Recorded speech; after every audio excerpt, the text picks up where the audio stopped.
The story begins with the main character observed how Jin cursed with Cyan. He was rather nervous. Suddenly, Chiang shouted that he wanted to leave this terrible class. Zhui, in turn, stated that he is an abnormal person and creates problems himself. Tianwu continued to observe their debate and did not understand why Yun was so stupid. However, at the same time, Jin also constantly provoked him with her rat. The girl claimed that Xian should not react like that because he is a man, but he is still afraid of some mouse. At that moment, Sui again brought the animal to the face of a classmate. Jin suddenly asked Chen to kiss the rat, saying that he would not die from this. But Yun ran out of the audience and said that he would bring the teacher now. Stroking his mouse, Yue talked to him after him that he was a real weakness. Jitian sincerely sympathized with Xian, realizing how tired the girl was. Soon, the teacher came and asked Wu to transfer to the place of Qian. The guy was dumbfounded by such a decision. Realizing that the next victim of Jin's additions, it was he who could become. After that, the teacher called on Su to leave him from the class. Everyone realized that she would also fall. Tian hoped that the girl would not return, so as not to endure her unbearable behavior. However, after a couple of minutes, Jin returned to the classroom with a dissatisfied expression on her face.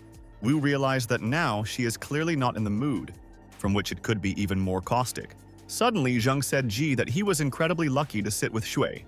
Tian said that she was not at all interesting to him, and he would not provoke her. Tong, in turn, noted that Wu was disciplined, and that is why the teacher put him with her. After all, Dong always found problems where they were not initially, and loved to fight. But the guy objected to her, after which he suddenly took Ji with him to discuss something with him. Having headed to the restroom, Zheng once again said that I was very lucky, and he would like to change places with him. However, Wu repeated again that she was indifferent to him, and now he is obliged to focus on studying, as parents demand this. Dun began to argue that at such a pace he could go to the jungle and drag his miserable existence there. Naturally, the young schoolboy did not think so, and hurried to return to the audience, where he had to sit at the same desk with an extremely dissatisfied girl. Seeing how he scratches his head, Sue called him not to do this, because dandruff flies right on her. The teenager silently stopped itching. But Jin did not calm down on this, and she hastened to voice a new demand. Where it was necessary to stay in her half of the desks, the girl even drew a line that W cannot be crossed. Having endured her terrible behavior, the guy finally remained alone with himself and decided to eat a little. But at that moment, school hooligans with bats broke into the classroom. One of them angrily turned to the class, saying that they allegedly offended his girl Xue. Mao literally began to terrorize everyone, wandering with a stick in the audience and playing out who is a Jin desk. Seeing Cyan, the guy was just crazy and nervously asked how he dared to mock his girlfriend. At that moment, Chen finally became convinced that after the lesson he needed to go home. The main character, in turn, completely calmly continued to sit at his desk and did not even pay attention to what was happening. While the angry Mao still renewed the disciples, Yun was very scared. As a result, he could not say a word with frightened eyes at the local bandit. But suddenly, Tian got up and said that it was he who was now sitting at the same desk with her. A brutal high school student instantly headed for him with an iron pipe in his hands. Suddenly, to defend Ji Wu, Tong got up. The girl said that you can't fight here, but Mao urged her to step aside, since a real man should be bold, and not hide behind the backs of others. Then the classmate tried to explain that he was only transplanted to her. And before that, there was a Z in there. However, the guy did not even want to listen to anything once again, ordering her to move away from the road. At that moment, Tian pushed the girl and said that he himself would deal with him, after which Mao again accused him of the guy allegedly strongly offended Jin. Then he tried to attack him, but Wu was ahead of the events and attacked him first. The shocked bully, in turn, literally flew into the desk and broke it.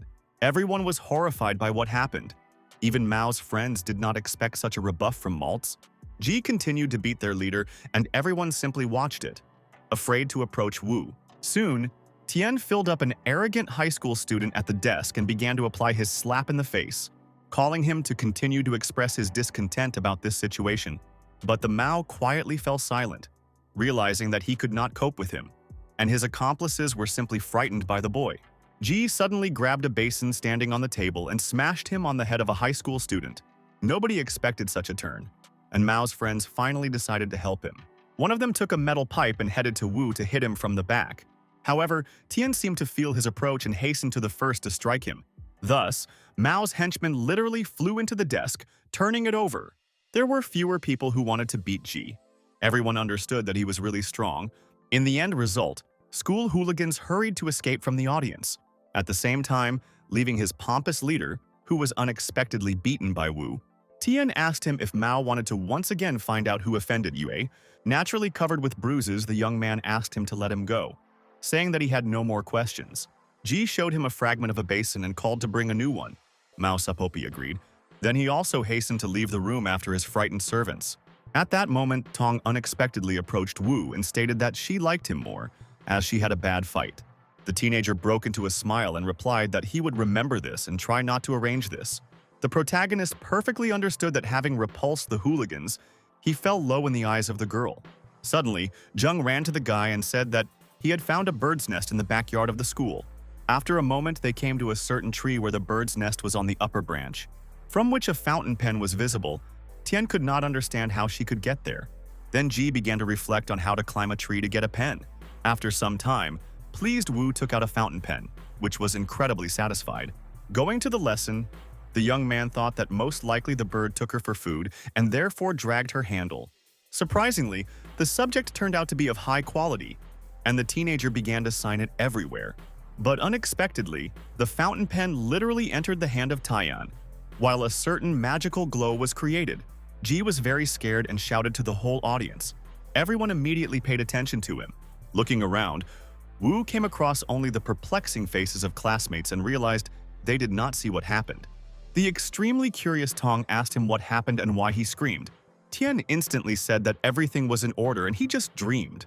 Soon the English lesson began. Where the exam took place, the teacher noticed that the test should be passed well. After that, the teacher asked Tong to give everyone clean sheets of paper. The girl turned to Ji and asked what he had with his face, because it turned sharply. The dumbfounded Wu, in turn, said that he was in perfect order and everything was fine. The young man himself thought about what happened at all, because the incident could not be an illusion. Soon, the teenager decided to focus on the exam, because he was extremely important for him. But suddenly, a voice in his head reported a certain activation of the system. Wu froze in place. Then the program notified the owner that he had only 36% of the charge. The guy was horrified and a teacher came up to him, who asked what was happening to him and whether he could continue the exam. Suzing, Tian replied that everything was fine, and now he will begin to write a test. But the system suddenly asked Ji if he wanted to use the search function. Not understanding what was happening, the teenager still decided to find out what he was dealing with and agreed. At this moment, the text in the examination sheet lit up. Everything else was covered in black. Thus, Wu was able to extract the correct answer that the program issued him. The dumbfounded young man wrote the right answer, and the teacher instantly approved him. Having stated that he was on the right track and there was very little left, Tian did not expect such a result.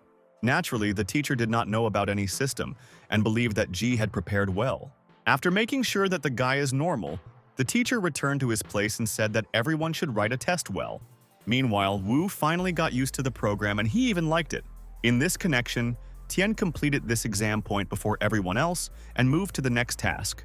The system provided not only the correct answer but also several interesting variations. What a joyful guy took advantage of, realizing that parents would be satisfied with this result. After a certain time, the teacher asked everyone to stop writing and transferring his work to him. Tong was concerned about the state of the protagonist and once again looked at him. Tian himself looked joyful because he finally knew the miraculous system. A few minutes later, the teacher began to check the work of the students and stumbled upon the Wu test. The teacher caught himself thinking that the guy clearly began to study better. Meanwhile, in the audience, Tong decided to find out from Ji whether everything is fine with him. She also asked how the guy passed the English exam. The young man replied that he was still all right, and most likely there would be a good assessment. Suddenly, one of the classmates urged everyone on weekends to celebrate May 1st. Everyone immediately began to discuss with each other where exactly they could go. The girl also stated that she organized a special group to which everyone can join. But as always, the displeased Jin said that only children are engaged in the like. Zheng noted that her life is really much more interesting because she every day with a new guy.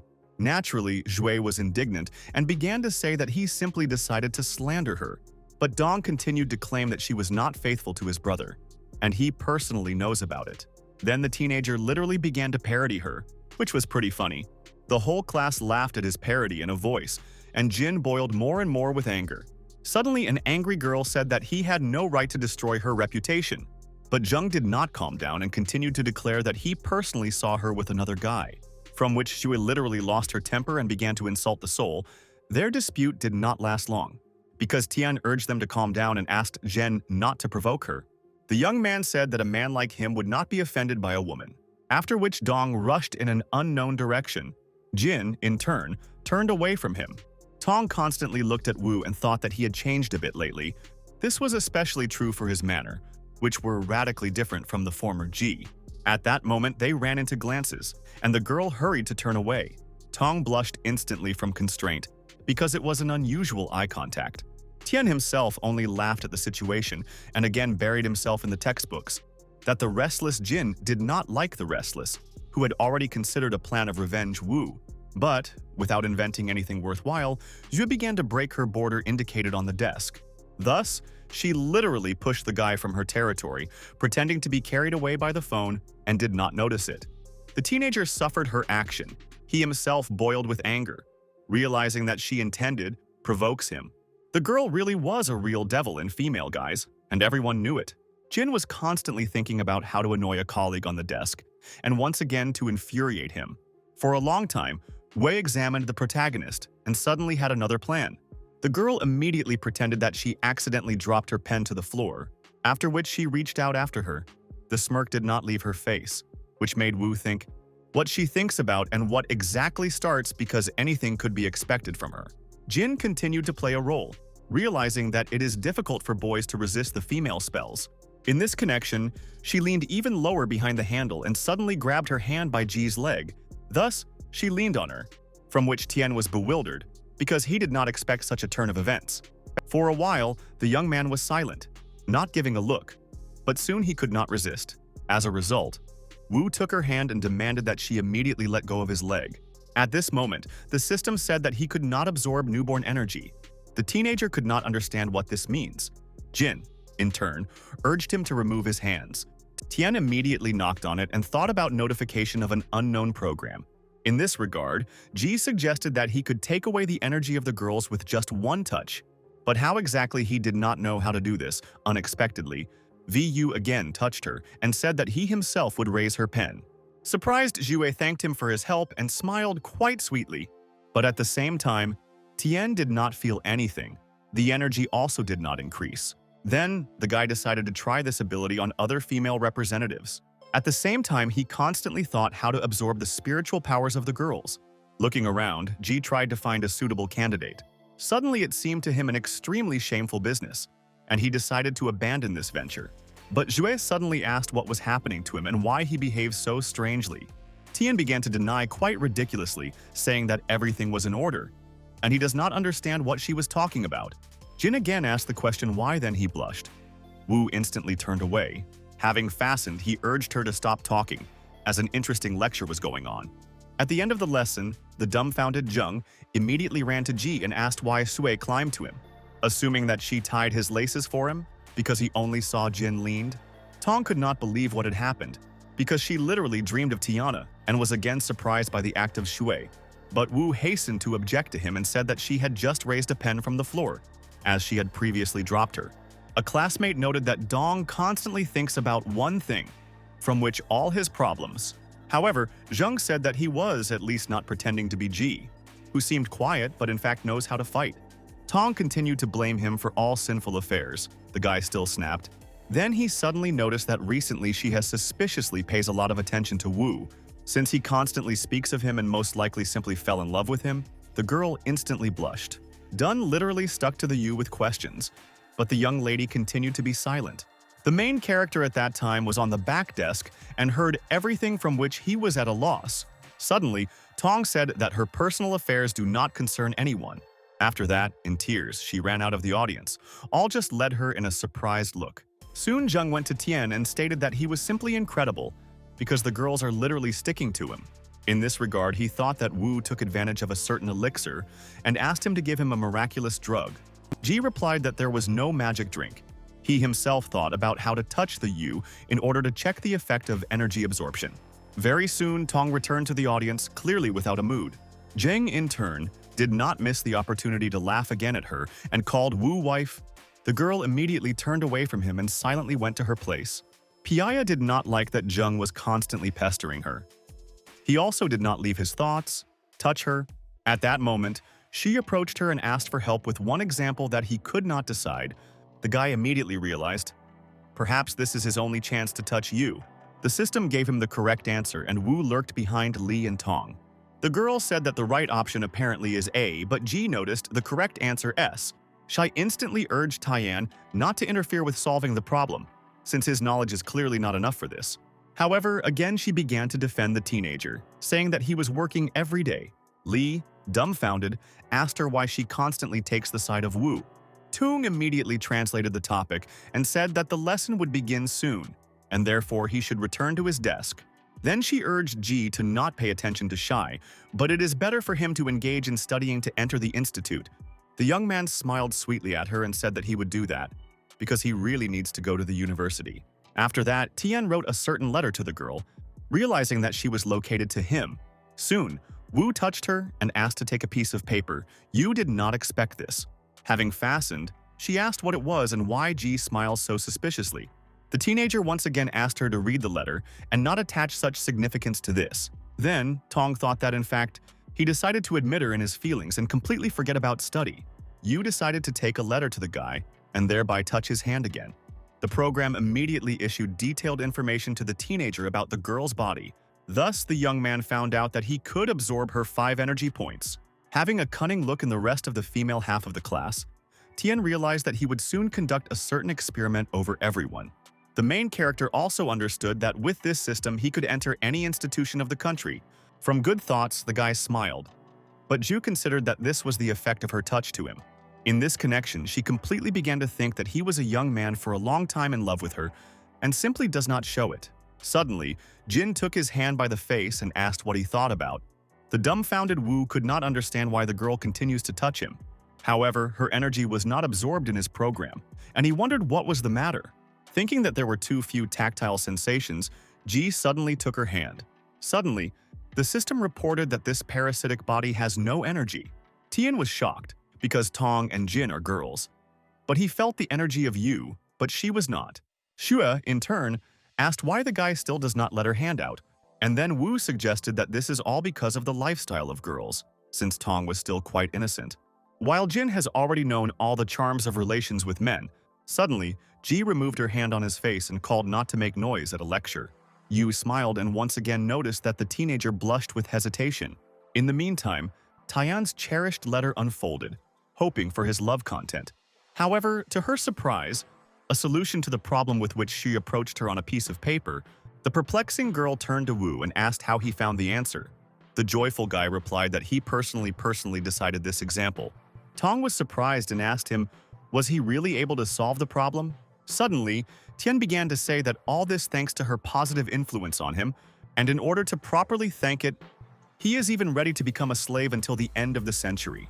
Yu, in turn, blushed instantly and said that he was again carrying some nonsense.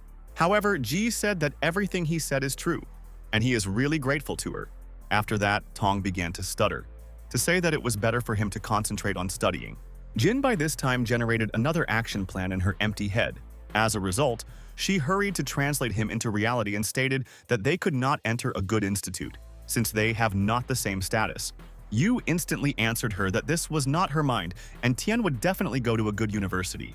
Wu himself also reacted to such a bold statement of the girl, in connection with which he stated that this is really not her business, and the presence of a rich family does not give her the right to humiliate others. Then she recalled that Ji did not write anything for the whole exam, but as soon as the teacher came up, he immediately answered all the questions. The teenager said that he actually randomly filled the test, but Zhu did not stop and asked what an assessment awaits him if he really passed the exam at random. Suddenly, Tian said that if he did not gain 145 points, he would ask for forgiveness from Y. The girl smiled and accepted the conditions of the dispute, saying that this would never happen. The main character noted that if he loses, he will do everything that Jin will ask for. Su said that in this case he would have to fall to his knees in front of all classmates. Confident Wu said that he would do it easily if he really loses the dispute. The extremely worried Tong urged him not to do this because Jin is a rather insidious person. However, Ji was absolutely sure of a positive assessment of the test and reassured it. At the same time, they once again touched each other. The system instantly sent a message, from which Wu realized that the energy from the last time decreased by 2 points and would decrease with each touch. At this moment, she called everyone to silence, saying that he was lecture and they should sit down in their places. By adding that pulling should not be portrayed from himself who he is actually not, Ji pretty sharply stated that it does not concern him, and it was better to return to his place. The embittered young man noticed that Wu was a naive person and went at his desk. The guy began to understand that this program was only a decoration without the desired energy. At the same time, it was not known what other functions and abilities she would provide him. Until the end of the lesson, only the principle of operation of the system and its control worried him. At that moment, Tong ran up to him and said that the English teacher was looking for him. By adding that they in vain started this dispute, and Tian's assessment may not be so positive. However, the teenager, as always, was confident in a good result and began to convince Yu. Being in high spirits, the young man went to the teacher to find out his assessment. But going into the office, he did not find anyone in the place of the teacher and wondered where he disappeared. An unknown girl sat a little further and Wu drew attention to her. Naturally, Tian wondered who she was and why he had not seen her at school before. The girl at that moment looked at him and asked who he was looking for. The smiling Ji named his name and said that the teacher called him here. The girl also introduced herself and said that she was an assistant to the teacher. Zhao knew that the guy scored as many as 148 balls and was about to check if he was frantically. Suddenly, Wu asked the beauty why he had not met her before, and when she appeared at school.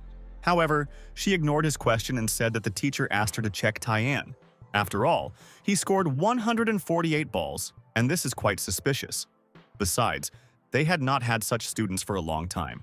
Seeing his work, the young man was sincerely happy, realizing that he had already won the dispute. But suddenly Jiao said that he would have to write another test. Wu happily agreed. Having stated that this will not take much time because today he is clearly in a good mood, after that, Ji tried to focus on the task as much as possible. What the recently acquired system helped him a lot, issuing the correct answers. After a certain time, a teenager could already boast of his knowledge, which in the end result he did. Showing Zhao his work, the girl was in shock. But suddenly the guy decided to turn to the teacher's assistant, and she took a step towards him, and thus they accidentally kissed. The main character was so carried away by the process that he completely forgot about everything. But the girl instantly pushed him away from herself, saying that he was crossing the boundaries of the permitted. The guy immediately began to apologize to her, saying that this happened by chance. At the same time, he noticed that the girl blushed greatly from hesitation. After that, Jiao, as if nothing had happened, continued to say that he really honestly passed the exam. Then he urged him to return to the audience and forget about what had happened. Wu immediately went to class, where he began to reproach himself for what had happened and think that the consequences can be irreversible. Shi, in turn, naively believed that the teacher reported him for a poor assessment. Suddenly, Tong turned to Ji and asked if the teacher really found out about their dispute. Tian honestly replied that he was not in the office, and no one found out about anything. Surprised, Yu asked what he was doing all this time if there was no teacher. Then Wu told her that he had handed over the test well, but the teacher did not believe it and decided to check it with a high school student. The extremely curious Tong again asked the question, what was his rating in English? But Ji postponed the answer until tomorrow's lesson, where she personally learns about everything. But the next day, instead of the teacher, the same girl named Tian appeared. Of course, the male part of the class was delighted with a long-legged replacement of the teacher. Tian was shocked by such a turn, because the same assistant turned out to be a new teacher. As a result, the teenager began to look closely at her, believing that she was just like. Suddenly, Ji drew attention to her style of eyebrows. It seemed to him that they looked a little different. Meanwhile, Zhao said that she looked at the results of their tests yesterday, calling everyone in the classroom to respond to their names when she will demonstrate the work of the student. Jin naively believed that now Tian's reputation would collapse in front of everyone and he would kneel before her. The teacher continued to call her students, voicing their assessments. Suddenly, Xue asked the teacher to show the work of Wu, so as not to torment him for a long time. Tian instantly noticed that his test really worthy of particular attention. Since Ji passed the exam in English better than all and earned 148 points, Jin was shocked by such an unexpected result, however. like the rest of the classmates. In this connection, Soo demanded to reconsider the work of Taeyeon, assuring that he could not cope perfectly. However, Zhao said that she also thought so, and therefore forced him to pass a more difficult test, with which Woo was surprisingly managed and received 147 balls. It was difficult to believe in it. The only mistake was made in the written part, which was reported by the teacher, adding that in fact this guy is really extremely smart and is a competitor to excellent students, after which she separately called Woo to her and congratulated him on such an incredible result. However, in her expression on his face, he considered a certain message and thought that everyone could soon become aware of their kiss. This thought literally shocked him. Especially Tong should not have learned about it. After some time, Jung stuck to the main character again and asked him to share how he could deceive the test. But the teenager claimed that he did not cheat and earned such an assessment with his brains. The joyful Yu noted that Tian really well done and won their dispute. Zheng, in turn, urged Jin to ask Tong for forgiveness, as was due to, but the arrogant lady was in no hurry to apologize to her and turned away from everyone. Yu, in turn, stated that she did not have to do this, especially nothing terrible happened.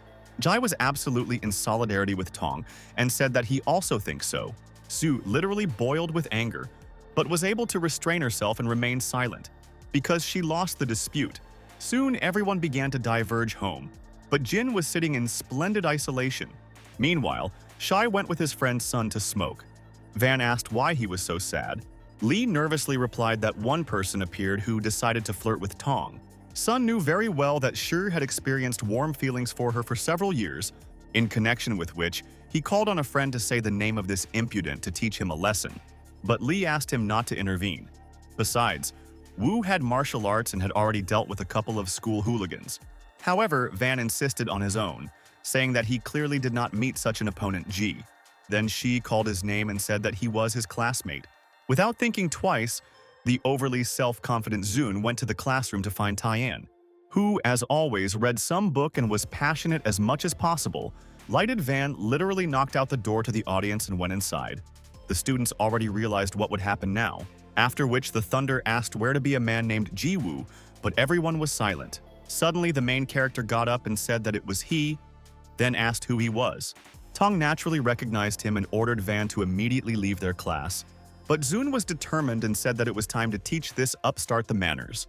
At that moment, he pushed the Yu to the side, asking her not to interfere under his feet. The perplexing girl asked what he was talking about and why she behaves like that. Finally, Van admitted that he was actually in love with her for a long time, and she in every possible way ignores him. Tian, in turn, could not resist the laughter, which naturally did not like Gromilo, and he still decided to deal with the guy like a man. But Wu was ready for this. Suddenly, the brutalized Zun asked that he was so amused. Then he struck a powerful blow to the wall because Ji managed to evade the attack. Then he conducted his crushing series of blows. Then Van realized that he could not cope with him. But Tian continued to apply lightning attacks in the body of a huge teenager. In the end result, Wu almost broke his nose, which Jun did not expect. The dumbfounded Verzila shouted that no one dares to beat him in the face. The protagonist in response ordered him to close his mouth, with which he personally helped Van, continuing to apply his ferocious blows. It seemed that Tian did not know pity. Suddenly, Sun tried to hit him in response, but Ji reacted in a timely manner. As a result, he grabbed his hand and again brought down numerous attacks on the thug. Everyone watched what was happening in horror, realizing how much the young man is strong. Suddenly, Van spoke when the time comes. They will beat him with the whole family. He also urged him to fight an honest duel, because Wu filled Jun on the floor and attacked from above. Then the teenager got off him and called for to stand up to demonstrate his skills again. The naive Heche of Shi blurred in a malicious smile and rushed towards Ji. However, the young master, as always, was ready for this and once again surprised everyone. Van tried to grab him, but at the last moment Tian stepped aside and put his leg. Subsequently, the non-Pussy Verzila collapsed again to the floor, hitting his chin. Then he grabbed his face from unbearable pain. Thus, the battle was over. The guy himself completely calmly and naturally went to his place. The mutilated Jun continued to lie on the floor. All the students went around it. Meanwhile, Lee approached the audience and noticed that there was a crowd near her. One of the school children saw him and said that Shi had great trouble. Because Van came to fight with some teenager, the young man understood what was at stake, naively believing that Sun had already figured out the self. Confident pulling, and now there will be no problems. But as soon as he entered the classroom, a rather unexpected picture appeared in front of him. The desks were overturned, and the personal belongings of the students were scattered throughout the audience. After going further, he discovered in his place an absolutely calm Wu, which he read the textbook. Lee did not understand why Ji is still in order and does not run to ask him for forgiveness. After a couple of meters, she saw his beaten friend and was shocked by this. Sun seemed to be not in himself and constantly called his father. Lee immediately rushed to him. The guy did not expect to see this, although he knew that Wu was enough. Soon he asked Taiyan why the young man so evil and why he beat his friend. Ji got up from his desk and headed for Shi, saying that he was supposed to understand what the consequences would be. And if he continues to engage in stupid things, then next time he will envy Zuna, since Tian will not spare him and will beat him for hours, whether he was scared, of course. Suddenly, Wu added that if he later brings someone again to deal with him, the outcome will be disappointing. The dumbfounded Shai understood that it was really better not to contact him. Soon Ji returned to his place again and calmly continued to leaf through the textbook. After a certain time, all the lessons were over, and the main character hurried home. On the way to him, as always, joyful Jung stuck. Wu asked why he was so pleased. Dong noted that for a very long time he had not seen the guy as a great master. Tian replied that if no one had molested him, he would not touch anyone, adding that in fact, his grandfather forbids him to engage in martial arts and calls to honor the traditions of the family. A few minutes later, the teenager finally got home and sighed with relief. Ji calmly inserted the key into the keyhole and turned it to a characteristic click. When the young man opened the door, he saw a rather unexpected picture and froze in place. His cousin named Pin came to him. The girl smiled and greeted Tian. The guy reciprocated and asked when she managed to return. Shu said that today she came to an internship in the city television. The father of the teenager immediately began to praise the girl, saying that she is good to study. Pin, in turn, was shy and blushed, asking her uncle not to embarrass her, after which he suddenly said that if Wu is hard to study, then she is always ready to help him. Ji smiled and extremely politely refused, heading for his room. What he told his parents, saying that he has a lot of homework, where he began to look for at least some information about energy points. In a few hours, he found only a couple of novels where energy was mentioned, but they were different from what the guy experienced in practice. After watching a lot of information, the teenager suddenly came across an unknown girl. Her name was Fei Er. Tian could not explain to himself why it was she who interested him.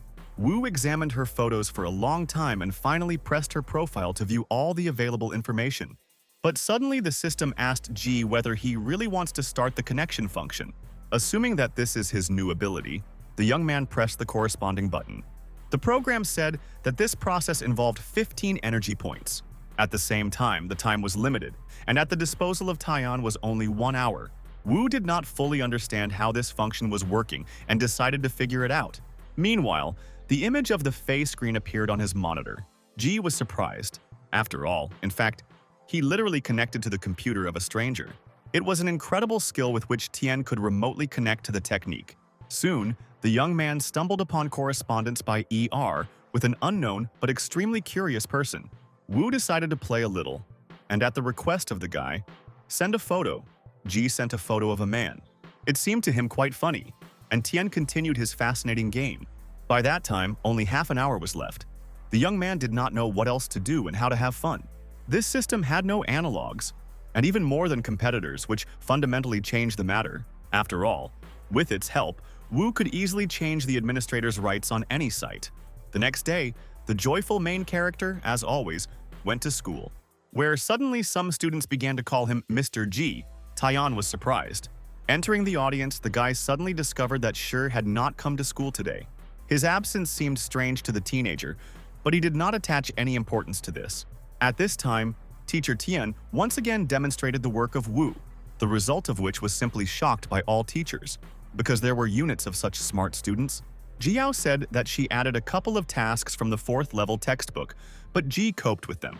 The colleagues suddenly said that this time the most gifted students were in her class. After a certain time, a literature lesson began, where the teacher urged everyone to write a test, but it was required to be fulfilled only in half the lesson. The students began to resent about this. But the teacher said that in the future, they will have to work much more diligent, and it should be used to it as early as possible.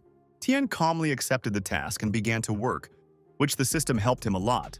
After all, he coped with her in the test in just 20 minutes, which was an incredible result. The teacher urged everyone to put the pens aside and give him his work. Zian, as always, began to complain that he was given too little time. The teacher asked him to transfer his work, saying that it does not matter how much he managed to write.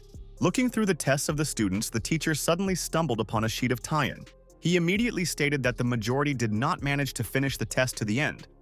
But there is one person who did it. What literally shocked all the students. Yoon asked him to say who could distinguish him. However, he ignored Cian's request and asked to transfer work back to solve them together. Their sheets were instantly returned to everyone, but at the same time the Tian test disappeared somewhere. The perplexing young man asked where his work was, because he did not receive her. Tong noted that she could mistakenly switch to another row and would return to him at the end. The teacher, in turn, urged everyone together to solve this exam. But suddenly Yu got up and told the teacher that the work of Tian was lost. He immediately presented everyone with Wu test and said that Ji is the only one who completed all the tasks. But correctly or not, he was going to find out after the lesson. It also concerned the rest of the work.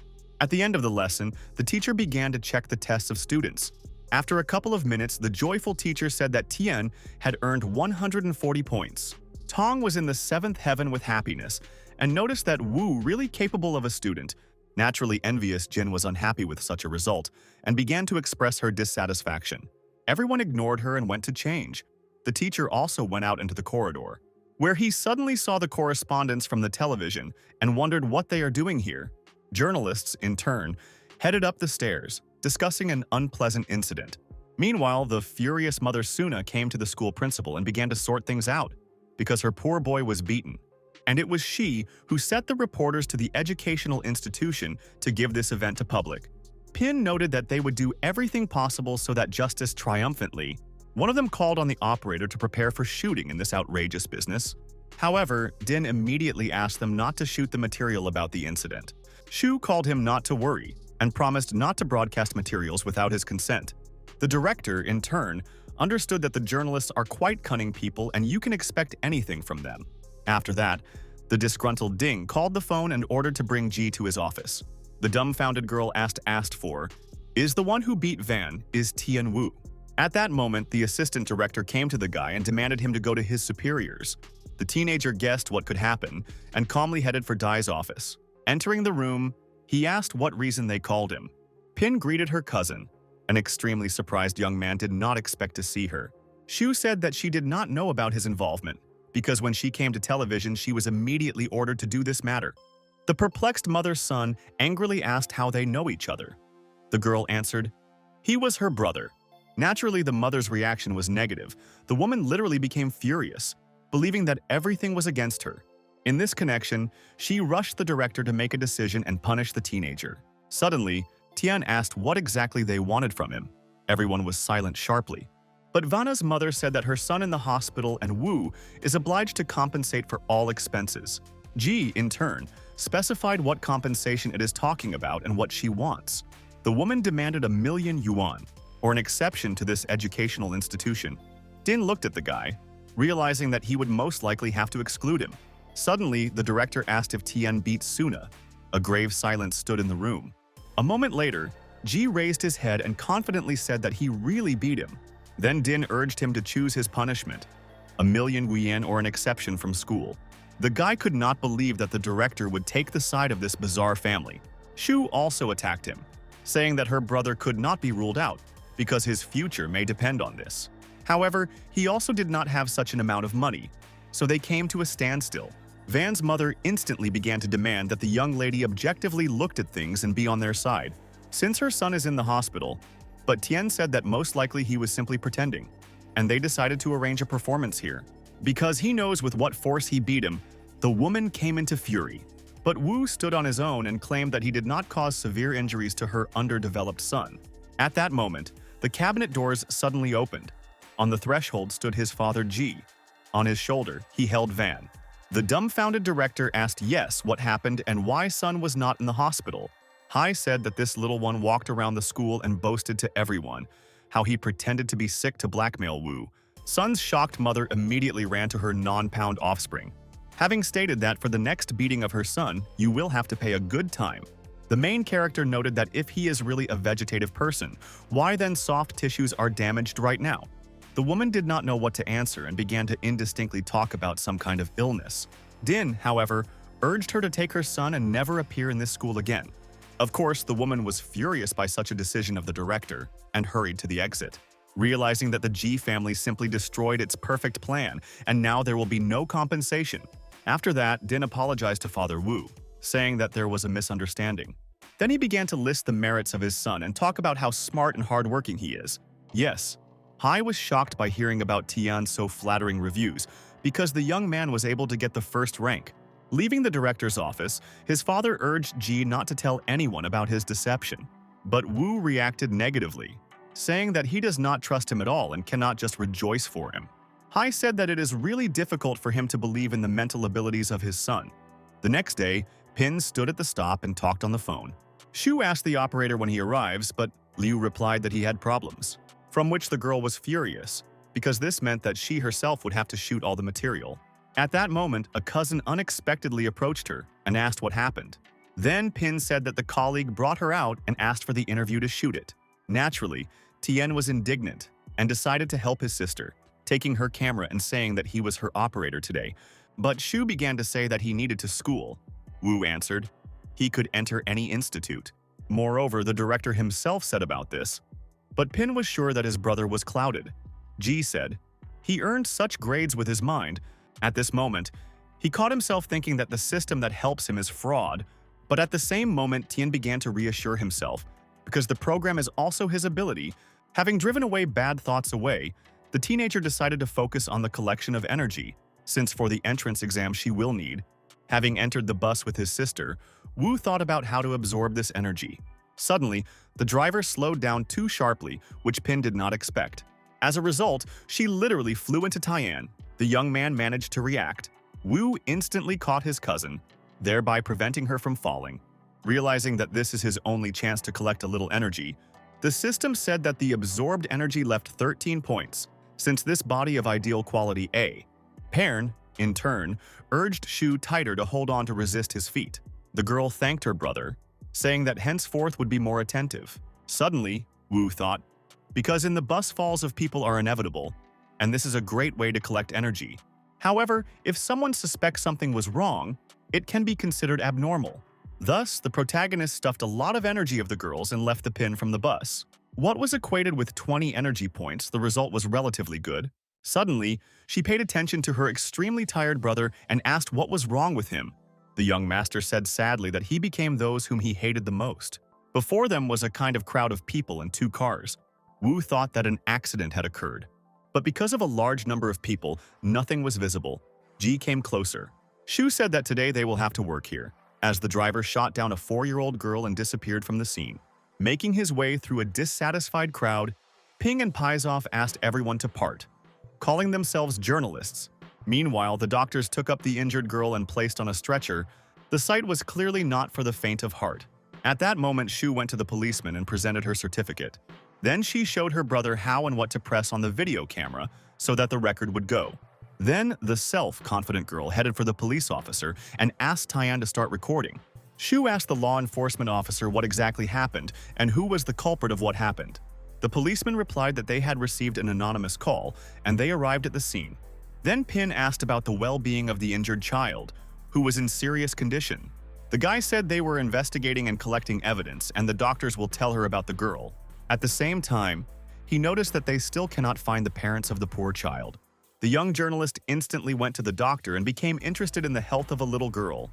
The doctor explained the problem that this blood group is not available and their parents have not yet been found. The dumbfounded Shu could not understand what to do then, because the child must be saved. Suddenly, the doctor seemed to be illuminated, and he ran to the police officer, supposing that they urgently need to find parents because only they can save their child. But Captain Wu replied that they have been doing this for a long time, but at the moment there are no results. Dean Zhao began to say that this must be done over the shortest time, since otherwise the girl could not be saved. Pin suddenly said that if they had dogs, they would have already found parents. Tian agreed with her, because the dogs were well-oriented in smells and could help in this matter. As soon as Ji thought that it would be nice to get the skill of smell, the system immediately gave him such an ability The guy was extremely surprised by such a coincidence and instantly took advantage of this technique.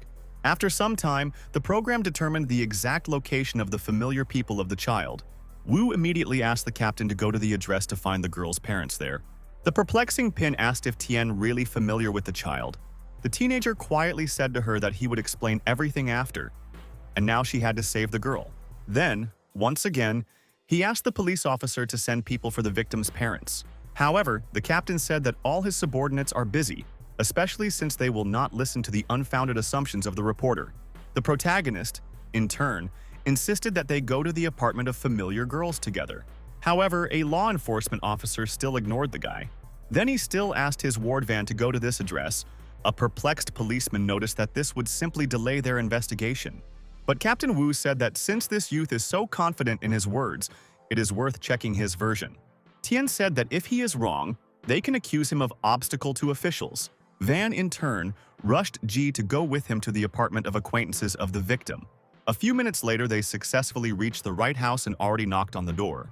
After a couple of minutes, they were opened by an unknown and extremely displeased woman.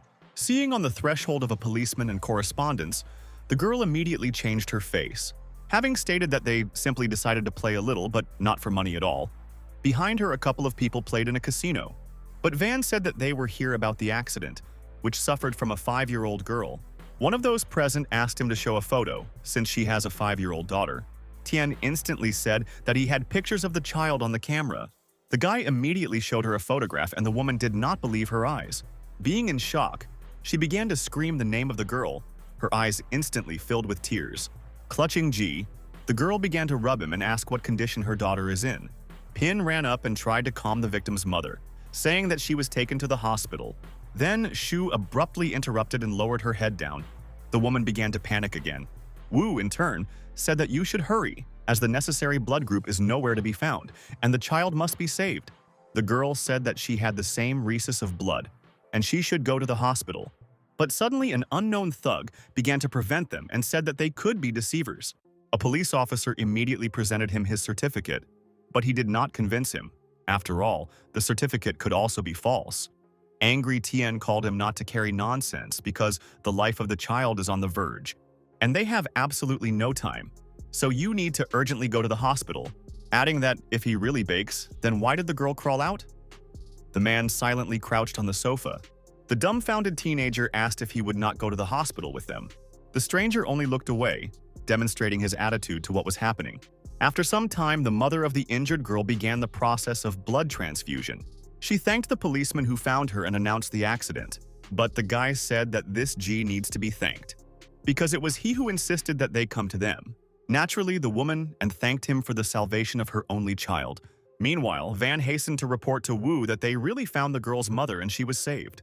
The captain urged the guy to thank the guy. But the problem was that they did not succeed in finding a hiding driver, especially since there were no witnesses. Returning to the police station, Hong went to the authorities to report the situation. Thus, Wu told the director that they found the mother of the child, but they could not find the culprit of the accident. They also have no evidence. At this moment, Dr. Zhao called. The captain hurried to answer the call. Dean began to praise the local police, because if they arrived a couple of minutes later, they would not have saved the girl. Hong said that this is all thanks to the young reporter who indicated the address of his mother to them. Suddenly, he lit up that it was really better for him to seek help from that guy. Wu immediately completed the conversation with the doctor and said that he urgently needed to leave. Then he told the police chef about an incredible young man who helped to find the girl's mother. He decided to use the teenager investigation in order to finally find the culprit of the accident. The director was not opposed, since the chairman Wei gave them only a couple of days to understand this matter. Meanwhile, the investigation was gaining momentum, but they did not manage to identify the driver, since there were no video surveillance chambers anywhere nearby. Hong said that the family had no enemies, and judging by the cameras of the kindergarten, the girl herself left its limits. The matter was really extremely confusing, and it seemed that they were doomed to failure. Then Wu ordered Van to call, who was next to that reporter. At this time, a joyful mother watched how her saved daughter was sleeping sweetly. The woman noticed that Lulu became much better, and soon she would recover. The protagonist, in turn, decided to find the culprit of the accident, since the validity of the magic sense of smell was drawing to an end. Initially, the system found the whereabouts of the very people whose mother was visiting. After that, the program issued the address of the hospital, where they were all now. Tian continued to search and finally found an unknown address. He realized this should definitely help them. In this connection, Van urged Vanna to go there, saying that the captain will certainly praise him. A perplexing law enforcement officer noted that he was ordered to look after him. In addition, he did not understand what exactly Wu should praise him for, about which he began to question the young man. Suddenly, Tian called him the right address and said that there was his prize. After a certain time, they arrived in the Huarong residential area and went to one of the houses. Van, in turn, instantly rushed to the front door and began to knock on it. The female voice outside the door asked who was there. The guy called himself a police officer and asked him to open him. The girl immediately opened the door and asked what happened and whom he was looking for. At that moment, Tian tried again to launch the function of smell, but the system announced the end of its action. It was an extremely non-suitable time, and Wu realized that he should be much more likely to relate to the accumulated energy. Van continued to distract the girl with laid-back conversations and reminded of responsibility. At that moment, Ji spent 10 more points and again acquired this ability. The program immediately issued that their goal is right outside the door. The young man instantly burst into the house, where I saw a broken headlight in a car and realized they definitely came to the right address. Being near the car, the protagonist asked the unknown girl why she was defeated by the headlight. Van realized that this was really a criminal and hurried to put on her handcuffs. However, it was not so simple because the suspect was resisted. But in just a few seconds, a police officer calmed her down and finally put on handcuffs. Soon the house was cordoned off by police patrols, who hastened to deliver the culprit to the station. Previously, they naturally carried out photography of irrefutable evidence. Hong thanked the young reporter for his help and said that if not for him, they would never have found her. Tian noted that always, the more opportunities, the more responsibility. At the same time, Ji had no idea how to return the 20 points spent. Suddenly, the captain gave him his business card and called to call at any time when he would need help. By that time, during interrogation, the suspect confessed to everything and told her story. After all, initially she worked with her father Lula, and they started not only working relations. However, the man never had the courage to abandon his family for the sake of another intrigue. Therefore, naturally, he chose his family, and through such a hated girl. Revenge that did not force herself to wait long, and she deliberately knocked his daughter by car.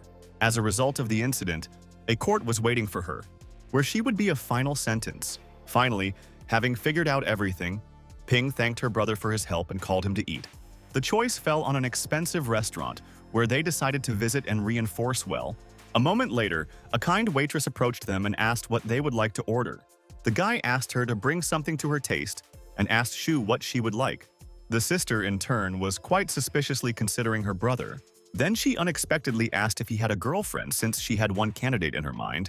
Tian translated the topic of the conversation and called on her to drink, but he decided not to drink alcohol. Unlike a young sister who did not notice how she drank the entire glass of beer, what impressed Wu, the guy was shocked by her abilities. In this connection, he said that the girl should not get drunk so quickly. But the drunk pin said that if you drink beer slowly, then it will be bitter. At that moment, she accidentally touched him, and the system immediately charged 8 points. Finally, getting drunk pretty, the girl pulled out into the street. The main character decided to help her get home. Pin constantly drunk a strange song, which only annoyed the young master even more. Suddenly, he said that he wanted to learn to fly and pushed his brother forward. After some time of suffering, Tian still brought her home. Her father was shocked by his daughter's condition. Wu explained that today she worked well and did not calculate a little with alcohol. When he returned home, an angry mother attacked him and said that he was not at school today. Ji talked about how he met Shu and she needed help, so he decided to go with his sister. The woman continued to crucify, saying that the noses were entrance exams, and he was so negligent to study. In addition, it was today that there were trial tests that he safely walked. Tian asked how she knew this. Did Dong called and told about everything? However, Mother said that, in fact, some girl named Tong called her and was interested in why he was absent at school. The teenager was shocked by the actions of Yu because the girl is no longer embarrassed to call him home. The woman believed that this was his girlfriend, which she began to question, but the young man denied everything, having stated that he will definitely pass exams and inform him when he has a girl. Mom urged him to think more about her because, unlike the girls, he has one mother. Ji smiled and went to his room. where he lay on the bed and began to think about Sweet Tong. But suddenly, he remembered his sister, with the help of which he earned 8 points.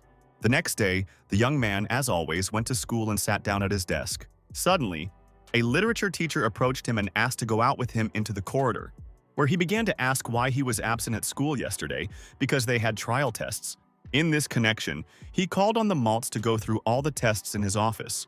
Wu agreed. Then they went to the department and went into the room where Ji began to write an exam. The teenager noticed that all the teachers stared at him, trying to understand whether he was really so smart. Tian himself hurried to use the system to succeed in writing the dough. All this time, teachers continued to carefully observe the teenager. They were shocked by the speed of writing an exam and did not cease to be surprised at the young man. After a few more minutes, the joyful and confident Tian finished the exam. What the guy hastened to declare about? A grave silence stood in the room. The literature teacher was dumbfounded by such a result, because in just 45 minutes, Wu wrote a test in just 40 minutes. After looking at the student's work, the teacher with a smile called him to return to the classroom. Ji, as if unprecedented, got up from the teacher's table and went to the audience. As soon as the main character left the office, all the teachers crowded at his work. It was incredible, because in such a short time no one would have managed to write a whole exam. Some teachers believed that Wu randomly put the answers, and at the same time never used the calculator. However, how to explain the fact that Tian wrote the work continuously, as if he knew all the answers, neither doubting nor in any of them? The literature teacher noticed that last time he also wrote quickly. Ji constantly received good grades and did not stop anywhere, which raised even more questions. One by one, teachers began to check all his work and came to the conclusion that he was just a child prodigy. It was amazing that he did not even use the calculator to determine the exponential function. Teachers began to reflect, because it does not happen that the 3-year-old suddenly becomes an excellent student in all subjects. This suggested that he could use some invisible headphone, but in the end, it was good news, because an excellent student appeared in their institution who would definitely go to the institute. At this time, the young master returned to his class and thoughtfully headed for his desk. Suddenly, Tian saw Shi and wondered what he was writing on the board. Li also noticed him and instantly angered him, but could not do anything. After all, he perfectly understood that Ji is much stronger than him and he could not cope with him. Wu, in turn, continued his way to his desk. Thinking that he needed to earn as many points as possible, she immediately stated that he wrote the difficult questions that would be in the exam. Surprised, Qian noted that they took place only once. Li instantly interrupted him and said that on the test it is necessary to be prepared for everything. Tong was completely upset, realizing how difficult tasks are waiting for them in the exam. Suddenly, the main character asked Shai if he knew the answer to this question. The guy noticed that he had so confidently pronounced it, as if he knew how to solve the problem. Tian immediately volunteered to try to deal with the 4th equation. Li did not interfere with him, but on the contrary, he urged the teenager to try luck. At the same time, he naively believed that Wu could not cope with him, since it was a rather rare question. But he did not know about the existence of the miraculous system of Ji, which the young man instantly took advantage of.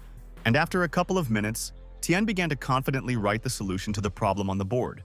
What literally shocked all classmates, Shi was no exception and again boiled with anger. After which Wu turned to his worst enemy and asked him to check the correctness of the decision. Li, dumbfounded from him, where did he get this amazing answer? Jai replied that he himself decided him and he was a witness. So this issue is extremely stupid, adding that if Shi cannot solve any example, then he will gladly help him. There was no answer. Then the main character again asked if he had questions. Whether the angry said that this was really the right answer, but at the same time he asked him to solve the problem on the textbook. The young master, in turn, said that apparently Shu knowledge is not enough to solve this example. An angry teenager wanted to object to him, but at that moment the teacher entered the classroom. The teacher asked what they were doing, instead of preparing for entrance exams. But Li said that these issues could just be in the test, since friends who have already passed this torment shared with him. The teacher looked at the tasks and realized that these were really difficult examples. Then he asked Tian displeasedly, did he really solve this issue? Ji, in turn, replied that he easily solved such problems. Suddenly, the teacher noted that before the decision he had to convert a quadratic equation into a square. Wu said that he really did not particularly bother about this. An extremely indignant teacher immediately urged students to sit in their places. Then the guy realized that most likely the teachers began to suspect him of fraud. After the lesson, Shu continued to think about how Tian was able to find the correct answer, for example, which cannot be solved without calculating, which spoke of his crook. But it was natural to prove this in any way, believing that Wu used a certain technique. Going out into the corridor, the young man looked around and hurried to call Nobu Liu. D, in turn, asked who he was and from where he got his phone number. Finally, the guy named his name, which Devan was extremely surprised, and he had the following question. Liu asked what made him turn to him. Shu sighed heavily into the phone. Then he asked him to help in one very important matter. At the time, there was silence. Then Li decided to clarify that it is necessary to deal with one person. Devin said that in 5,000 he would kill anyone and asked to describe the goal or send his coordinates. She agreed to pay him money and noticed that this guy has a healthy body, and the color of the hair is dark. He also called his name Tian Wu. D promised that he would do everything in the best possible way. Meanwhile, Ji returned on the lane home from school and met Zheng, who urged him to be careful. Also in the courtyard there were already mercenaries. Li, one of them, said that this is the same person. Liu looked at the photo on the phone and realized that this is exactly the same guy. In this connection, the self-confident Devin ordered his servants to attack the youth. Tian at that moment climbed the steps and found armed people in front of himself. The teenager instantly realized that they had come for him, and now there would be a showdown. Naturally, he could only guess who entered them, and therefore decided to ask a couple of questions to the thugs. However, they were not speaking, and Liu ordered to kill this disorder. Devin decided to start first and inflicted a blow with a bat, but the main character dodged the attack. The dumbfounded bandit could not understand how the guy dodged so quickly. Then he inflicted another blow with a bat, but the young master again slipped away from him. Then the teenager completely grabbed his bat and began to severely beat the thug. His blows were so strong that Devin almost instantly lost consciousness. Tian, in turn, did not stop bringing the hail of attacks on him and suddenly threw back to the side. Thus, Liu flew into the steps opposite, not showing signs of life. Ji immediately raised the bat Winja and showed the rest of the bandits a couple of tricks with her. Thus showing their incredible abilities, the minions of Liu were shocked, because the teenager easily figured out their leader, which spoke of his high skills. However, one of the gang Divinia urged everyone to attack at the same time so as not to leave him a chance. A moment later, the armed crowd rushed towards the young man. Wu was ready for this as always. Starting to beat the thugs with a bat, he did not know pity and boldly rushed into battle. One by one, the bandits fell to the ground from Tian's crushing blows. But unexpectedly, the servant Liu, with an iron pipe in his hands, attacked a guy from his back. Ji did not expect this, and subsequently did not manage to react. He took advantage of this. The rest of the accomplices who tried to defeat the Malts came to his aid. They continued to apply strong blows to his body, and Wu backed away, holding onto his shoulder. The bandits did not stop beating him, but Tian held on his last strength and, without falling to the ground, it seemed that the criminal group nevertheless prevailed over the young master. Suddenly they stopped, and Bewitching said that now he was not so strong. However, Ji noticed that he had something to talk about with them. Everyone began to laugh. One of the minions, Divinia, asked what exactly the teenager wanted to tell them. At the same time, he directed the bat to Wu, which Tian immediately removed from his head, after which he seemed to be gathered with strength to once again repulse the thugs. Suddenly, Ji grabbed one of them by the throat and began to gradually squeeze. The rest began to beat him with sticks on the back, but the guy did not even move. Then he completely brought down a series of attacks on the bandit, as a result of which he could not continue the battle. But Tian was in no hurry to let him go, and again began to strangle the defeated bandit. Finally, attacked again, the attacker collapsed to the ground without feelings. His accomplices were dumbfounded by a teenager's steel body. Not understanding how he could withstand so many blows, Wu himself turned to them and looked menacingly into their frightened eyes. The beaten thugs also rushed their eyes on an invincible teenager. Meanwhile, their leader Devin joined the bandits, who also picked up the bit in his hands. The protagonist, in turn, raised a metal pipe and urged them to attack, having stated that the real fun will begin now, after which he rushed in their direction. The young master also began to beat pests that could not answer him anything. At this moment, one of them tried to escape, but Tian did not provide him with such an opportunity. Attaching him from behind, the young man inflicted several crushing blows to him. The thug did not have time to evade the attack and absorbed all the damage received with his body. Thus, Ji knocked him off his feet, and the bandit flew to the side, extremely painfully landing on the ground. Then the guy grabbed him by the neck and ordered to tell the truth exactly who sent them for him. The bandit did not want to answer his questions, and in a characteristic way twisted his head. Then Wu decided to call him more serious to relate to what was happening, and repeated the question again. Finally, the thug said, Liu ordered him to attack him, and this is all he knows. Tian let him go and asked him to give his boss so that he would no longer contact him. Otherwise, the consequences can be irreversible. The bandit said that he understood him. Leaving, the guy urged everyone to go to their patron and convey his words. Devine and their accomplices began to go to their feet slowly, which was quite difficult and painful. One of them decided to talk to Liu to find out what to do next. Susing, a beaten guy, said that they fell on a serious opponent, and therefore it is worth seeking help, since they themselves do not overcome the teenager. Devine noticed that Shu's proposed money was clearly not enough for them to treat. There was also another problem. If everyone finds out about what happened, then their reputation is the end. The angry Liu said that they were obliged to repay this person 3 times. Suddenly, he drew attention to his beaten friend and asked Li Mao. The servant replied that the guy knocked out all his teeth and it was difficult for him to speak. Devine was full of hatred of the young master and dreamed of speedy revenge. Then he ordered to go to Mr. Lian to go together so that he would see how to get around with his subordinates. Naturally, everyone supported the initiative Liu and went with him to the head of the gang. At this time, Zhao came to the land to ask him to reduce the protection fee. Thunder replied that security, first of all, because without her, the old man's business simply collapses. I took it in every possible way, hinted that without the right protection, Zhao would not last 2 weeks. The old man, in turn, tried to find an approach to the land to finally reduce the fee, because the business is already breathing in Lada. Zhao tried to select expressions and extremely kindly persuade Xiao to the decision so necessary for him. However, Thunder unexpectedly grabbed the old man and stated that he should not underestimate him, after which Verzela again insisted that he still pay the entire amount. The assistant Zhao immediately objected to the land and said that he has no right to refer to him. Moreover, he is a law-abiding citizen of his country. Xia, in turn, laughed. Then he said that this talkative young man should be taught, but the old man asked not to do this. Thunder instantly rushed to the malts and said that he was the law. Zhao continued to ask the Lan to be more condescending and not touch the guy, but Xia said that if he does not teach him now, then the teenager would not learn anything. Then he struck the strongest blow to the old man's assistant, which was rather painful. Thus, the guy literally flew into the concrete wall, breaking it with himself. Zhao instantly rushed to the assistant and asked if everything was fine with him. Lion continued to demand money for patronage. The old man immediately agreed to pay everything. Just asked Xia to wait a bit, after which he would send him 30,000. Thunder smiled and urged Zhao to hurry up with the transfer of money, as it may be too late. At this moment, Jin offered to make him massage, saying that he should not be so nervous. Xia replied that he did not want to spend his nerves on all sorts of garbage, but they constantly force him. Zhu agreed with him and forever assented, saying that he really dealt with only fools. A moment later, beaten thugs led by Devnim entered the room. The dumbfounded Liang asked what happened to them and why they were in this form. Liu said in a stifled voice that they were severely beaten, which they did not expect.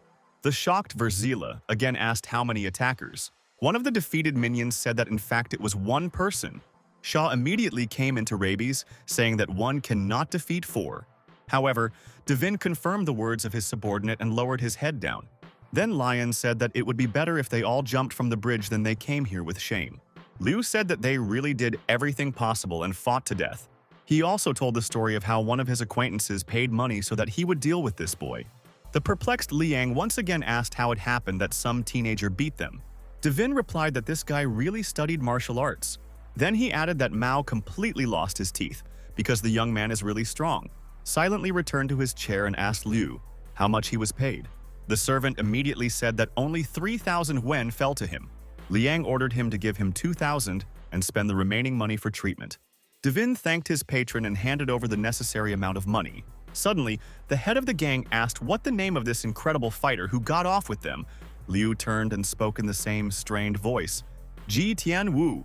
Jin was shocked by such a turn of events and could not believe what was happening. Seeing Su's ambiguous reaction, Xia asked her whether she knew him.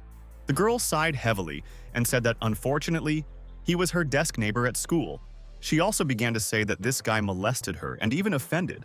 The brutalized Lian said that now this schoolboy certainly would not live, and he would definitely pay for his impudence. But Jin did not stop there and urged her Gramil to avenge Tong. Shaw immediately asked whether that girl, Sue, noticed that she was a queen of beauty. But at the same time, Yu is not as beautiful as her, so he does not stand his attention. However, Liang said that when he would figure it out, he would surely visit this girl. Jin replied that she was not opposed. In fact, she did not like the idea of Shaw, but the girl could not answer differently. Meanwhile, the main character went home, but the number of bruises on his face said that they need to get rid of them. Indeed, otherwise he will have to invent a story for parents. Suddenly at that moment he was hazed by a cousin. The guy turned around. Tian looked at her in surprise and asked what she was doing here. Pin replied that she wanted to buy a couple of things and accidentally saw him. Taking a closer look, Shu found a lot of abrasions on Wu's face, in connection with which Kuzina asked whether he once again got into trouble and fought, adding that now he does not know how to go home so that his parents do not notice anything. Suddenly, the girl took his hand and dragged him. Ji was at a loss. The teenager asked where she was leading him. Pin stated he urgently needed to handle bruises.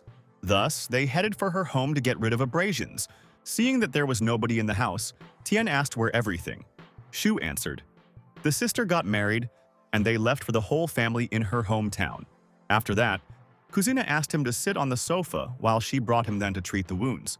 The young master sat on the bed and began to wait for a cousin.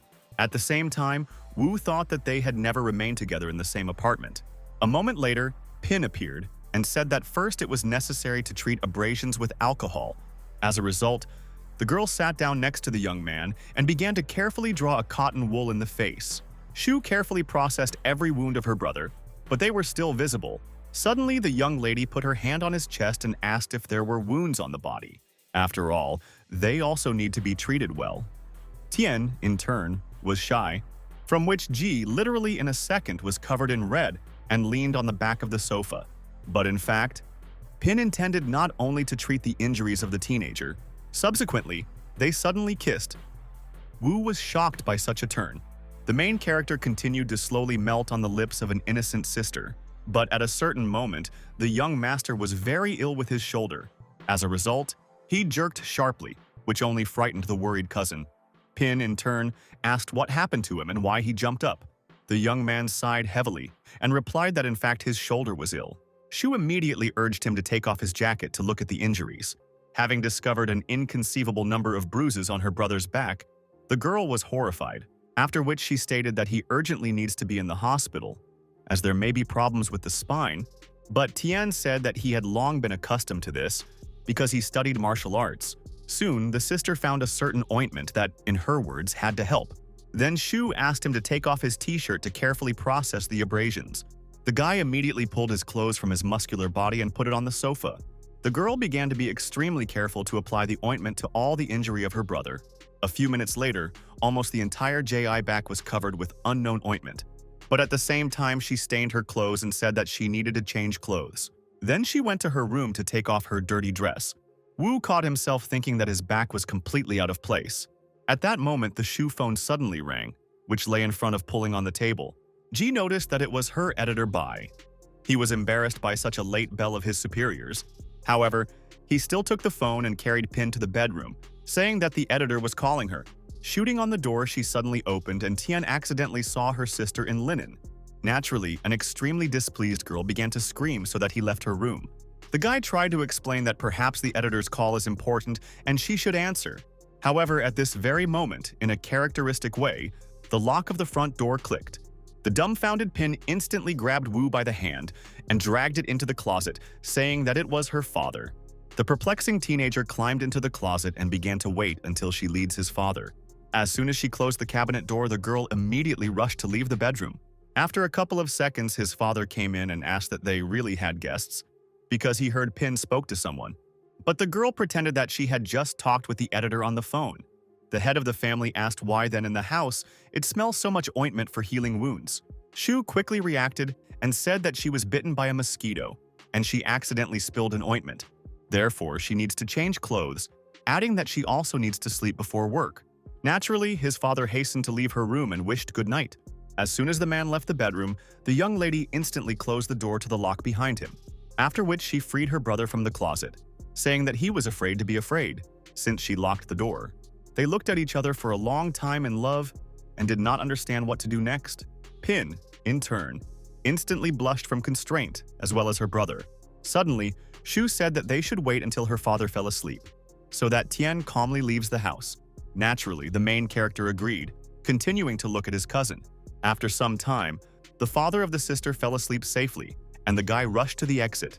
Having captured his clothes along the way, Pin quietly closed the front door behind him. Once on the street, Wu began to clearly understand that they should not cross the line. The next day, the young man went to school where he calmly entered the classroom. Then, as always, he began to read the textbook. Meanwhile, Shu entered the audience. Li was furious from what he saw because there was not a scratch on Ji. The teenager immediately went out into the corridor, where he was even more nervous because he spent 5,000 to send Tian to the grave. But this never happened. In this connection, he instantly called Liu and asked why he did not beat Wu. Devine urged the young man not to rush events and said that yesterday they did not touch him. Because the boss expressed a desire to personally engage in this discharge, Shu calmed down, saying that it will be impatiently waiting for this moment so that Ji finally gets his own. At that moment, Jin, joyful, came up to Li and asked if he really wants to punish Tian. The guy immediately began to deny everything, saying that he does not understand what she was talking about. Suddenly, Sui said that she knew everything, as she is a girl of Boss Liana, adding that she also has long dreamed of getting rid of this pompous guy. At the same time, the girl noted that today they would wait for the VU at the gate, and he would definitely receive her. The dumbfounded Shai, in turn, only nodded his head approvingly, realizing that now the rest could find out about this. At this time, a friend Tong suddenly suggested that she go lunch together. Without suspecting Yo, she immediately agreed, and they went to the dining room. On the way, they met Ji. The teenager asked where they were going. Tong replied that they decided to go to eat into the dining room before the next lesson. The young man wished them a pleasant appetite and headed for his business to the audience. Suddenly, a classmate noted that Tian is a very handsome young man. Youth instantly blushed and said that she did not pay attention to it. However, the girl asked if this is true. Why then she was shy? Tong continued to deny everything, saying that it supposedly seemed to her. Meanwhile, a gang of thugs, led by San, waited for the VU near the school. Suddenly, one of them saw the girl that Boss Shaw ordered them to grab. Having carefully looked at her, they finally became convinced that this was their goal. A few minutes later, the extremely worried Wei ran to Tian in the classroom. A classmate reported a certain problem. A surprised guy asked what happened. The girl said sadly that unknown people grabbed the Tong and dragged with them. The protagonist was shocked by such news and asked the way that happened. The young lady repeated what was said, and the young master instantly rushed to the exit. Having run around the whole school in the second circle, Ji did not find anyone suspicious. Suddenly, the phone rang. Without thinking twice, the teenager picked up the phone. It was an unknown number, but at the moment the guy did not even pay attention to it. Lion informed the young man that his girlfriend was with him, and he should hurry, because if he does not come to the indicated place, then he will no longer see his girlfriend. The dumbfounded Wu asked who he was at all and why Tong abducted. But Shaw did not explain his motive and only once again called him to come to the forest in order to save Wei. After which the thunder hung up, and without waiting for an answer from the angry Ji, which literally could not find a place for himself, and began to think about what to do. After all, it was clearly a trap, but if you bring someone with him, then you cannot have time. As a result, he went to the forest alone.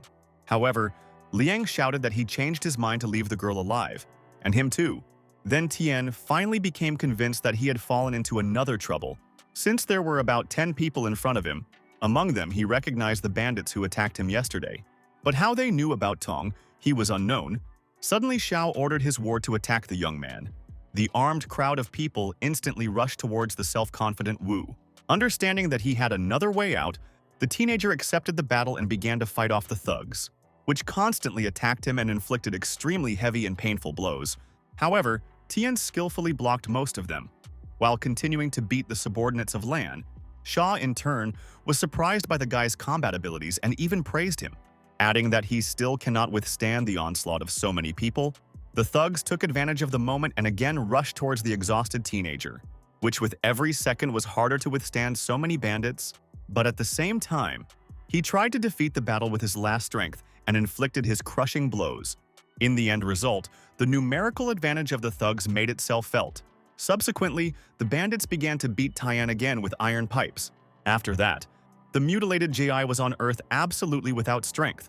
Realizing that he could not cope with them, Shaw, in turn, also decided to take part in the beating of a teenager, speaking that the guy was very weakened and he should not come here. Then Lian struck the incredible power to the Wu head. The guy immediately collapsed to the ground. At this moment, the system invited the owner to use the function of increasing force. Naturally, Tian agreed and instantly got to his feet, which simply shocked the bandits. At the same time, an angry young man urged them again to attack to finally arrange fun. The dumbfounded minister of the land spoke how he could withstand them with such injuries. The main character immediately grabbed a metal pipe from his hands and conducted a series of attacks. As a result, the thug flew to the side. Shaw was struck by the power of the malts. After that, the young master slightly bent the pipe, demonstrating his power. Then, as nothing or it happened, the teenager threw out the reinforcement. Everyone was in shock, realizing how really the guy is really insane and strong, in connection with which they backed back. Lion also considered it a monster, because even it was extremely difficult for him to do this with a steel pipe. Soon, Tian headed towards the frightened thugs. He literally shone with spiritual energy. A moment later, Ji easily figured out pests and went for Shaw, which in turn was also scared to death, considering the young man some kind of demon. In the rage of Wu, he really looked distraught that he even decided to retreat. At the same time, Lion ordered all his battered wards also escape. However, for them this task seemed impossible. Tian asked where to be, why, but the head of the criminal group by that time disappeared in the forest. The guy rushed after him. Having passed a few meters, the guy heard the characteristic sound of the engine of the machine. After a couple of seconds, a car was driving at him at speed, behind which was Shaw. The gang leader naively believed that he would simply crush the malts, but everything was not so simple. Having concentrated all his spiritual energy in a fist, Tian struck the car. As a result, the car was literally deformed. All the glasses immediately scattered into small fragments. The frightened Lan did not believe his eyes, because he never came across such force. Then Wu grabbed him by the throat and shouted violently where his girlfriend was to be. Suspecting, Shaw replied that Tong was lying in the trunk. The guy let him go and went to the back of the car. Tian also struck a few more blows to Lion and threw it towards a dense forest. Then he finally opened the trunk and saw a frightened and tearful girl. The teenager smiled at his classmate and said that now she is safe. By that time, the validity of the Berserker regime is expired, which was reported by the system. Ji, in turn, rushed the girl to return to school. He himself wanted to end the bandits, but suddenly Tong grabbed his hand and asked to wait. The program notified the absorption of energy, which is equivalent to 1 point. The girl looked sadly for her savior and asked him not to leave her alone. Of course, he could not help but succumb to his feelings and looked at her with pity. Then the guy decided to return to school with her. Of course, she approved this option of events. After a certain time, they successfully reached school, and Wu took her into class, after which Ji said that after lessons she better go home with someone. All this time, an unknown person followed them, but Tian did not find him. Soon the main character and Yu saw classmates and immediately began to gossip. They were also noticed by the teacher's son, who could not pass by the students. After all, they were forbidden to hug within the school. The teacher instantly stopped a sweet couple. However, at that moment he learned in the guy of the same Tian, who passed the test per 140 points. Tong was also an excellent student, but he could not ignore them, so that his reputation would not shake. So Sun reminds that relations are prohibited at the school. The young master immediately stated that the teacher understood everything incorrectly and was actually injured. The teacher, in turn, instantly urged Ji Wu to send her to the infirmary. The teenager picked up the girl and rushed to the first aid post so that she would be given first aid. The teacher's son, it seemed suspicious that Tian ran so quickly. Suddenly, he drew attention to the girls who watched what was happening. The teacher called on them to go home. Meanwhile, the young man dragged Tong into the infirmary. But there was a lunch break. Then Ji personally decided to provide Yu first aid and asked her to sit on the couch. The surprised girl asked if he knew what exactly needs to be done. Wu noticed that when he was engaged in martial arts, he learned how to help a person with such injuries, finding a medical thermal dispertensive in a closet with medicines.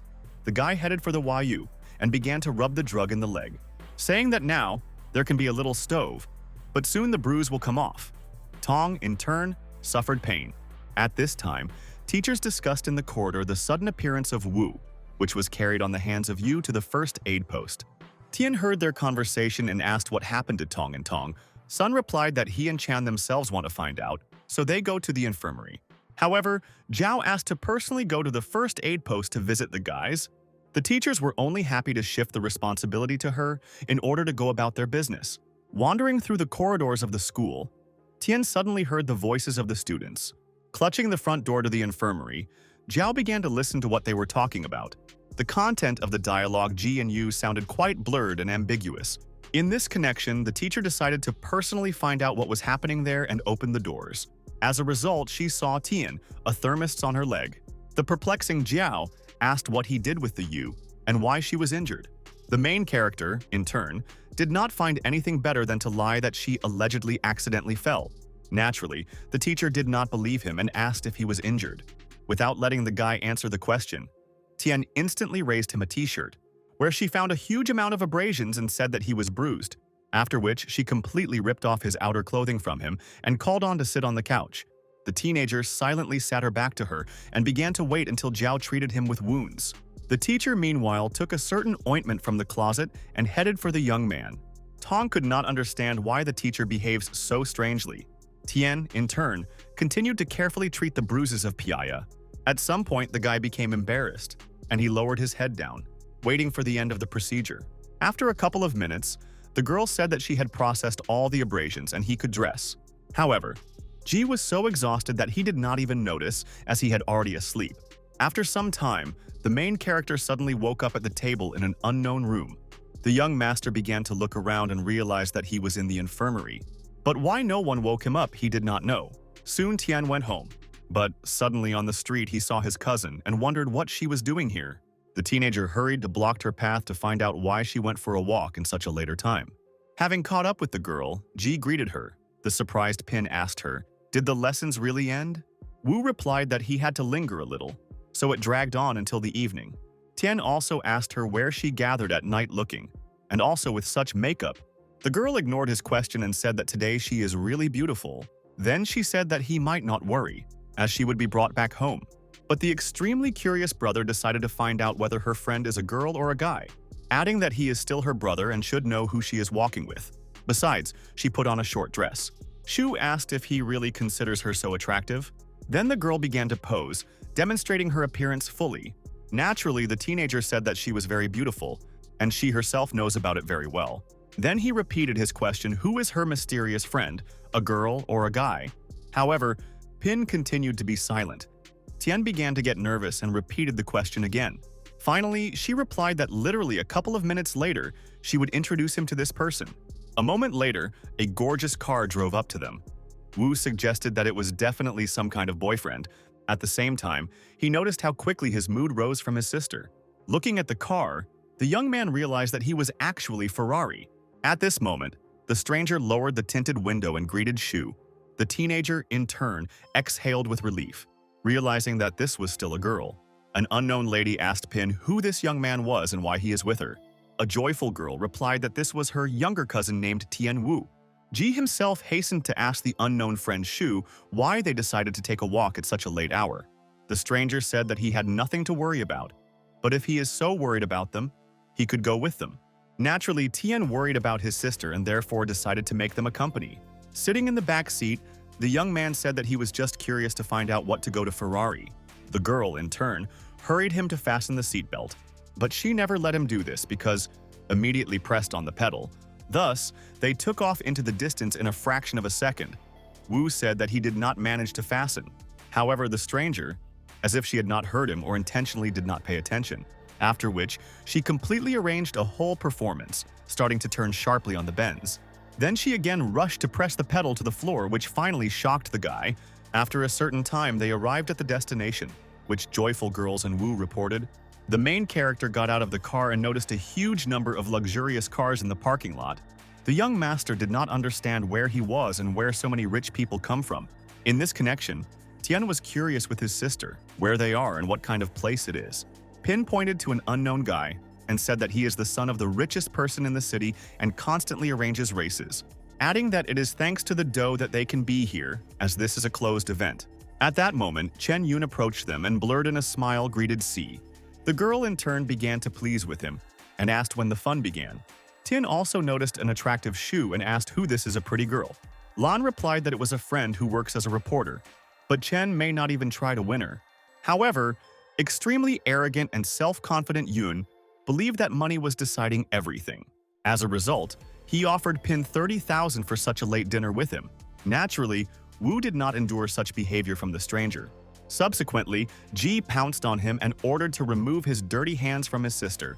The bodyguard immediately came up to separate young people. Tin, in turn, was outraged. Noise instantly asked for forgiveness for the behavior of her younger brother. Chen urged Lan no longer brought such poor people to his competition.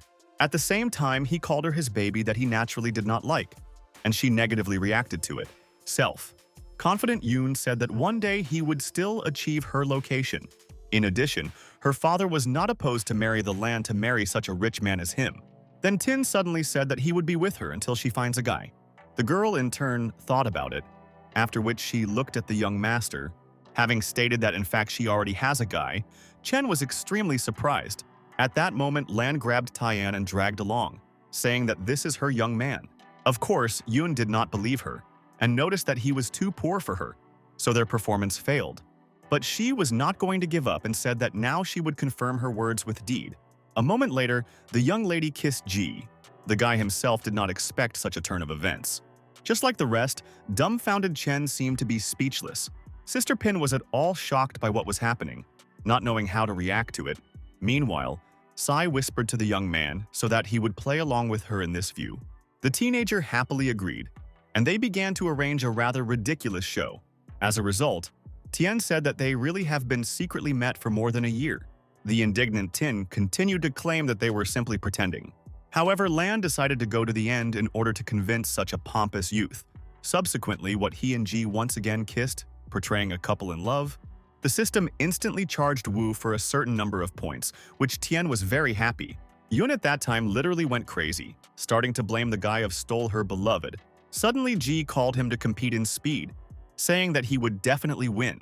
Sai even agreed to give him her Ferrari on such an occasion, but suddenly Pin approached them. The worried sister asked if they were really in love with each other. Wu and Lan quietly said that Yuni simply played, after which Tian took the keys to the car. However, he completely forgot about one small but very important detail. The young man absolutely did not know how to drive a car and did not know how to get out of this situation. Soon the promised race began and everyone was in anticipation of the moment. A displeased Chen got into his chic car Lamborghini, yellow. The protagonist was sitting in a beautiful Ferrari but had no idea how to manage them. Lan, in turn, could not understand why Tian still did not lead the engine. The young master, meanwhile, considered many buttons and levers. A moment later, the race began, which the girl was signaled, waving flags. Lamborghini Yunya instantly fell off and rushed into the distance. Wu, in turn, remained at the start, not understanding how to start the car. After all, he himself drove himself into this pit, and now he will have to pay 20,000 Tina for the loss. But suddenly the system invited him to activate the driver's skill. Of course, Ji agreed. After a couple of seconds, he started off, following a self-confident Chen, who was already far away. The dumbfounded Lan asked Pin if her younger brother could drive a car. Yun himself naively believed that the young man completely unable to drive a car and is at the level of an amateur. In this connection, Tin decided to relax and calmly get to the finish line, making his money. But Ji was already at the entrance and extremely skillfully drifted in corners. Everyone was in shock. Just a few seconds, the teenager successfully reached Chen's car, which was at a loss from such a high-class driving guy, and rushed forward. Realizing that he clearly underestimated Tyann, Yoon added gas and constantly looked in the rearview mirror.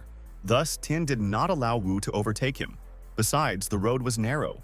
At the same time, Chen also fit well into turns, demonstrating his riding skills. However, Ji did not lag behind him and gradually approached the opponent's car. This process seemed quite funny to him because the program helped a lot in driving. The guy only had to adhere to clear instructions of the system in order to go out the winner.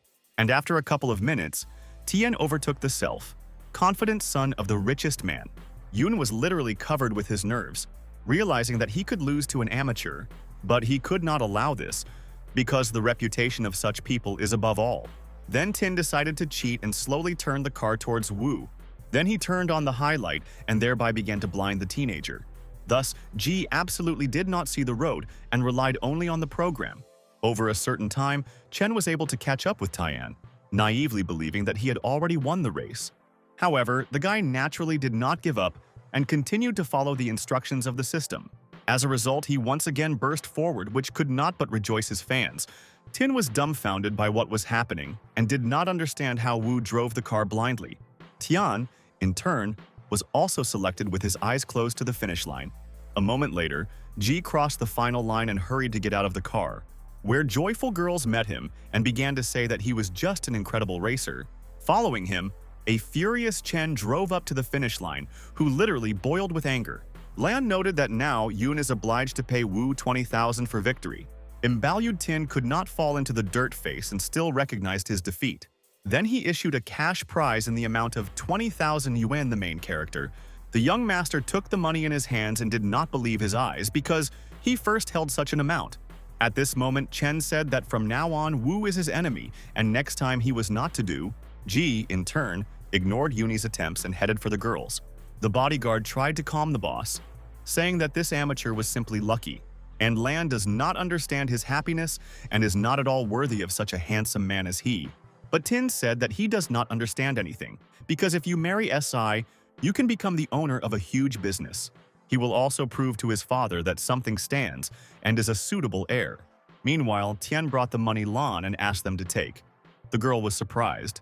Then she kindly refused, saying that he honestly earned this money. The dumbfounded guy said that this is a huge amount, 20,000. However, Sai once again repeated that she was unnecessarily for these pennies. A perplexed young man put his bundles of money in his pocket and thought to give them to his father. At that moment, Lan called him, but the teenager plunged so much in his thoughts that he had not heard her at all. Soon, he finally responded to her scream and asked what happened. Sai noted that Yuni had no more mood to participate in races and Wu could ride them with a pin. But Tian said that he did not have a driver's license and therefore he could not travel around the city. Shu, in turn, urged everyone to settle home, as it was already too late. An extremely displeased Do agreed, although she still wanted to take a walk. But at the same time, he asked his girlfriend to make her younger brother to take with her. Soon, a friendly company, they got into the car and went home. After some time, Lan brought them to the house and wished them good night. Wu and Joki reciprocated. Then, they walked into the apartment with a walking step, climbing the stairs. They were silent. Then the guy suggested that the sister is worried about something, and therefore she has no mood. Suddenly, a joyful young man called her to a late dinner because they earned a lot of money. But Pin said that she was very tired and wanted to sleep, and asked her parents to give the money. Then the teenager finally realized what the girl really torments. He approached her from behind, trying to discuss one moment important in their relationship. But the young lady, as if she did not want to talk about anything, suddenly Ji grabbed her hand. The shocked Pin tried to break free and asked what he was doing. Tian asked her a counter question. Is she really jealous of him to see? Noise blushed instantly and replied that they were just pretending, and she had nothing to do with it. Wu noticed that she had nothing to worry about, even though the doe is attractive. At the same time, she is a wealthy and rich girl, but for him it doesn't matter. Because he liked Pin, the girl was shocked by such a statement by his brother. For a long time, the girl looked at the protagonist, because she also experienced such feelings for him. The young master from hesitation was also covered with red and lowered his eyes to the floor. Then Ji belatedly paraphrased, saying that he meant he likes girls like her, but it was already clearly late, since the sister understood everything and silently went home. Meanwhile, the doe quietly crept into her apartment so as not to wake anyone. Looking around, she did not notice anyone and thought that everyone was sleeping. However, a moment after Sai grandfather appeared a moment after a moment and looked at her menacingly, the girl in surprise asked why he still did not sleep at such a time. The old man replied that he was sleeping tightly until some too noisy woke him up. Lan asked whom he was talking about, and who dared to wake him in such a late hour. Grandfather leaned toward her and said that it was she who woke him in the middle of the night. Having made an innocent face, Sai asked for forgiveness from the old man and already wanted to go to her room. But grandfather asked who Tian was, saying that Chen told him everything. Naturally, the girl immediately began to say that there was nothing between them with Wu, and this was just a misunderstanding. Assuming that thereby his granddaughter simply decided to check Yun's feelings, the old man was delighted, thinking that she nevertheless prefers Tina with his wealth. He even began to call someone in the middle of the night to agree on a wedding. However, Lan instantly changed her version of what happened and said that in fact, Ji was her friend. Grandfather strained again and asked if this Tian possessed the necessary qualities for doing business. After all, Chen told him that this is an absolutely poor boy and very young. C, in turn, sadly said that she was not sure of his abilities. Such an answer naturally infuriated his grandfather, and he began to give her lectures of morality, saying that if she contacts this ragged man, then their business will fail. At that moment, Sister Lan unexpectedly entered the room and asked why they scream. Shai instantly burst into tears and looked at Shen. The old man completely turned away. The girl once again asked what happened to them and why they raised such a noise. The doe immediately rushed into a hug to her sister, saying only that her grandfather was teaching her life again. Shen hugged her sister and asked the old man what he said, what he could bring to tears. The angry grandfather said that she again resisted and did not want to marry Yun, but at the same time found another.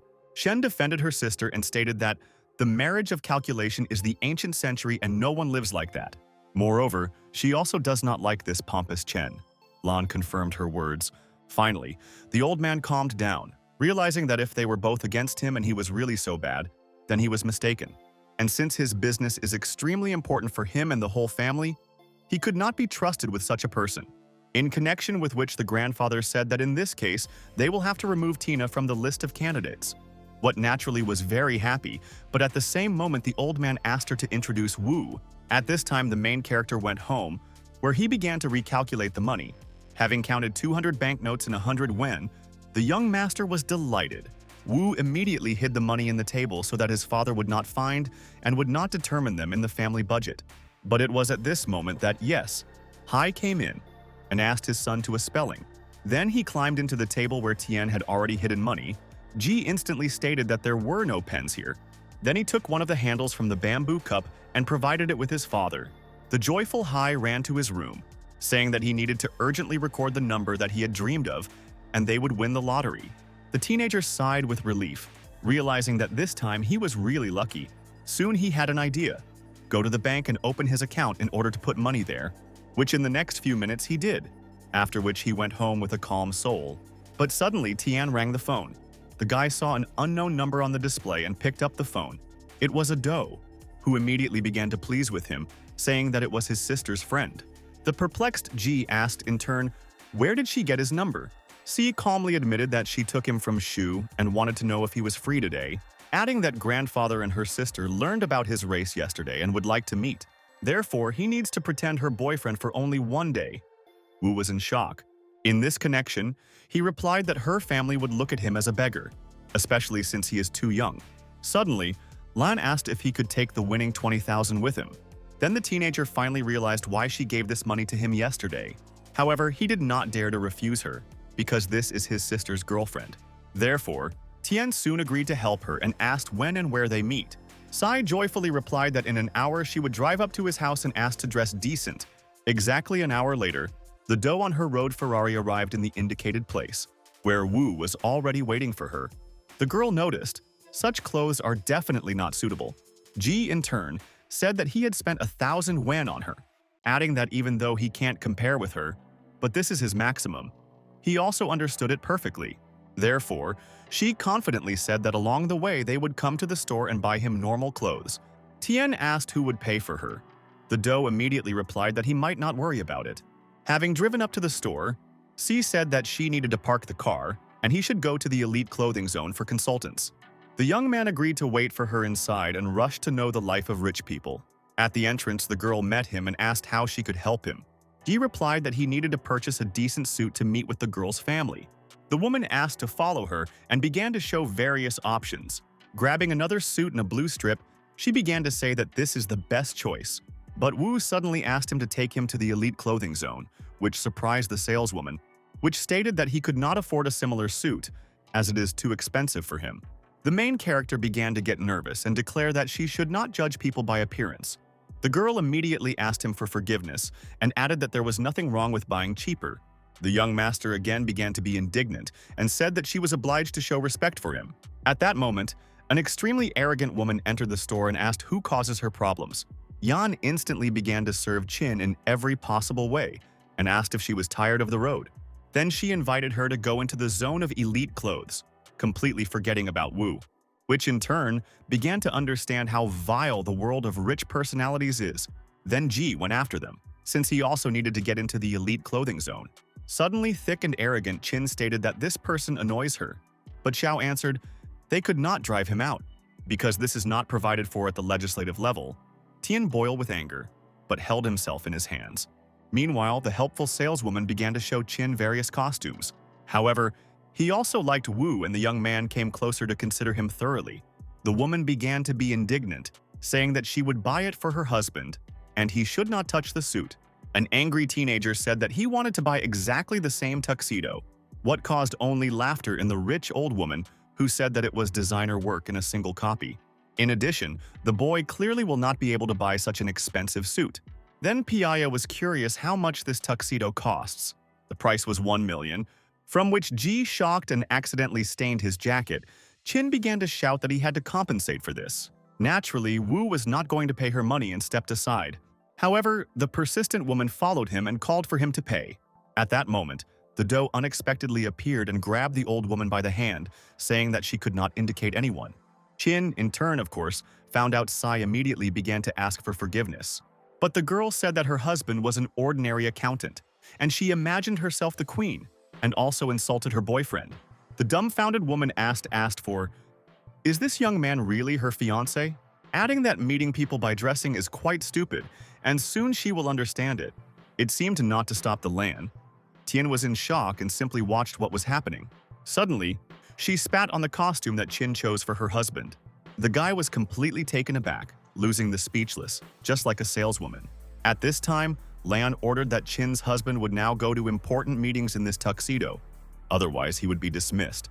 The woman once again asked for forgiveness from a young lady and disappeared from her eyes. However, Sai did not stop there and attacked a store employee, having stated that from now on, she can look for another job because today is her last working day. Yan began to beg her not to dismiss her and promised that she would not happen again. Tian was shocked by the fact that in fact the owner of the store was a doe. The girl in turn took his arm and said that she personally would choose a suit for him. After all, today it should be irresistible and properly try before her family. Meanwhile, Shen in the company solved issues and appointed Secretary Sunya responsible for the construction, since she has an important meeting. After a couple of minutes, she received a call, and the girl hurried to pick up the phone. It was Liu, who reported that the chief engineer was replaced by Maner, but he from Ethiopia and did not understand English. And Shen now needs a translator for Fanya. The girl was indignant, because she needs to provide the council with a contract tomorrow.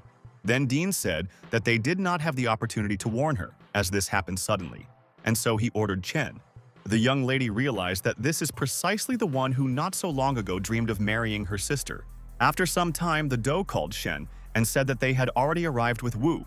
Then Si asked when the sister to free herself from work, but the girl replied that she had some problems, so they should have a bite somewhere and wait for her. A worried sister asked what problems she had in the company for problems. Shen explained that a new engineer who does not know the English language and a contract on the verge of breakdown was replaced by the Maner Corporation. Lan noted that with their resources they can easily hire a translator, but the sister said that she had already called everyone and no one agreed to help, and the report must be provided to the council tomorrow. Tian heard the whole conversation and realized that the system will definitely help him with this problem. In this connection, Wu asked which one was needed, because the African language has more than 800 variations. The dumbfounded Sai instantly redirected the question of her sister and asked what kind of language she needed. Shun immediately looked at the Fanya card and said that she needed Amharski. Ji, in turn, hastened to learn this language with the help of his program, which cost him 10 points. Thus, for just a few seconds, the guy could already calmly speak this language. What he immediately announced, which simply shocked her, the girl could not understand how he knew him. At the same time, she caught herself thinking that the teenager would become more and more mysterious. After that, Lan asked her sister whether Tian was brought to her, because he knows the Ambara language. Shen was also extremely surprised that the young man was fluent in his tongue. In addition, in order to calmly communicate in African languages, it was necessary to live there for several years. The manager began to think, because if it turns out that the high school student would simply be idle, the contract is ended. However, she had no other way out. So Shen decided to try luck. As a result, she asked her sister as soon as possible to bring this gifted mouse to her. Then she asked the secretary Sunya to meet the boy to find out if he is lying to them. After all, at the stake, the signing of a multi-million-dollar agreement that should not break. After a certain time, a new engineer named Nan entered the office and greeted those present in the Amhar. The worried Shen suggested that these were the words of greeting, which she asked Sun. Then the girl smiled and greeted him in English. Fan froze in place. Soon they shook hands and settled in their places, being in anticipation. A moment later, they were joined by Tian with the dough, who entered the office. Sai said that their translator is already on the spot, and they can start negotiations. Seeing a pretty dough in front of him, Fan pronounced incomprehensible words. The girl looked at him with bewilderment, completely not understanding what to answer. In this connection, she asked the protagonist that Nan told her, but the guy asked her to wait a bit, which naturally was already embarrassed by Shen, who was already skeptical about this venture. Meanwhile, the young master took advantage of the system services and switched to the Amphasky language. Then, absolutely calmly and confidently, began to communicate with the Ethiopian engineer. For a long time, they actively discussed something. Everyone was tensely observing what was happening. Shen could not even think that a schoolboy could know this extremely complex language. Suddenly, Sai intervened in their dialogue and asked what they were talking about. Jai replied that Annie noted her incredible beauty and complimented her.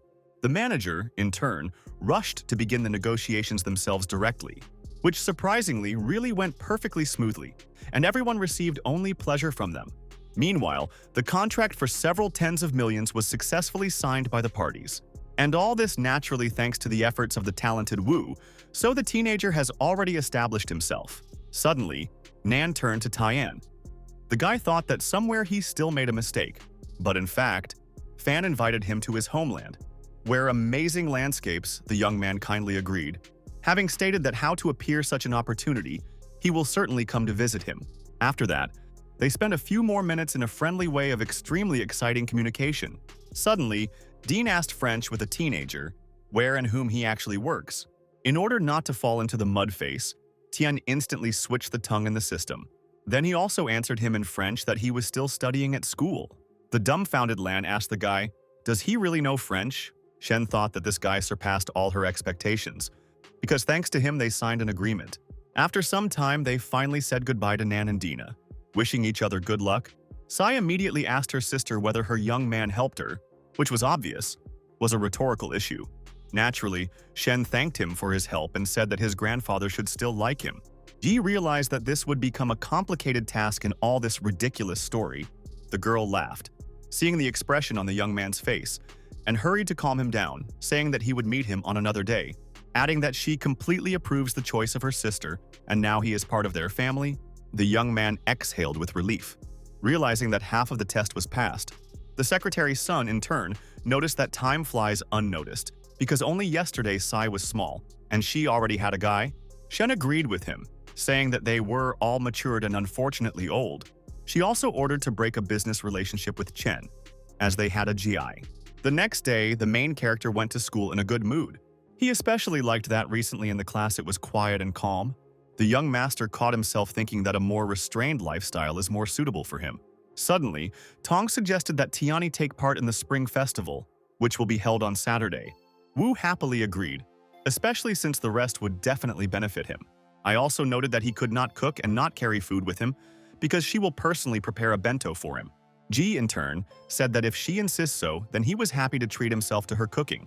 At this moment, the teenager suddenly approached the extremely alarmed Zheng. The guy asked what happened to him and why he looked so bad. Dong asked him a counter-question about the beauty on Ferrari, namely, where he came across her. The perplexed young man asked if he was talking about the dough. Realizing that most likely she came to school, Zheng began to be indignant, saying that he was meeting such a beauty and did not say anything to a friend. Yu heard this and was just in shock. Naturally, Tian understood how to affect her, so it will not work to hide this fact. Then he decided to tell her everything. Having stated that they are not really found, and this is a very confusing and long story. Moreover, the future of the SI family depends on the outcome of their pretense, so he had to help her.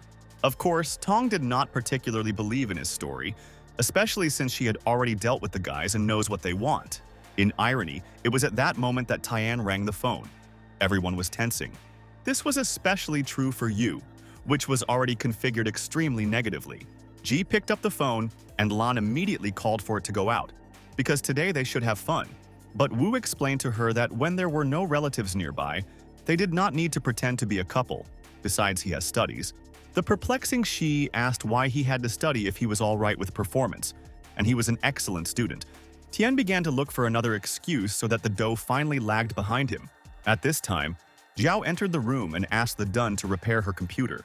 But suddenly Wu was ahead of him and said that he was also understanding them. Zheng was extremely unhappy. At that moment, Ji reported on the phone that he was very busy today and the teacher needs to fix the computer. The girl, in turn, was simply shocked by such an act of a teenager. Tian hastened to ask Tian, would he really be able to help her? The guy confirmed that her computer would be happy to put in order, and he would even work better. Zheng could not stand it and shouted that he already had a rich girl with a car, so he also decided to take away the teacher from him. Wu explained that he could also help, and together they will definitely fix the computer. Zhao was not mind for the boys to go together to help her with equipment. Dong was in the seventh heaven with happiness, naively believing that the teacher would reciprocate him. Soon, the main character, along with his friend, went home to Tian. Zheng first saw the girl's room, which literally was delighted. The young master urged him not to respond and behave more adequately. Zhao suddenly asked them if they wanted to have dinner with her. Having ahead of the Duna, Wu refused dinner and said that in fact they were very in a hurry. Then they began to eliminate the problem on the computer. It was a well-known blue death screen. Zheng immediately took out a flash drive and said that he knew how to fix it. But Ji urged him not to rush. At this moment, the young man drew attention to the clothes that lay on the bed of the teacher. He realized with horror that in fact that day he kissed Miss Tian on that day. Meanwhile, Zhao entered the room and offered teenagers drinks. The guy noticed that she was embarrassed but pretends that there was nothing between them. In this connection, he decided to finally deal with her and asked to retire. However, the extremely curious Dong showed a desire to attend and listen. But Tian called him to continue to repair the computer and not distract them. A moment later, they went out to the stairwell, and Zhao asked what he wanted. Then Wu began to mumble and slurred about that case with a kiss and apologized. The teacher noted that since Ji pleads his guilt completely, he was forgiven. The guy continued to say that he simply confused her with his sister, which he only made worse. Since the girl clung to his words and asked if he was really kissing his sister, the young man began to deny, saying that she completely misunderstood him. Tian decided to stop this pointless conversation, and once again said that she had already forgiven him. The teenager smiled and said that she was very walking that school uniform. The embittered girl immediately began to grab him by the ear, saying that it was worth her to forgive the malts. He immediately began again. Soon they fixed the teacher's computer and returned to school. Dong constantly molested him with questions about girls. Ji, in turn, promised that he would never flirt with her again. Entering the audience, the protagonist saw a joyful doe sitting on the desk. This picture shocked him, while Sai always called him her lover. The dumbfounded young master nervously asked why she came to his school. The girl instantly jumped up and went up to him, then took out the phone and photographed them together, after which she even published a photo on her profile page and signed it accordingly. She also said that this Sunday they will have to go to the fashion festival. However, Tong said that this Saturday she invited Taiyan to the spring festival. Sai instantly realized that in front of her the same Yu, the existence of which she recently found out. Having stated that she had heard about the case when the brave Wu saved her from the bandits, Jai was clearly dissatisfied with the behavior of a self-confident girl, but said nothing.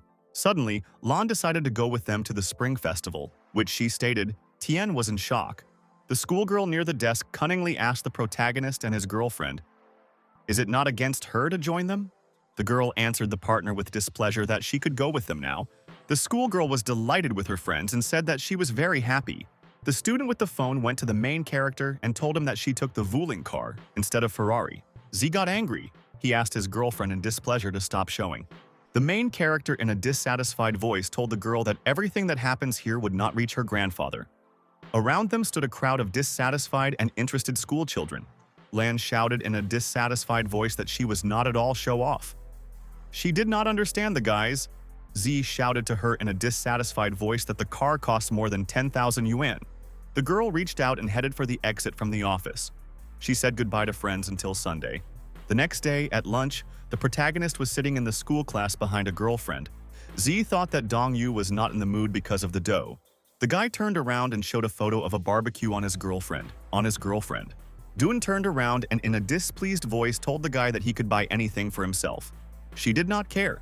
The main character held the phone in his hands and told the girl that he understood it. Zai thought and decided that yesterday case he had touched his girlfriend more than it seemed to him. The main character met with his friend on the street. The guy was surprised due to the fact that Zai found time to see him. The main character said in a dissatisfied voice that for him, everything is very difficult for him. He did not know what to do with the do and dong. Dunsu explained to the main character that there are a lot of girls around him, but he is still sad. The partner explained to the main character that he was very popular among girls, but he also has high performance at school. Zai explained to a friend that he himself also wants a normal life. But various things fall on him and put pressure on him. Zai asked his companion, how did he plan to continue to live after the release? The partner answered the guy that he wants to enter a specialized university in absentia. The guy turned around and asked strictly at the protagonist, is he really good with study? The protagonist in a strict voice reminded his partner his words. A friend just said that Sue studies best at school. The guy got angry. He shouted that the protagonist was mocking him and asked, did C really have some kind of superpower? Zai told the partner a shy voice that such abilities are only in the novels. Dunsu in a dissatisfied voice reminded the main character that they have been friends for more than 10 years. He strictly asked the protagonist, where did he get the superpowers from? It could be a Q-on of spider or lightning. Zai thought and decided to himself that he would receive a bunch of problems if he tells his friend about his abilities. The protagonist put his hand on his friend's shoulder and said that he would finish with the novels. His brain has already begun to melt. There was some kind of noise and scream on the street. The guy shouted joyfully that something interesting was planning in front of them. Z thoughtfully thought to himself that his friend was behind him. Near the entrance to the store lay a bunch of bricks. The guy told the employee that, by order of the boss, he laid bricks here before the start of work. Around stood surprised passers-by. The worker shouted displeasedly to the man that he had thrown bricks right in front of the entrance to the casino. They could no longer meet the guests. The builder explained to his partner with a dissatisfied voice that he could not indicate anything to him. Bricks lay on the territory of the government. The employee strictly demanded from the stranger to remove the bricks. The builder refused to do this. The worker viciously told the man that he had a mountain of muscles, but he himself is stupid. The employee with all his might hit the builder with his foot in the stomach. He shouted that he did not understand anything normal. The builder strictly demanded from the employee to behave more restrained. The worker, angry, demanded that the man quickly remove the bricks from here. The student was very happy when he realized that there would be a fight now. Z told his friend displeased that he was adding oil into the fire. The employee strictly demanded that the builder quickly remove the bricks. Otherwise, he will regret it. The man angrily and strictly answered the partner that he would not do this. The employee is angry with a man with a piece of stupid meat. The builder grabbed his hand. The employee shouted, very scared. The builder broke his left hand. Zai carefully looked at the man and said that he was engaged in martial arts and is very strong. The worker reached out with his hand and grabbed her brick. He prepared to hit the opponent. The employee swung brick and prepared to hit the man on the head. Suddenly, someone came up on the side and held out his hand to the employee. He grabbed him and did not let him hit with brick. The stranger spread his hand sharply and threw the employee far aside. The stranger became near the builder nearby. He said angrily to the man that he dared to offend his younger brother. The employee called the walkie-talkie to the subordinate Bone and said that he would deal with problems at the door of the building. The office of the office opened and a whole group of fighters with weapons ran out from there. The guy looked in front of him in surprise and shouted that a real fight had begun in front of them. Both men became in combat racks and began to defend themselves with their hands from blows. The builder stood and held his hands in front of him. He viciously looked at the fighters with weapons. The main character realized that builders could not resist numerous shots. He decided to help them. The main character was preparing to run. He shouted to his friend Dunshui to call the police as soon as possible. Zai went behind the employee and put his hand on his shoulder. He told him to stop. The employee turned displeasedly and viciously asked the guy, why did he decide to give him orders? The protagonist's eyes lit up. He used activation of force against a man. The protagonist swung sharply and with all his might hit the ground with his hand. Cracks appeared on the road and everyone was scared. Zai with luminous eyes viciously demanded from others to stop them. People were very scared. They decided that the guy was a demon and prepared to run away. Ji approached the builders sitting on the ground and said that the fighters would no longer touch them. The man with enthusiasm asked the guy, where did he learn his kung fu? Z smiled at strangers and said that he did not want to tell them anything. The main character advised the builders to wait for the police. As a result, they will be able to get compensation.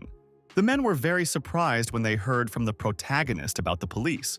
The stranger scared scaredly and explained to the main character that he did not trust the police.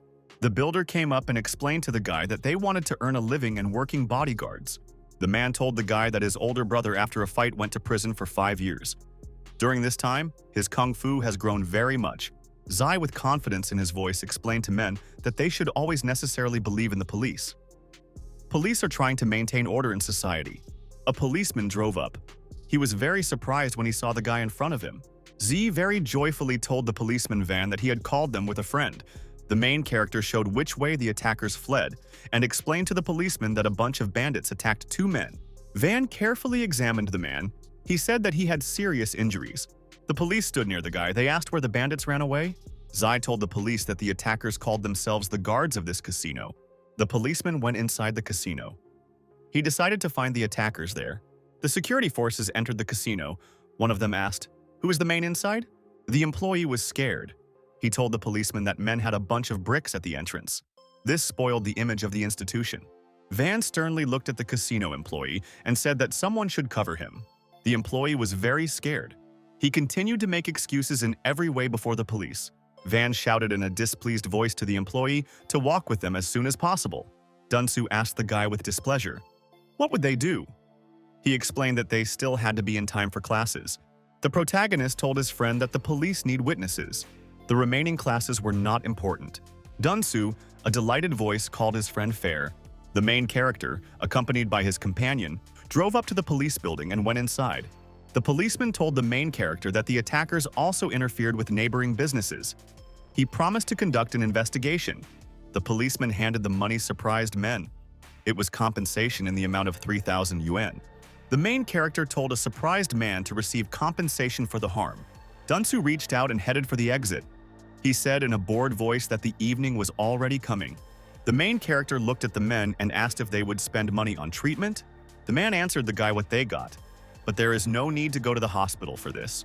The man in a joyful voice explained to the main character that they could spend this money very well. Dunsu in an excited voice told his friend that he was dying of hunger.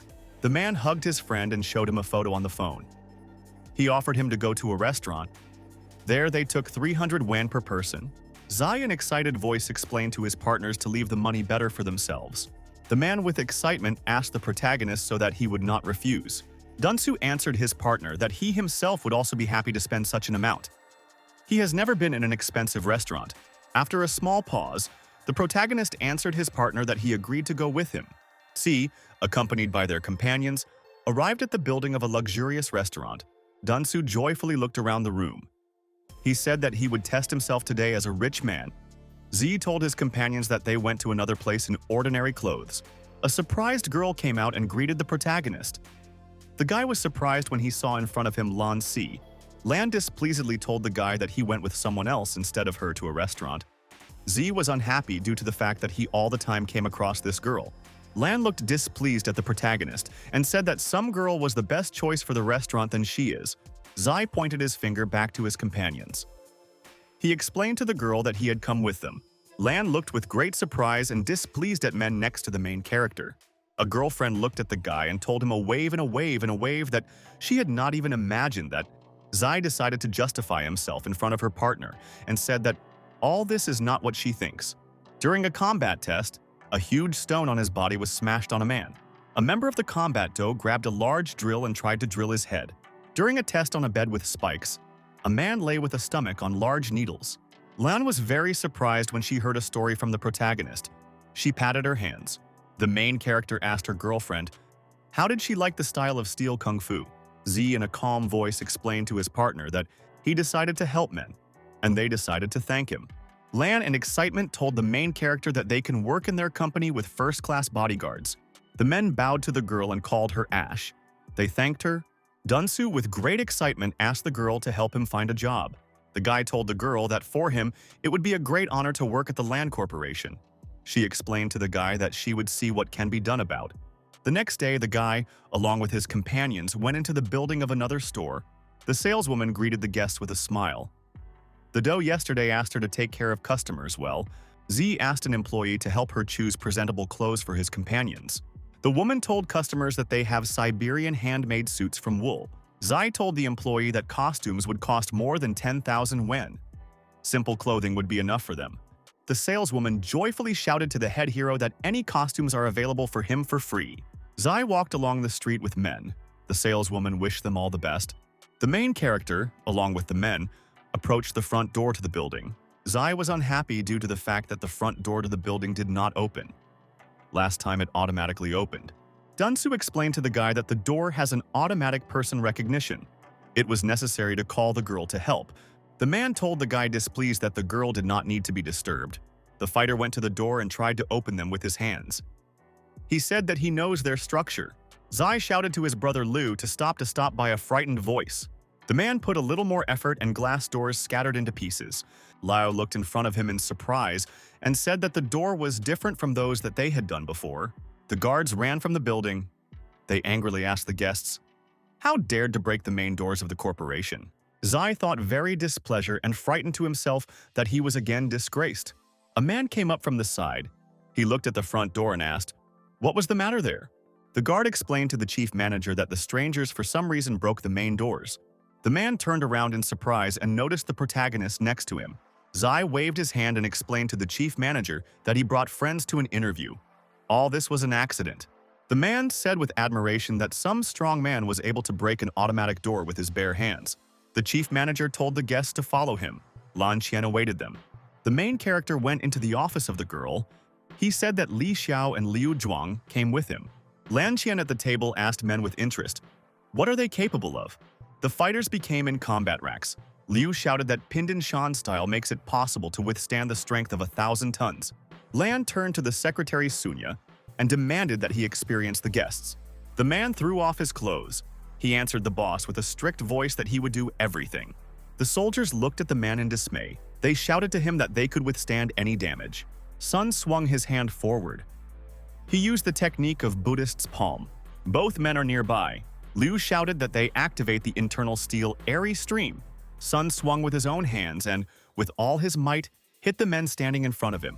The secretary realized that his rivals were able to withstand his technique, and their bodies have elasticity. Sun bowed to the boss. He said that both men are very strong and they can be hired. The woman at the table handed their contracts in her hand to the applicants. Liu carefully read the contract. He said with excitement that payment will be more than 100,000 yuan for him. New employees bowed to the boss and thanked her. They promised to protect her at the cost of life. Lan with a smile told the men that they should only fulfill their duties. This will be enough for her. Dunsu ran up to a woman with a smile from the side. Dunsu slyly asked the woman, "Is there any work for a guy like him?" Lan looked displeased at her partner and asked who he was. Dunsu was surprised to ask the boss. Did the girl Lan Si say nothing about him? The woman answered the guy with displeasure that the girl mentioned only 2 brothers. Dunsu very viciously shouted to the boss that he was the best friend of Ji. When the main character becomes part of the company, he will be his right hand. Lan asked the guy with a dissatisfied voice. What skills did he possess? Dunsu thought deeply when he heard a question from the woman about skills. The boss demanded from a subordinate to explain to the guy what is meant by skills. Sun answered the woman that he would perform her instruction. He looked strictly at the guy. Dunsu was very scared. He put his hand in front of him and shouted to the man to wait. Sun swung his hand forward. He used the technique of Buddhist palm against the guy. Dunsu, after a very powerful and strong blow, flew away from the man and fell to the floor. The man sternly told the guy that their corporation only appreciates people who have abilities and skills. Dunsu cannot do anything without abilities, even if it is part of the family. Sun sternly told the guy that he should think about increasing self-esteem as quickly as possible. Lan told the main character with a smile that he could take the place of the managing company if it develops. Zai with excitement answered the woman that he understood her. To himself, the guy thought that he did not want to get into the corporation at all. The protagonist told the brothers that the woman praised them. He will ask Mr. Wan to deal with those meanwhile in prison. The brothers together and joyfully thanked the guy for his help and promised him to repay. The main character went outside with his friend. He told the guy that one thing was already over. Z turned around and asked his friend's interest, "Is everything normal with him?" Dunsu, frightened, explained to his friend that he almost leaned back in his office after the test. He barely felt the internal organs. Dunsu grabbed his friend by his clothes and demanded that he use the superpower to cure him. The main character asked his partner in displeasure, What did he talk about? Z scaredly realized that his friend could suspect something. He decided to tell him the truth. The main character decided that his friend would be worse if he now tells him everything. Zai with fright explained to his friend that there are things that he could not tell him now. The main character came close to a friend and promised that he would not harm him. Dunsu thoughtfully answered the guy that if he does not want to speak, then he would not pester. Dunsu told the surprised Chappus hero that he feels as if his organs had disappeared. Z answered his partner with displeasure so that he had a little rest. Tomorrow during the spring festival, they will go to the picnic. The next morning, the main character slept on his bed with a strong sleep on the pillow. Suddenly, the main character woke up sharply and opened his eyes excitedly. Zai heard the car on the street. He went to the window and viciously asked why someone arrived so early in the morning. Lan sat in a car. She told the guy with a smile that she did not think that this car would sign up so loudly. The main character shouted in surprise to himself that Lan Si came to him on the street. Zai shouted from the window to the girl to wait. He promised to go down as soon as possible. Mother saw that her son was leaving somewhere. She shouted to stop. The woman asked the protagonist in displeasure, what kind of girl came to him and where did they get together? The main character thought he wanted to tell his mother that the daughter of the rich family of Lan came to him. As a result, the guy decided not to talk too much. After a small pause, Z smiled and told his mother that a classmate had come to him. They were heading for a picnic. The woman displeasedly told the guy that a girlfriend looks much older than he himself. The main character went down the stairs. He explained to the woman that only his girlfriend came to him. Mother looked very displeased and silently after the departing son. Lan inside the car looked at her friend with interest and asked where they would go now. Z answered her girlfriend that they would go to school. There they should wait for the bus. Lan looked at the guy and said that she specially lent this car for a trip, but they will all go by bus. The main character asked the driver if she could withstand a trip to the outskirts of the city for 2 hours. Zai in a cunning voice told the companion that the time was flowing faster on the bus. Lan slyly answered the guy that she did not feel anything like it. Servants or tutors looked after her since childhood. Dunsu saw the car drove up. He joyfully said that his friends had finally appeared. Dunsu, in a dissatisfied voice, told the girl that he was disappointed due to the fact that her sister worked in the company and not herself. Lan explained to his partner with a dissatisfied voice that he should make more efforts to work in the corporation. The girl waved her hand to her girlfriend Dunya and greeted her. Dong looked at the schoolgirl with excitement and greeted her back. Lan joyfully raised her hand up. She shouted to friends that they would definitely have fun today. Dunsu joyfully told his friends that they will be near the Grand Mountain with a height of 200 meters. From there, an exciting look opens.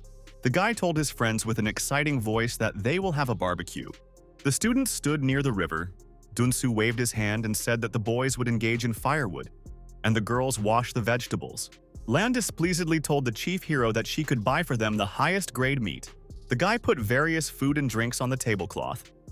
He told the girl that they took everything they needed for barbecue and noodles. Dunsu told his friends that pork is very expensive. They could kill her with the help of noodles. Dunsu told the girls that they need to do food. He and his friend will go to get firewood. Lan was very displeased when she realized that she would have to wash vegetables herself. Dun handed her girlfriend a bunch of vegetables and said that she washed them. Lan took vegetables in her hand. She scaredly noticed that a worm was sitting on top of them. The girl screamed. Lan, in fright, threw vegetables away from her. She continued to look at the green worm with fear. Dun went to her girlfriend and crushed her green worm with her shoes. The girl strictly asked her friend, was she really afraid of insects? Dong strictly asked her friend, did she ever dealt with household chores? Lan was scared. She noticed that the girl looked down at her. After a small pause, the doe in a tired voice told her girlfriend that she needed to go a little to the toilet. The schoolgirl closed her eyes. She stepped aside and decided that it was a suitable place to take a couple of pictures. Lan began to dream of a secluded place in the forest, where she will be with a guy. The girl suddenly realized that she liked this thought. She was very excited. Lan, with great excitement, thought to herself that she really began the main character. The protagonist collected brushwood. A girl came up to him and asked if he had a minute. Z turned to the girl and asked displeasedly what was the matter. Lan, with a smile and excitement, suggested that the guy take photos for social networks as soon as possible. After that, she wanted to leave. The main character suggested that the girlfriend climb the hill. There was an old building and a suitable place to shoot. Lan, with great excitement, thought that if she and the guy rise to the building, then nothing would happen. The main character told his companion that they could be photographed near the river. Lan answered her friend with a smile that she agreed to go and take a picture. C, accompanied by his companion, climbed the stairs to the hill. They walked silently. Lan looked with excitement on the side of the guy. She felt that she had a strong heart. The girl could not understand why her heart was knocking so frantically. Z stopped. He looked at the girl with great surprise. Lan was worried. She looked displeased at the guy and asked what happened. The main character, along with a girlfriend, turned around and noticed in surprise on the stairs of the dong. Dong came up and asked her friends with displeasure, "What are they doing here?" The main character explained to his girlfriend that he wants to take a couple of photos. He needed to pretend that he was meeting with a doe. Lan Si thought displeased to herself that she became the third superfluous between the relationship of two school children. Lan angrily threatened her girlfriend and said that she could take the heart of her man. The girl suddenly slipped on the stairs with her foot and began to fall down. The schoolgirl screamed on the stairs. The protagonist called her scared by name. The sky dragged on his dots and it started to rain. The main character with girlfriends decided to hide in the gazebo. The protagonist said that he really did not have time to explain Dunwi details about their relationship. The guy told the girls that they would have to stay in the gazebo due to the rain. Lan sat with a bruise on her head. She told the main character that in this place they would hide from the rain. Zai with excitement asked her girlfriend how much she hit her head. Lan answered the guy that she was fine. Dun dissatisfied sat on the side. She silently listened to the conversation of the protagonist and girl. The protagonist turned around in dismay and asked his girlfriend, "What's wrong with her?" Dong looked slyly at the guy and said that she had just tucked an ankle. Zai carefully examined the girl's leg. He told her that she had nothing serious. Lan looked displeased at the schoolgirl. She realized that her girlfriend decided to play with her. The girl looked scaredly in front of her at the guy and screamed displeasedly. Lan knocked her head to the guy. She said that she had a headache and she was sleeping.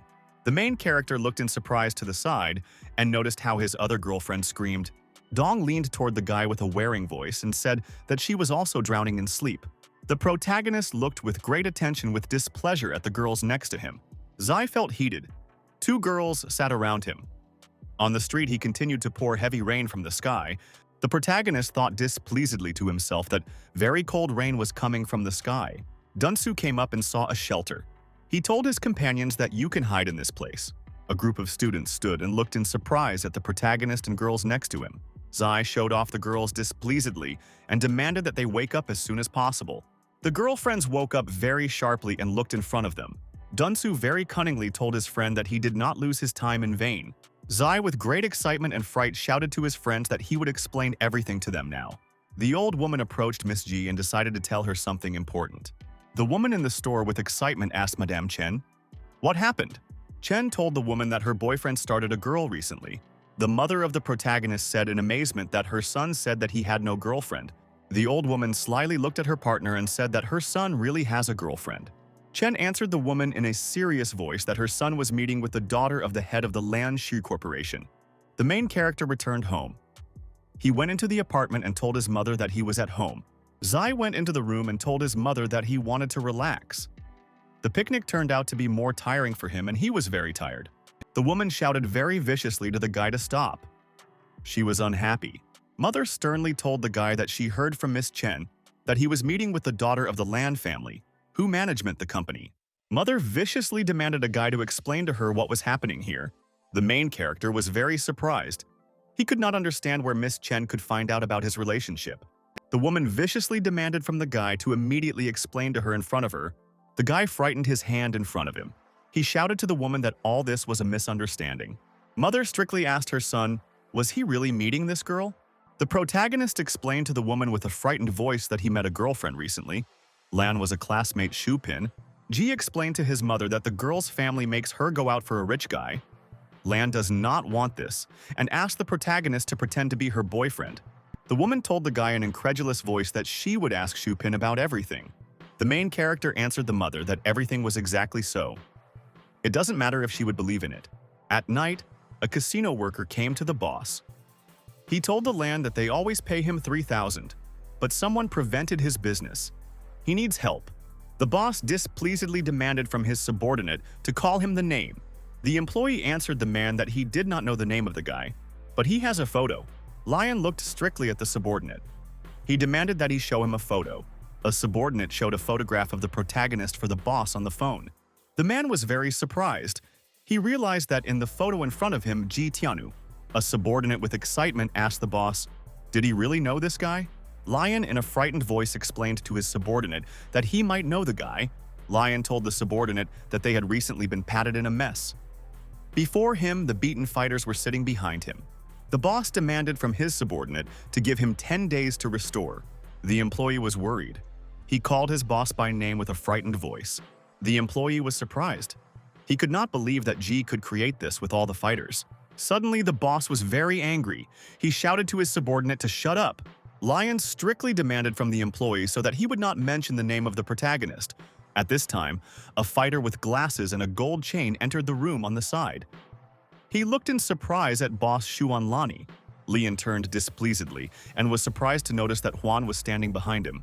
The employee shouted in surprise that he sees a gang leader named Huan Mingguan in front of him.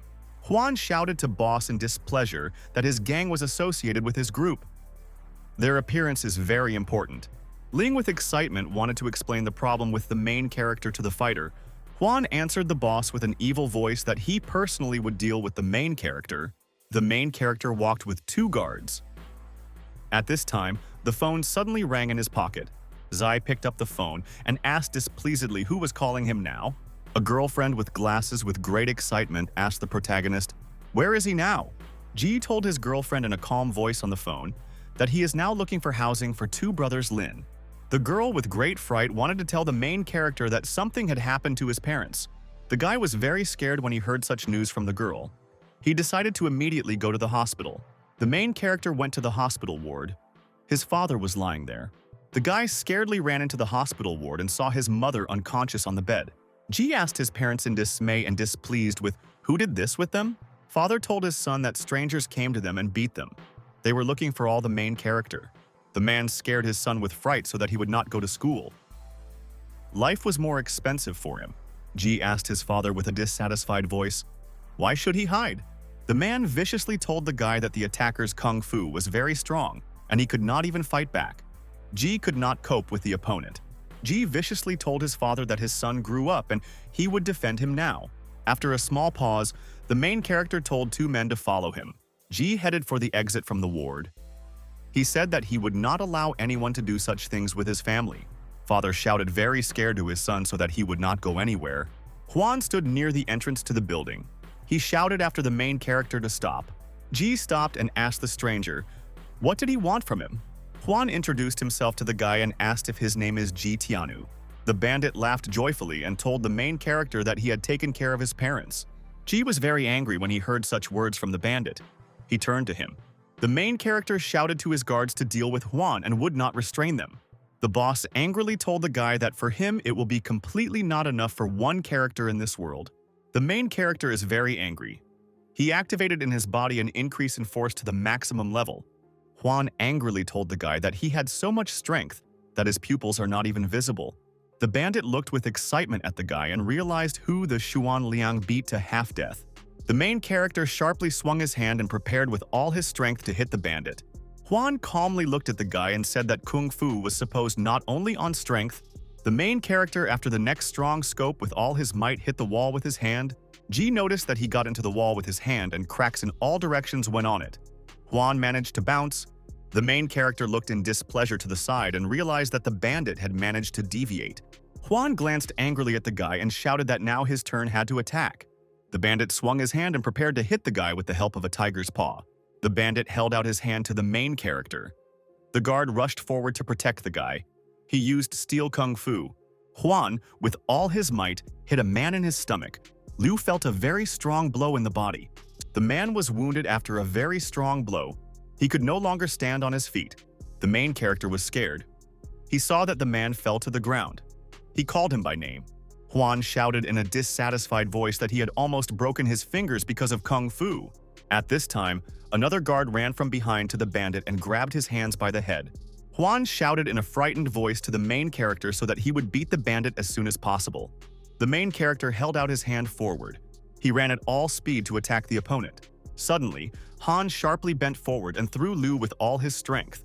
The man, after the throw, very quickly flew forward and knocked down the protagonist. Han told the chief hero a displeased voice that no one would help him now. The main character looked at the opponent in dismay and realized that he was very strong. Ji squeezed his hand into a fist. He thought that even if he would use all his strength, this would not be enough. Han held out his hand forward. He shouted to the guy that he had no time to be distracted in the middle of the battle. The bandit extended his hand forward and grabbed the protagonist by the throat. Ji began to cough loudly. Han began to squeeze his hand on the throat of the protagonist. He raised the guy above the ground. Han looked strictly at the guy and said that this happens when someone contacts the real leader of the gang. Ji said to the bandit with a dissatisfied voice that he did not deserve to be called a leader. The bandit viciously told the main character that he could kill him right here and now. Ji shouted to the bandit with an angry voice that good could always defeat evil. A policeman ran up from behind. He directed the weapon to Huan and demanded that he do not move. Huan explained to the policeman with a displeased voice that he himself never obeyed anyone. Van demanded a strict and dissatisfied voice from the bandit to immediately give up. The bandit turned around and rushed to the policeman. He shouted that the policeman imagined himself a fighter for justice. Van used weapons. He shot the attacker from a pistol in the leg. The police in a strict voice told the bandit that he would not move. The ambulance was supposed to come quickly. Huan grimaced in pain and lay on the ground. The policeman told the bandit that after treatment he would be delivered to the department for the investigation. Ji told Vanya in a joyful voice that he had arrived just in time. The main character, along with the police officer, came to him inside the department.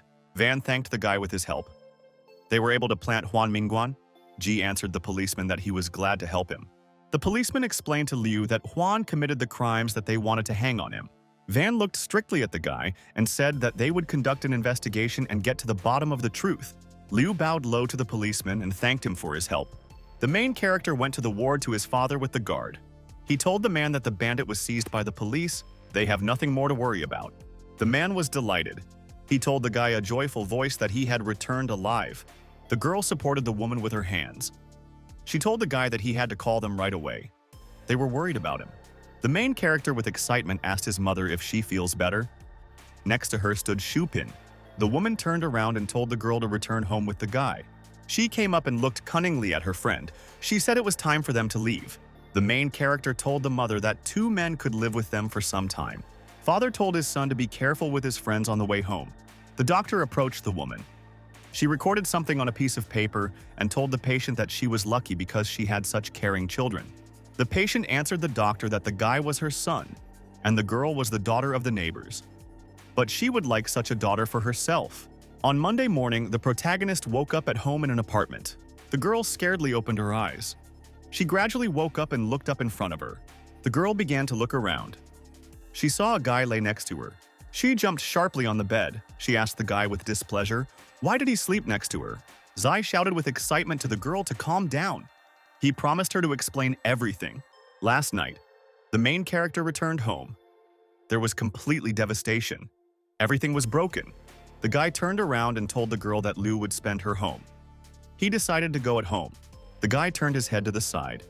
He noticed how the girl laid her head on his shoulder and closed her eyes. She fell asleep with fatigue on the guy's shoulder. The main character silently looked at her. Liu said with excitement to the guy to take his girlfriend and put her on the bed. Ji put the girl on the bed and prepared to cover with a blanket.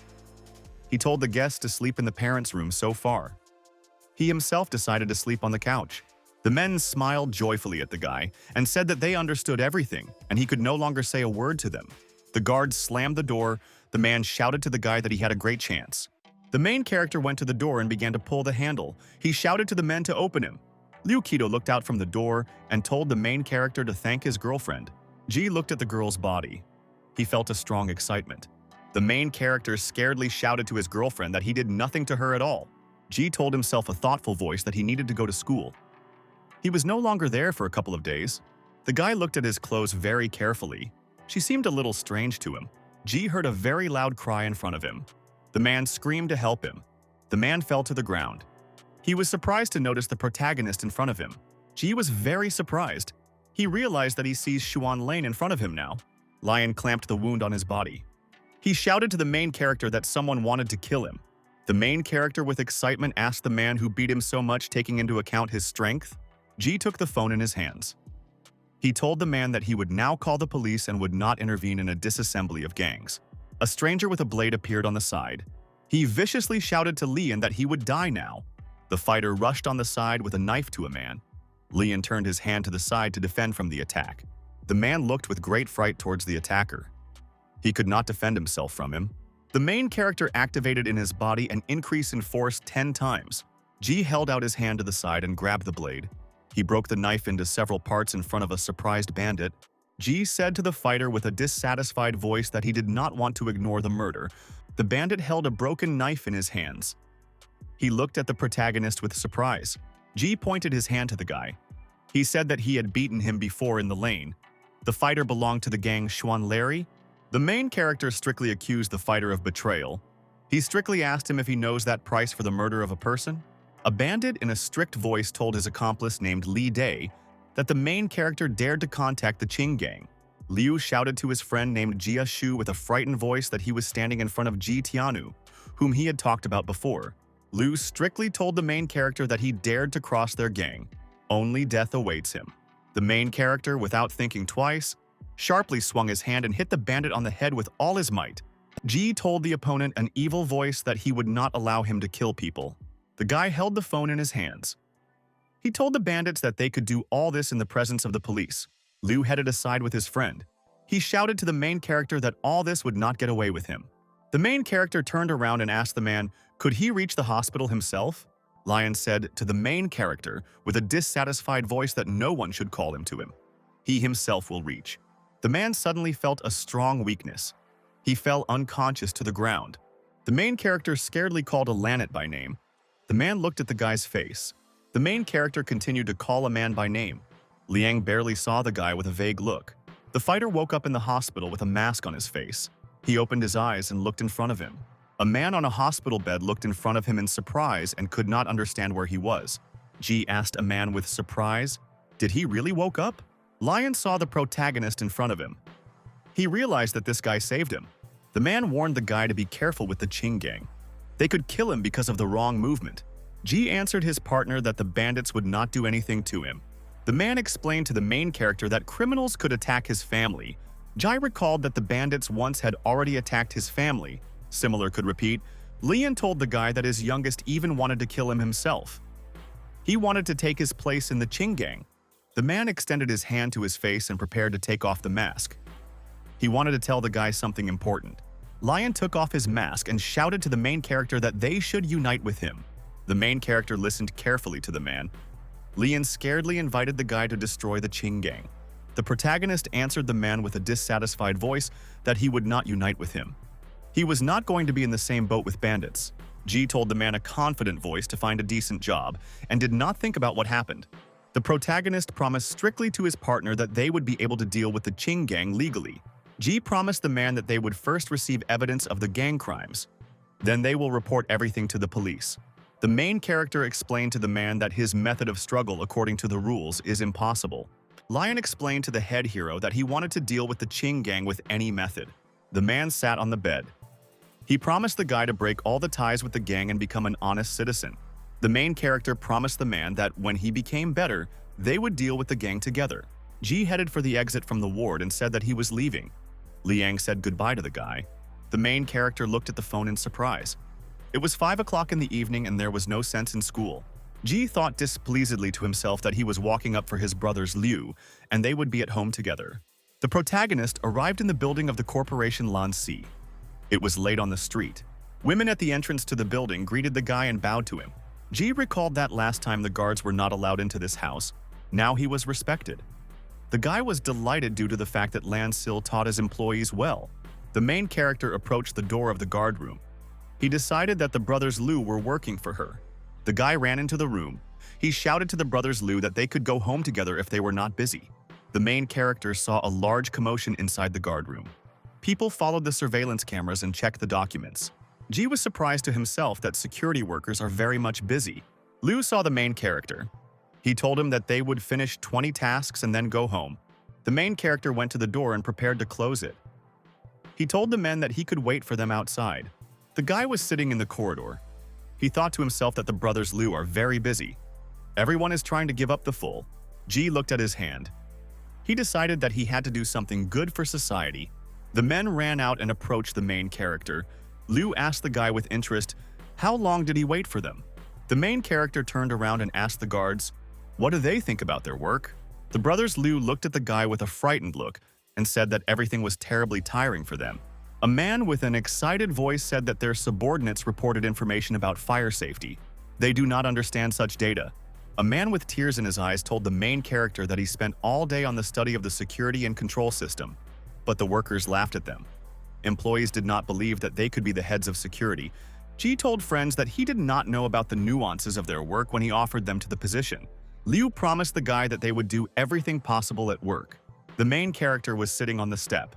He told the guards that they could go to work with him. Liu, in surprise, asked the guy, is he going to start his business? The main character with a smile explained to the man that he had such a chance in the future. Liu, with excitement, told the main character that they expect when he became a boss. After that, they will follow him. Ji confidently promised the man that everything would be so in the future. The girl came up from the side and called the protagonist. The guy turned to her. Lan asked the protagonist with interest, was he really waiting for her here? The main character pointed a finger at the guards and explained to the girl that he was waiting for them. The girl suspiciously told the guy that he spent all the days with these men.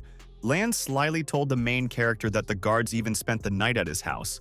Ji asked his girlfriend displeasedly, how did she hear that he loves men? A girlfriend with excitement asked the protagonist, what is now with his parents? Ji, with a smile, told the girl that everything was fine with his parents and they will be at home soon. At this time, a racing yellow car drove up on the side. Ji turned aside with interest. The guy ran out of the car. He asked the girl displeasedly, why is she here with this little boy? The protagonist, together with a girlfriend, was scaredly named the name of Chen Yuntin. Chen, in a displeased voice, reminded the girl that the family had already completed all the preparations for a grinding with her. Lan angrily told the guy that she would never marry him. Chen showed angrily with his finger at the protagonist and said that he could not take away the girl from him. Lan sternly told his friend that the main character would marry her after the end of his studies. Ji was very surprised when he heard from his girlfriend that he had to marry her. The main character of the Sharp jumped up and shouted to the guards to throw the guy out of here. The brothers Liu shouted together to the main character that they obey his instructions. The men approached the frightened guy and surrounded him on both sides. The brothers Liu strictly asked the guy to leave himself in a good way. Chen, in an angry voice, shouted to the men that he would simply not leave it like that. Lan asked the protagonist displeasedly, was he really so scared because of the engagement? She reminded his girlfriend that they were just pretending. They could not be engaged in any way. Lan pressed her hand on his head with her finger. She explained that the engagement is not a wedding. The main character closed his eyes. He was scared and thought that he would not be able to escape from the girl later. Chen jumped inside his racing car and began to leave at full speed. The guy at the wheel, of a dissatisfied voice, thought that the main character appeared very suddenly. The driver looked at the document on the chair. It was a duty of 80 million yuan. The guy scaredly thought that his father could find out that he had borrowed the land corporation. Father told his son that he should already transfer the bride. He spent a lot of money on him. Chen, in dismay, thought that he would end if he did not fulfill his father's instruction. The guy raced in a racing car. He decided that he needed to find a way to marry a Do-si. The guy wanted to marry a girl so that her father Lan Chan would not recover a duty from him. The main character was in the hospital. He cleaned an apple with a knife for his mother. Ji held out an apple for his mother with his hand and said that she had eaten him. The woman took the treats in her hands. She told the main character that tomorrow they will be able to discharge from the hospital. Mother, with a smile, told the guy that it would be best for them to relax at home. The man jumped to his feet. His hand was bandaged. He joyfully told the guy that being in the hospital is very expensive and it would be better for him to continue to be treated at home. The main character, in a dissatisfied voice, told his parents that it was best for them to stay in the hospital. The guy explained to his parents that the bandits' accomplices are still free. Ji told his father and his mother that they are now very risky to return because of the Qing gang. He was very worried about them. The son told his parents that they would not be very worried about the treatment for treatment. The main character handed the card to his parents. He said that she should have more than 10,000 yuan. Father asked his son, where did he get so much money from? The main character told his father that the girl Lan pays him money for pretending her boyfriend. The man asked his wife, why did she not tell him anything about this before? Mother explained to the guy that she understands his anxiety. She decided to stay in the hospital with her husband. The woman told the guy that her treatment was paid at the expense of the pension. He could leave money for himself. The main character was unhappy. He turned to his mother in dismay. The woman told her son to keep money for herself. He could need them. The woman hugged her husband's hand. She told the main character that this would not be a problem for his father. Ji went to the exit. He told his mother that he agreed with her. In parting, the son promised his parents that he would solve this problem as soon as possible. They will be able to safely return home. The protagonist held the phone in his hands. He called the guard and asked him to go to the hospital. The main character explained to the guards that he wants to solve the problem with the Qing gang as soon as possible. Someone knocked on the door and called a man by name. Liang sat on the bed and looked at the phone. The main character was accompanied by guards. He asked the man if he feels better. Lion looked displeased at the guy and said that he had come on time. The man said that he now had the opportunity to receive evidence against the Qing gang. Lian told the main character about the hairdresser on Huanmu. This institution is under the wing of the Qing gang. Since he himself went to the hospital, the gang brought him a lot of troubles. Ji answered the man with a dissatisfied voice that all this is like some kind of dark business. Lion angrily answered the main character that this is all a completely legal place. Qin told the man that if they have evidence, then they will cover the whole gang. The man demanded that the guy do nothing with his hairdresser. This was his investment. Qing answered the man that he would not show mercy to nothing illegal. He reminded Lian that he promised to become law-abiding. Lion, in an evil voice, explained to the main character that his institution was completely legal. Lion promised the main character to solve the case without harm to the hairdresser. He promised him to expel part of the profit. The man asked the protagonist to help him be the leader of the gang for a couple of days. He wanted to help the brothers get on the right path. The main character was dissatisfied with the fact that the man asked him to help him again become the leader of the gang. Lion thoughtfully answered the guy that thanks to him he could now do it. The main character displeasedly explained to the man that he hates gangsters and gangs in the life of he did not have time to help him. The man told the guy that he does not want to be with bandits in the same boat, but he likes to help people. Liang said with excitement that he wants to help his bandits after treatment to become normal people. The main character carefully looked at the man and agreed with his proposal. Ji viciously told the man that he did not need a fee for help. He wanted to become the temporary leader of the gang. Lion was delighted and called the protagonist a real man. He wanted to call him a Ji brother. Jai explained to the man that for starters he should become a law-abiding person. Then he will decide if he will be friends with him. Ji went to the exit. He told the man that he would now take evidence. Lion wished the guy good luck. The main character looked out from behind the bushes. He told the guards that they arrived at the right place. The hooligan molested the girl. He grabbed her by the shoulder and shouted that they would return to the salon together. The employee answered the stranger in displeasure that they were not engaged in such. The main character told the man a dissatisfied voice that they see one of the Sin gang in front of him. He asked the guard to shoot everything on the video. The main character on the side called the bully. The stranger turned into displeasure. Ji held out his hand to the bully and said that he was pestering a girl in a white day. The bandit turned displeasedly and carefully looked at the protagonist. The bully pointed a finger at the protagonist. He shouted joyfully to him that he could have fun with any woman when he wants. The fighter joyfully shouted to his friends to get their weapons. Ji Tianu appeared to them.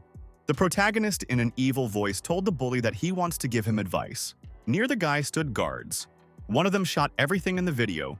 Ji told the bully that he would not start a fight if there are no less than 20 people next to him. The bully looked carefully at the protagonist. He noticed a special aura around the guy. A group of fighters came up from the side.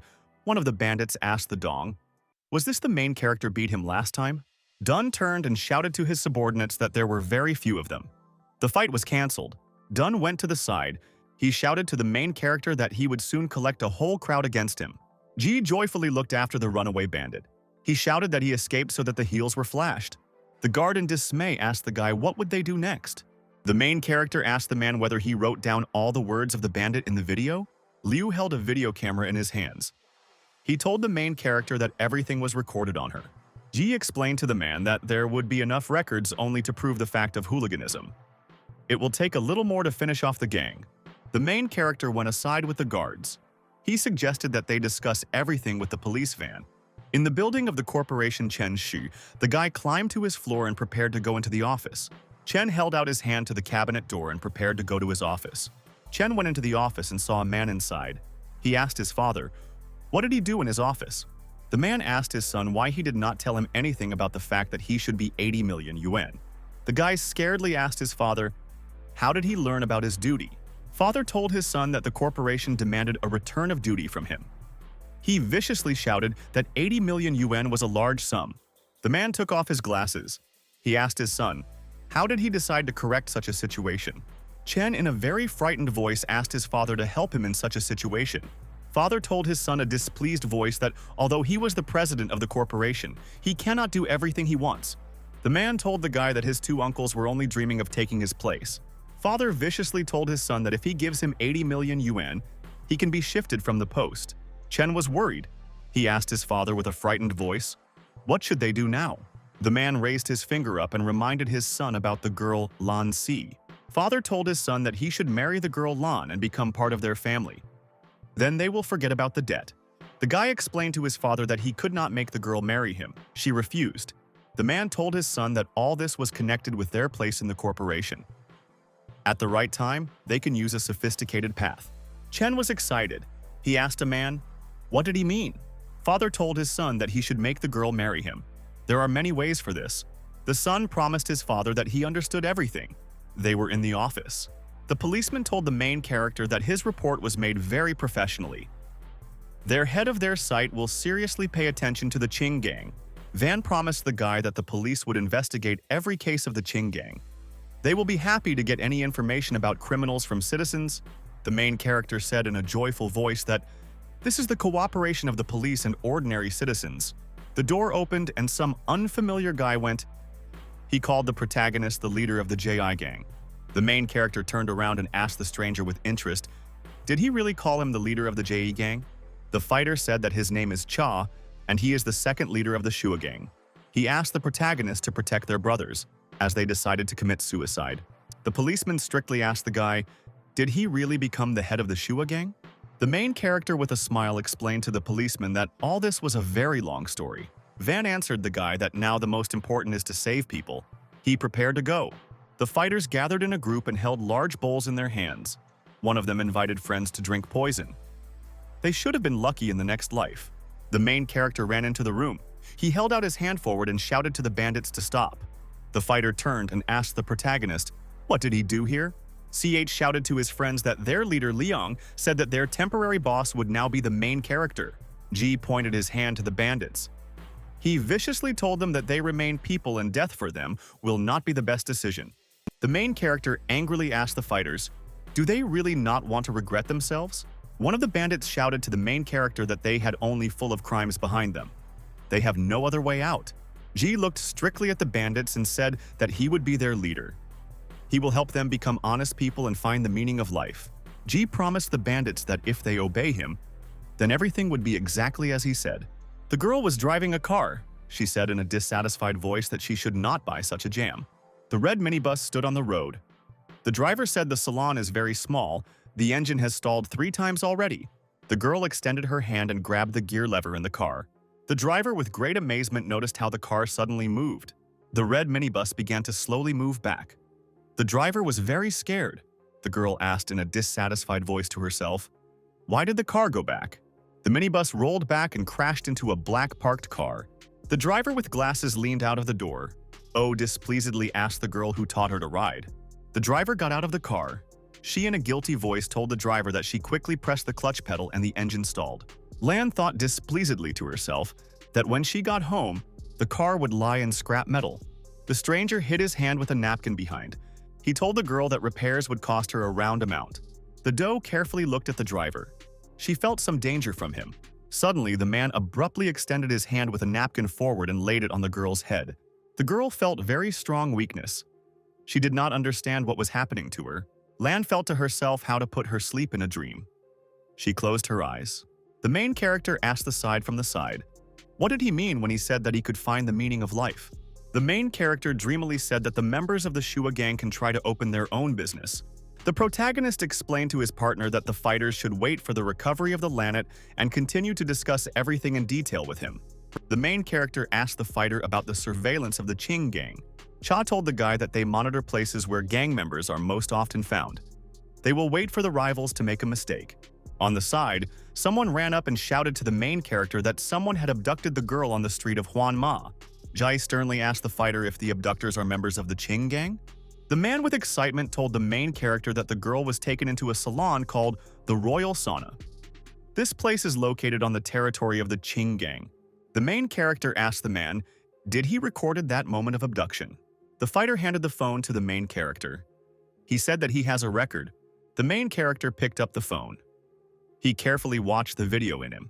King was very surprised when he saw the girl's abduction moment in the video. The protagonist noticed in the video how some man with glasses abducted a young girl.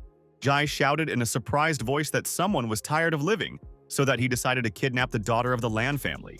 Ko asked a friend with excitement, is it necessary to do all this? Ji shouted with excitement to the fighter that the girl was his future daughter-in-law. The main character demanded from subordinates to find a car and call the police. The girl began to gradually recover. She opened her eyes and did not understand where she was. Chen in an evil voice called the girl sweet and said that she had already woken up.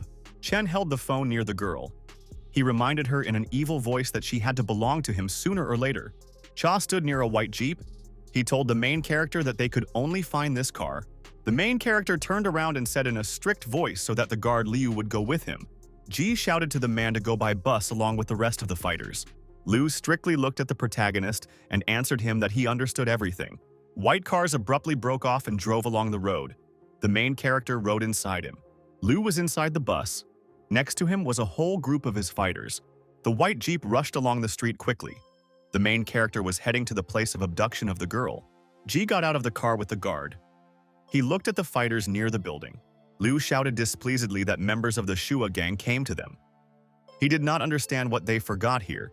Liu stood on the steps and viciously shouted to the main character that he was not happy in this place. Jai shouted to the bandit that he did not come here today to arrange a showdown with him. The protagonist angrily asked the bandit, is Chen here now? Liu replied that Chen is their important guest. He did not want to post confidential information to the main character. The main character shouted angrily that Chen had abducted a girl from the Lan family. One of the fighters told Liu that with Chen today, there was a truly unfamiliar woman unconscious. The guy could really kidnap the daughter of the Lan family. Liu looked in displeasure to the side. He did not understand what he needed to do now. The fighter told his boss that they were between two fires. They now needed to choose who they would deal with. Liu viciously told the subordinate that they would stand to the end. The abduction could not be on empty soil. The boss sternly told his subordinates that their rivals are very strong. Liu pointed his finger at the protagonist. He demanded that his subordinates beat the guy. Liu viciously shouted to his subordinates to drive forward as soon as possible. Ji called his fighters by name. He prepared to fight against the bandits. The main character angrily shouted to his subordinates that they would now show the bandits. Ji abruptly broke his place and ran forward with a loud scream against his opponents. Ji swung sharply and blew one of the fighters with a powerful blow of his hand. Liu, on a grand scale, hit the head of one of the bandits attacking him. T swung his fist and hit one of the attackers in his face with all his might. Liu looked scared forward and noticed that all his subordinates were lying unconscious on earth. Liu was scared. He realized that 20 of his fighters could not cope with 3 rivals. A bus with fighters drove up on the side. The man called the protagonist by name in a loud voice. The guard got out of the car with the fighters. He told the main character that the rest had arrived. Liu was even more scared. He realized that he could not resist the rivals. The main character angrily asked the bandit, does he really want to continue the fight? Liu shouted in a frightened voice that he was surrendering and asked to be spared. Ji asked the boss with an evil voice, where is Chen now? Liu answered the main character with a frightened voice, that Chen is now in the room of 403. Ji went to the building. He said strictly so that the Shua group would stand and guard the entrance. They will have to help the police when they come. The main character, accompanied by his subordinates, went along the corridor in the hotel. The girl shouted in a frightened voice to the kidnapper to let her go. Chen in an evil voice told the victim to scream how much she wanted. No one will help her. Lan angrily asked the guy if he knows what her family would do with him. Chen in an evil voice told the girl that he could manipulate her. Chen grabbed the girl's hand and said that she was a little more humble. Lan was scared. She continued to scream to help and wanted her to be saved. The main character walked along the hotel corridor. He heard screams from the door of the room. Jai ran into the room and noticed how Chen was there with his girlfriend. Lan turned and saw the protagonist. She called him loudly by name. Chen turned around and saw the protagonist nearby. He did not understand what he was doing here. Ji called a guy by name a very evil and hated voice. The protagonist swung his hand and with all his might hit Chen on his face. Chen grabbed his head in displeasure. He told the main character that even his father had never beat him. The protagonist very rarely and with all his strength swung his hand. He hit her guy's face. Chen viciously turned around and demanded that the main character stop. He threatened him with consequences. The main character maliciously told the guy that he agreed with great joy to cut him again. Chen turned sharply and ran to the exit. He promised the main character that he would not leave this without attention. The main character ordered his subordinates to run after Chen and not let him leave. Ji went to his girlfriend. He excitedly asked her what the guy did to her. Lan was scared. She rushed to the guy to hug him crushedly. The main character pressed his girlfriend. He told her that she was now safe. There was a howl of sirens. The police drove up to the aid of the main character. The policeman with excitement told the main character that the abduction of the girl Lan was taken under special control. Van pointed his finger up. He asked the guy if the girl could go to the site to testify with them. Ji told the policeman that the girl had a great shock. Tomorrow she will come to the station herself. The guard came up and said with excitement to the main character that Chen ran away from them very quickly. The man told the guy that Chen fled to the narrow lane and they lost sight of him. The main character said that the Chen family has a great influence. If they do not catch the guy at the scene, then the matter will only become more complicated. Ji ordered his subordinates to continue the search for Chen. The guy himself decided to wait here with his girlfriend Lan. She was supposed to take her sister home. The fighter came up and told the guard that they have been looking for a guy for 10 hours. He decided that it makes no sense to continue the search.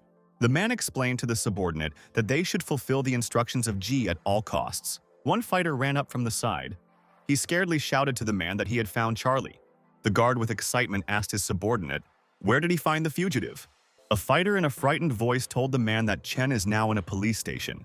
The guard said in a thoughtful voice that Chen decided to confess everything. The fighter explained to the man that Chen had come to the police with a lawyer and a bodyguard. The subordinate explained to the guard that Chen wants to blame the protagonist of causing serious harm to health. The man was worried. He said that he should report to the main character about all this. The main character was in the house in the Lan family. He was inside with the girl. Lan thanked the protagonist. He saved their family from destruction. The girl brought the Lan a glass of water and told her to drink it. The old man was very angry due to the fact that Chen dared to do this with his granddaughter. Grandfather grabbed the phone. He shouted that he had an army of 2,000 mercenaries. He promised to send the whole corporation to heaven. The girl asked the old man to calm down. They could not use illegal methods now. The old man displeasedly asked the girl, what should they do now? The partner with excitement told my grandfather that they should now report everything to the police. The old man explained to the girl that if Chen is not recognized in anything, then they could not do anything. The main character held a video camera in his hands. He said that he has the necessary evidence. Ji explained to the family members that Chen wanted to blackmail them, and therefore made an entry on the camera. It will be important evidence. The main character held a video camera in his hands. He said with excitement that this will be more than enough. The old man looked at the protagonist and said that he had looked down on him before. Grandfather in a joyful voice told the guy that he would accept him, like the son-in-law of the Lan family. The old man said in a strict voice that Chen must have a few years of prison. The main character was sitting on the couch. At this time, his phone rang. Ji lazily picked up the phone from the phone and told his partner that he was listening to him.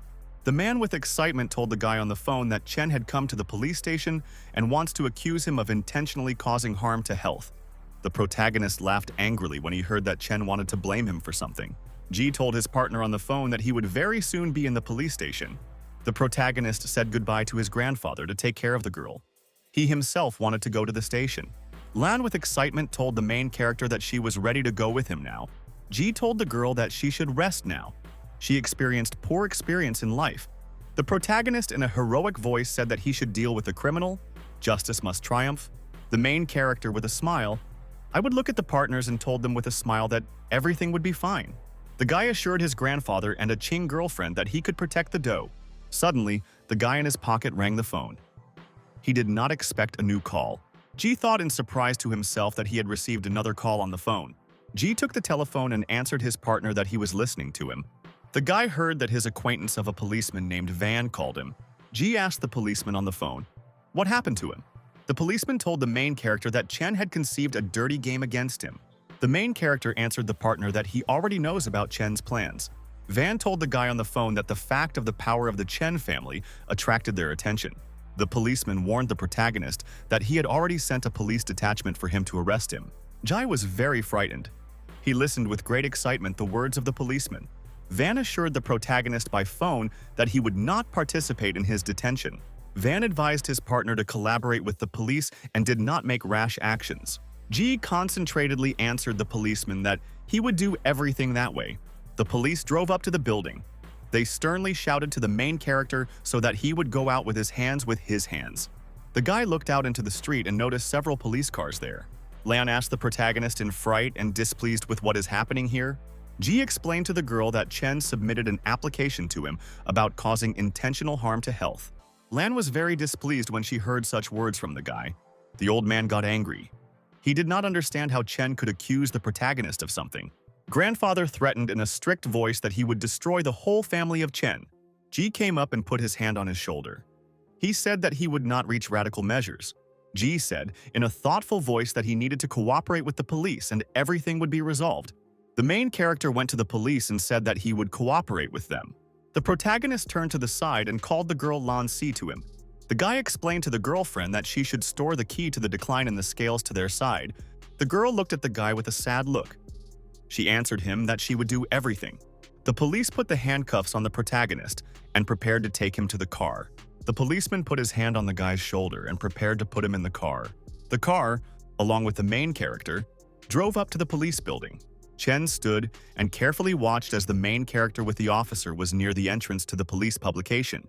Chen, in an evil voice, told the opponent that he now knows what happens when someone crosses his path. Ji confidently shouted to the guy that they would still see which of them would laugh the last. The main character was sitting in the police department. His hands were attached to the table. Ji sat at the table and pounded his hands restlessly. Around there was complete silence. The main character sat at the table and silently looked at the police officers in front of him. One of the police officers strictly asked the guy, "What is his name?" Ji answered the officer with a very calm voice that his name is Ji Tianu. The policeman strictly asked the guy with his age and sex. The main character answered the partner that he was 18 years old and he was male. The policeman strictly asked the guy if he realized what crime he committed. The main character calmly answered the policeman that he had hit Chen. The officer very viciously told the chief hero that he knocked out his teeth. The man strictly explained to the main character that all this is regarded as a second-degree injury. The policeman strictly hit the table and told the guy that he could be brought to criminal liability for this. The officer strictly demanded from the protagonist to confess to the crime. Van looked at the protagonist with great excitement. He waited for the guy to answer him. The main character was silent. After a small pause, he decided to explain everything to the police. Ji, in a calm voice, answered the police that he himself hit Chen Yuntin. The main character shouted strictly that he hit the guy because he wanted to abduct and blackmail his girlfriend. The policeman angrily asked the protagonist, "Did Chen really wanted to do something like that?" Van told the officer Lee that he would check this information. Lee, in a strict voice, said that there should be evidence for everything. If there is no evidence, then there is no point in any actions. The officer turned around and heard someone called him on the phone now. Lee, in a dissatisfied voice, answered on the phone that he was now busy with an interrogation of the criminal. The officer informed Lee that the chief called them all for an urgent meeting. Did he ask his partner displeasedly, "How important will the meeting be?" The policeman told the colleague that they would discuss the case of the abduction of Lan Si at the meeting. The officer told his partner on the phone that they opened a matter about this. Lee was very angry when he heard that Chen abducted the girl Lan Si. The officer told the colleague that they would find out everything. The meeting has already begun and he must hurry. The man answered his colleague that he would soon arrive at the meeting. Lee ordered his subordinate to take the protagonist to the restroom. They will continue the conversation later. The main character sat at the table in handcuffs. He noticed how one policeman headed for the exit. Ji asked the policeman with great interest, "What was happening here?" Van told the main character that the deputy was called for an urgent meeting. They still take a break? The policeman in a joyful voice told the main character that the deed of abduction of the girl Cheney was even interested in the top. Van told the main character in a joyful voice that Chen could not get out of this time. The head of the police at the head of the table asked subordinates if they were all in place. The police chief in a strict voice told the employees that it was time to start. Did the deputy ask the leader, "What is happening now?" He reminded him that he was busy with an interrogation of the suspect in the case of an attack on Ji. The man viciously told the employees that the Chen family invested their money in the development of the city. They owe them a lot. Lee, in a strict voice, told his colleagues that he did not believe in the innocence of Chan. The guy could not do anything illegal. The boss looked carefully subordinates and noted that he had not told them anything yet. The leaders pointed to the police so that they would not take a drawing side until they recognized the facts. Lee was very worried. He excitedly asked for forgiveness from the boss. Captain Yu got up and told his colleagues that he would provide them with all the information on this case. The captain told colleagues that the girl had a car broke on the street the day before yesterday. The unknown drove up, put to sleep, and abducted her. The policeman said that the girl was later taken to a spa called the Royal Sauna. She was threatened by Chen there. Did he strictly ask the captain if he has any evidence? The captain answered the colleague that all the information said is evidence of the informant and many people. The captain told colleagues that the informant would very soon bring everything necessary to them to the station. Suddenly, there was a very loud knock on the door. A visitor came to the police. The woman opened the door and called the deputy Lee in a frightened voice. The guest shouted to the police with a frightened voice that they should help her innocent son. Did Miss Chen in a frightened voice, what was she doing here? He recalled that they had a meeting. Captain Yu went to the woman and said that she waited outside until the meeting ended. The guest shouted in a dissatisfied voice that she wanted to see Lee's deputy. The captain told the woman to leave the room. They discussed an important matter. The woman told the police displeased that for them now the name Chen means nothing. The captain viciously told the woman to follow her words before representatives of the law. The displeased woman turned around. She did not like the words of the policeman. The boss told the partner that they would consider the case according to the law. Then they will make a balanced decision. The guest was very unhappy. The policeman told her that the decision would be made, taking into account material evidence. The boss explained to the woman that all this is done to punish the real criminal. The policeman angrily shouted the guest to leave the room as soon as possible. The boss explained to the woman that she was taking away time from them. This will all affect the progress of the investigation and proving the innocence of her son. The woman opened the door and prepared to go out. She said she would wait outside. Van told the boss in a strict voice that the girl Lan came to them with evidence in this case. The boss was surprised. He looked displeased at his subordinate. The boss in a strict voice demanded that the girl be brought to him immediately. The door opened and a doe entered the office. She looked very displeased at the police. Lan put a folder with documents on the table. She told the police that in the folder the results of tests from the salon spa. The examination proved that the tests belonged to Chenya.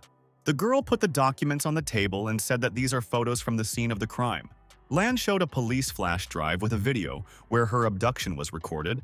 The video was made by Chen himself. Van shouted to the girl with a joyful voice that this evidence would be more than enough. The policeman joyfully looked at the girl and thanked her for the help. Lan glanced at the officer and asked what was now with the main character. Van confirmed in response to the girl that he did not treat Ji to treat it. The policeman joyfully told the girl that the guy is now in the restroom and was waiting for the news. The policeman with excitement told the girl that Chen with such evidence would pay for everything that he had done. Lan said with excitement to the policeman that Chen could not escape. His family is waiting for a big blow because of this incident. The girl looked with excitement at the police and asked them to let the protagonist let go. Van smiled joyfully at the girl and asked her to be more closely on the road. The woman stood near the doors and carefully listened to the conversation with the girl. Miss Chen was very angry when she heard a conversation. She realized that her son would not be released. The woman ran into the building of the Chen Corporation and went into the office of her husband. The woman opened the door of the office. She viciously shouted to the man that the guy was not released. The director stood and calmly smoked a cigar. After a small pause, the man promised his partner that he would take care of everything. The woman scaredly shouted to the man that the doe reported everything to the police and this was initiated. The man was very angry. He turned around displeasedly and glanced angrily at the woman.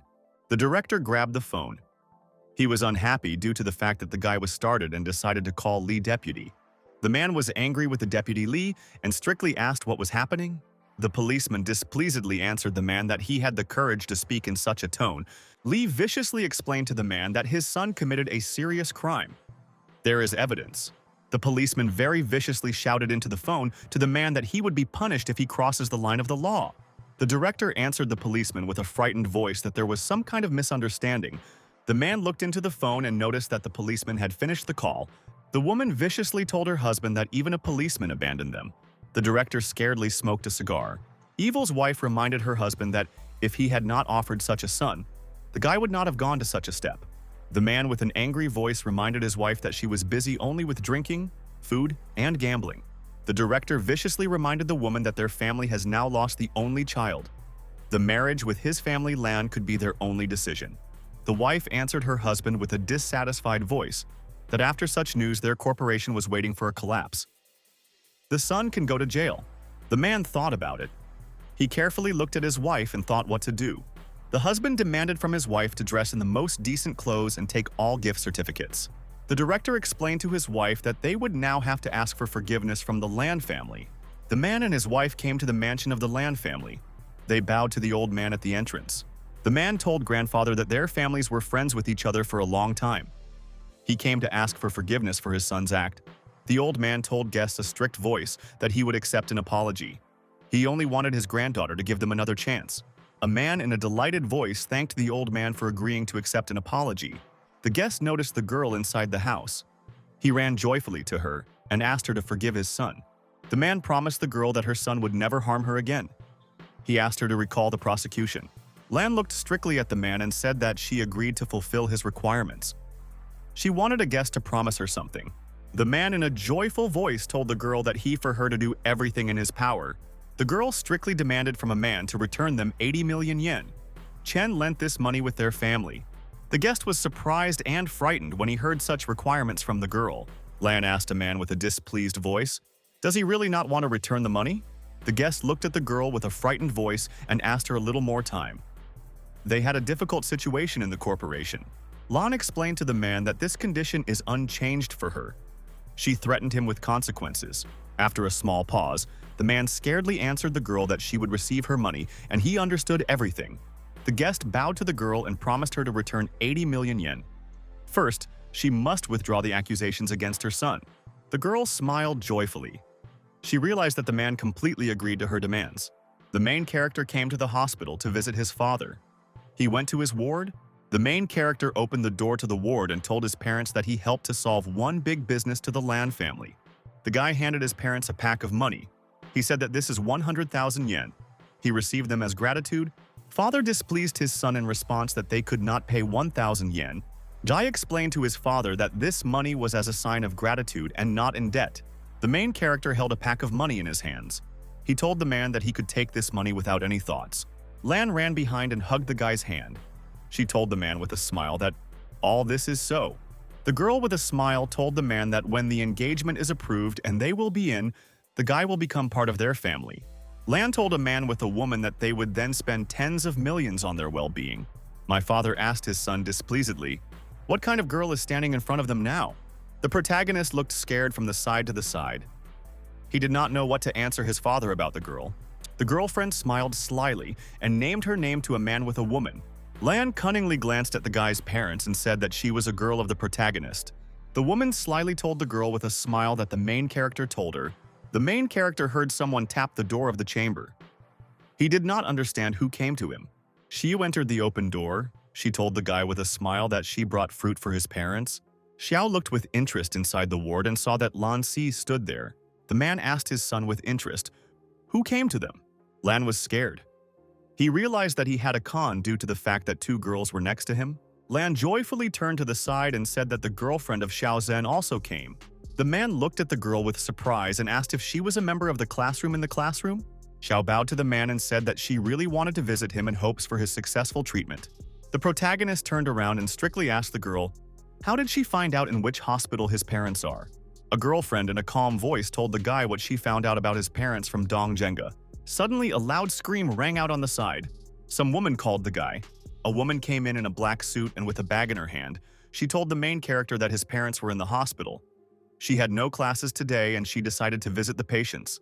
The main character was very surprised. He realized that in front of him was his teacher Tian.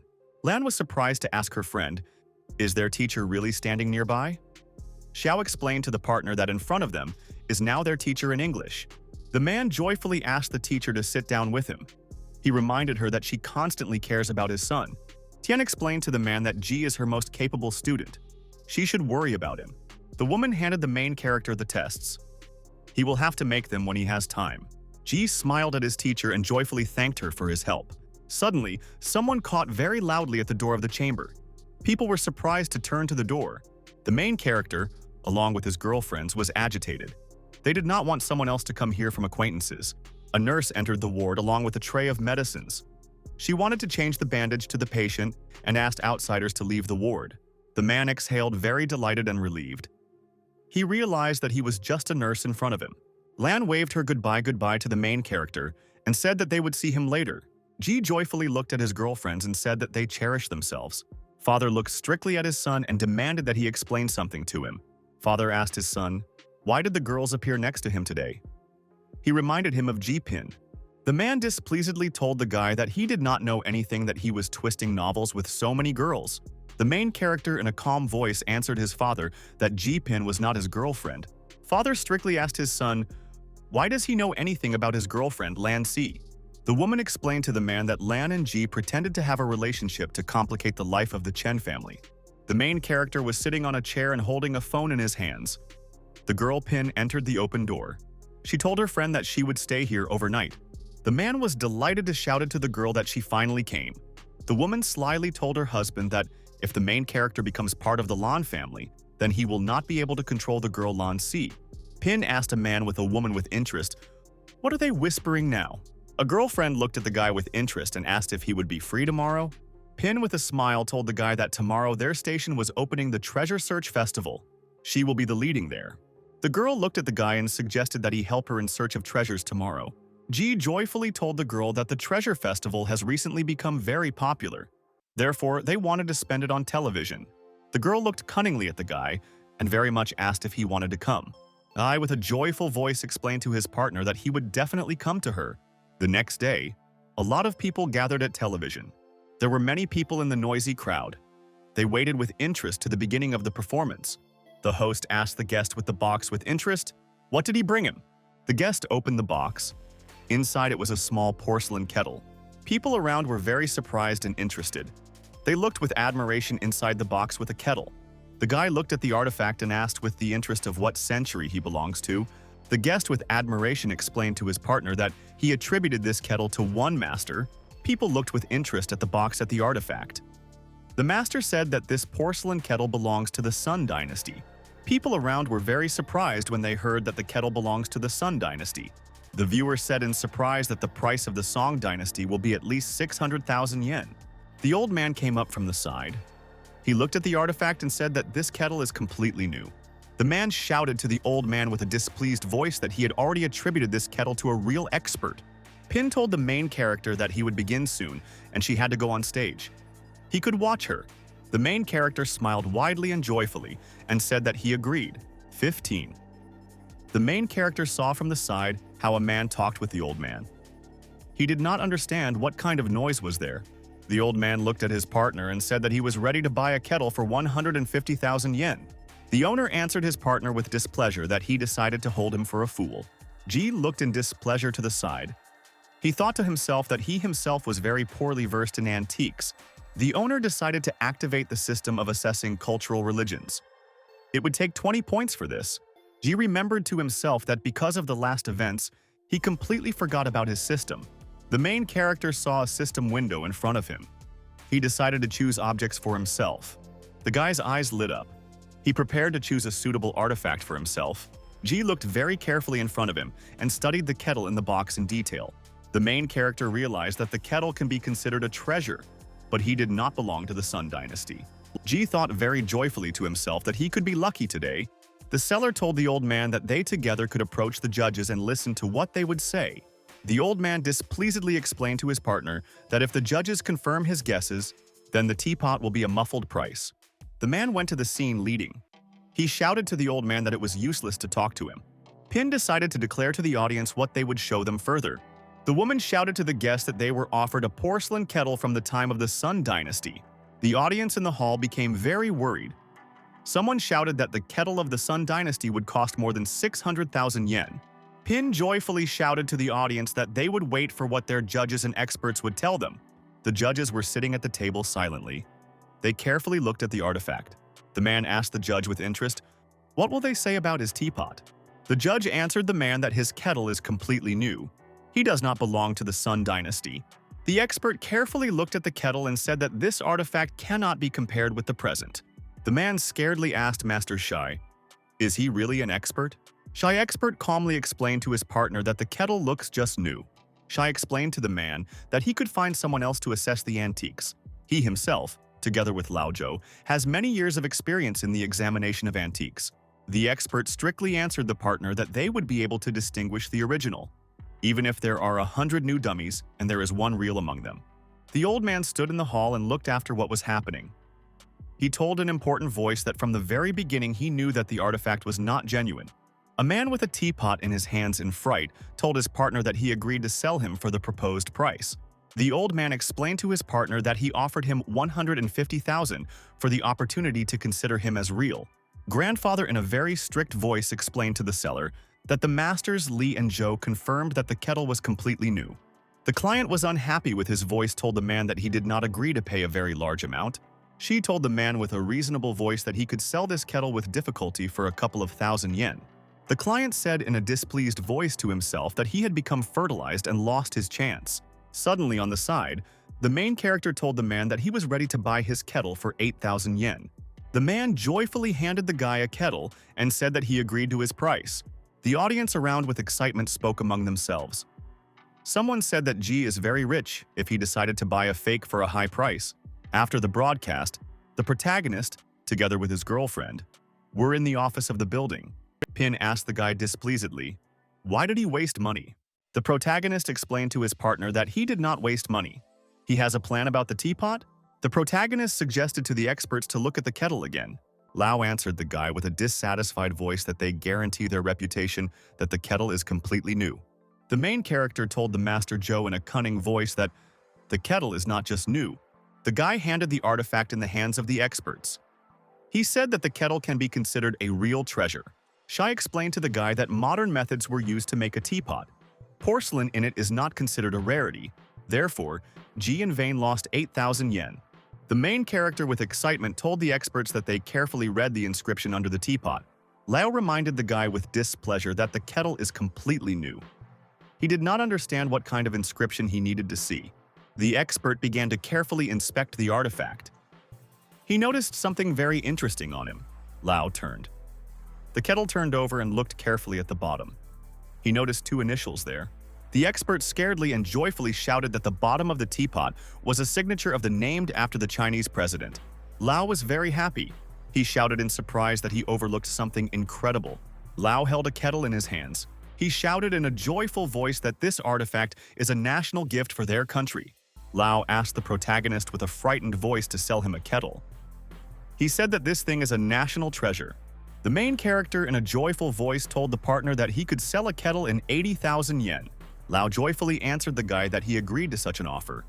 For the sake of this, he did not feel sorry for the money. Pin was surprised to ask his friend, how did he find out that the kettle was not a fake? Ji smiled joyfully at the girl and replied that he was just lucky. The man handed the chief hero a check for 80,000 yen. Ji joyfully picked up this document. The main character joyfully told the girl that he could buy a gift for her for this money. Pin was very unhappy. She strictly asked the guy, how can he think about some gifts at such a moment? A girlfriend sternly shouted to the guy that he should go to college, and he was still scattering money. The girl reminded the main character that his parents were in the hospital. Their apartment received great damage. He cannot think about an empty waste of money now. The girl walked along the street and held the bag in her hands. She suddenly rang the phone. Pin took out the phone from her bag and then answered the partner that she was listening to him. The partner told the girl that tomorrow they will have changes on the air. It is necessary that she return and prepare for a new program. Ping, after a small pause, answered her partner that she would be soon. The girlfriend turned and told the guy to return without her. She advised Ji to be careful on the way home. Ji smiled slyly to his girlfriend and said that she would take care of herself too. Ji walked calmly along the street and looked with great attention at the shop windows. The protagonist noticed how his teacher was sitting in the cafe along with some man. Ji carefully looked closely and realized that he saw at the table with coffee his teacher Tian. Ji could not understand what kind of man was sitting opposite the teacher Tian. The main character opened the door to the coffee shop. He decided to find out what kind of man was sitting inside. Jai was sitting on the couch. He asked the waitress to bring him a cup of coffee. The main character was sitting on the couch and listening carefully. What did Tian and the stranger talk about next to him? Ji thought and decided to himself that her boyfriend was sitting opposite the teacher. The stranger with admiration for the woman that he arrived here for her. He was wondering how she was doing. Tian with a smile answered the partner that she had been working here for 4 years and settled well. He may not worry about her. The man joyfully told the woman that he was worried when she is so far away. The main character listened carefully to the teacher's conversation. The woman asked his partner when he was planning a wedding. The man answered the woman with a displeased voice that she herself did not want to marry. She could tell him about it. Tian frightened her hand in front of the man and shouted that she could not. The partner viciously demanded from Tian to explain all her to her mother. Ji abruptly jumped up from his seat. He viciously shouted to the man that he could not force the teacher. Tian turned displeasedly and looked at the guy. She strictly asked him, what was he doing here?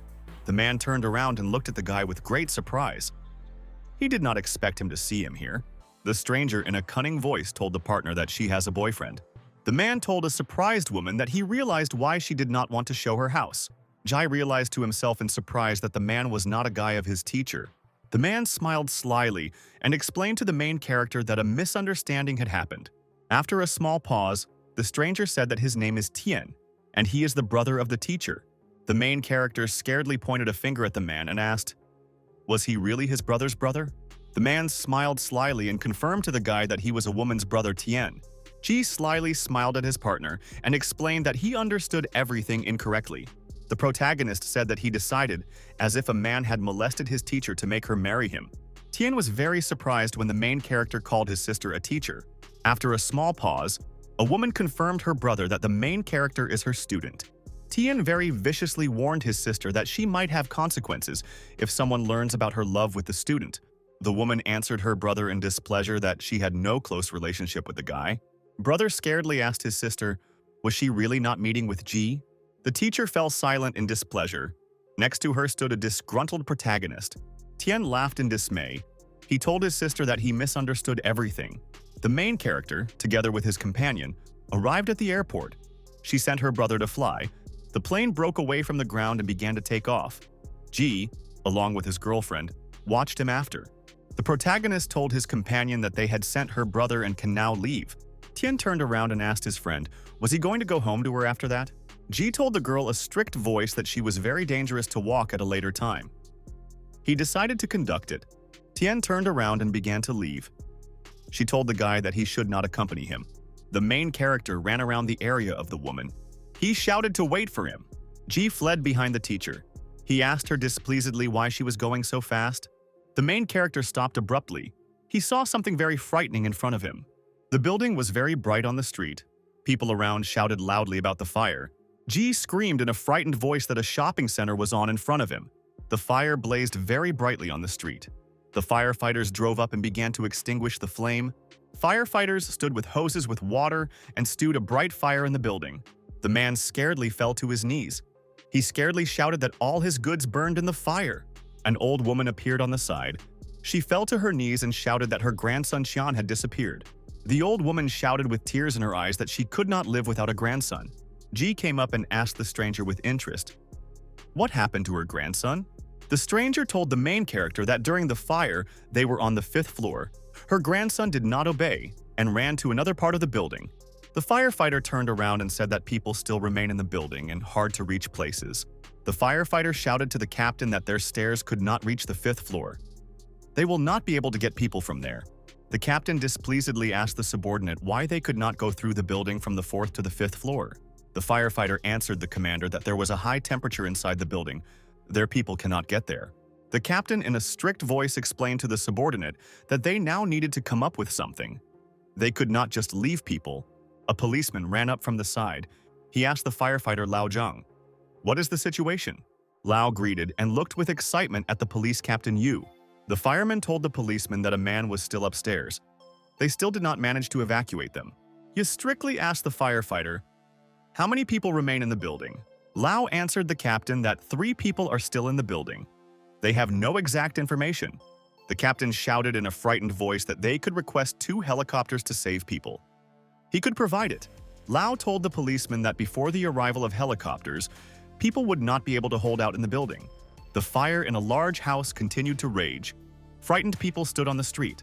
The main character stood on the side and carefully looked at the fire. He decided to help people. Ji activated the function of a closed vacuum in his body. It lasted 15 minutes. The main character decided not to waste time. He went to the fire with a confident and firm step. Tian, very scared, asked the guy with a scream, "What did he think now?" The old woman shouted in a frightened voice to the guy so that he would not risk his life. The main character came up and grabbed a firefighter's jacket on the move to put it on instead of a jacket. Ji threw a red firefighter on his head. He also put on white gloves.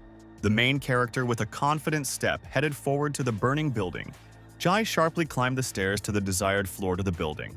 Around the flame raged. The main character leaned abruptly and knocked out a window in the building with a powerful blow to get inside. Tian was very scared. She watched the guy with excitement and called him by name. The firefighter on the ground was very surprised. He could not understand what kind of guy decided to get into a burning house.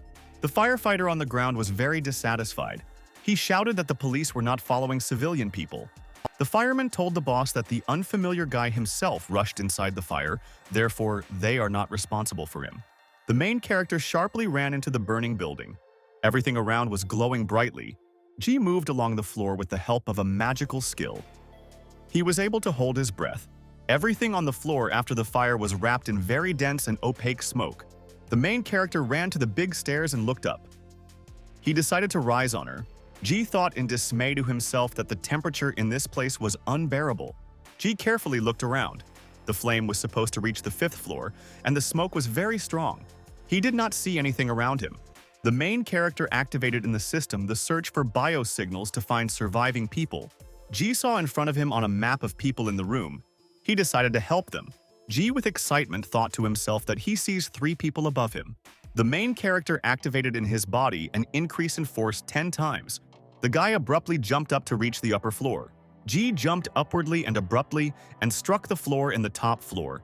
The main character saw in front of him on the floor of sitting and very frightened 2 people.